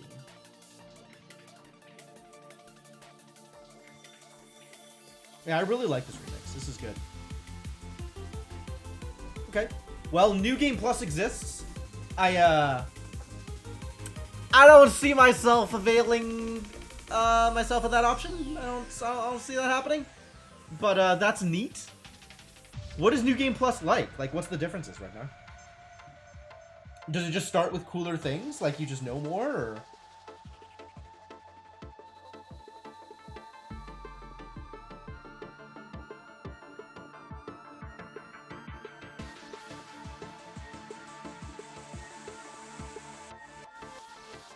Where are we at? We're, stream's about over at this point anyway, right? 20 minutes until midnight? I don't think there's really time to do anything else. So I guess this is where we call it. Okay, well.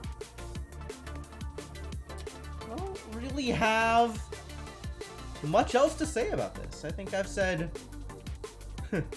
everything I care to say about this game. Gives you a Sun Jewel and no spellbook, I think. Ah! Sun Jewel in the beginning is very important. Because there's a bit in the beginning where there's like a thing that you could sun down in the caves, right? Interesting. Well, okay. That's cool and all.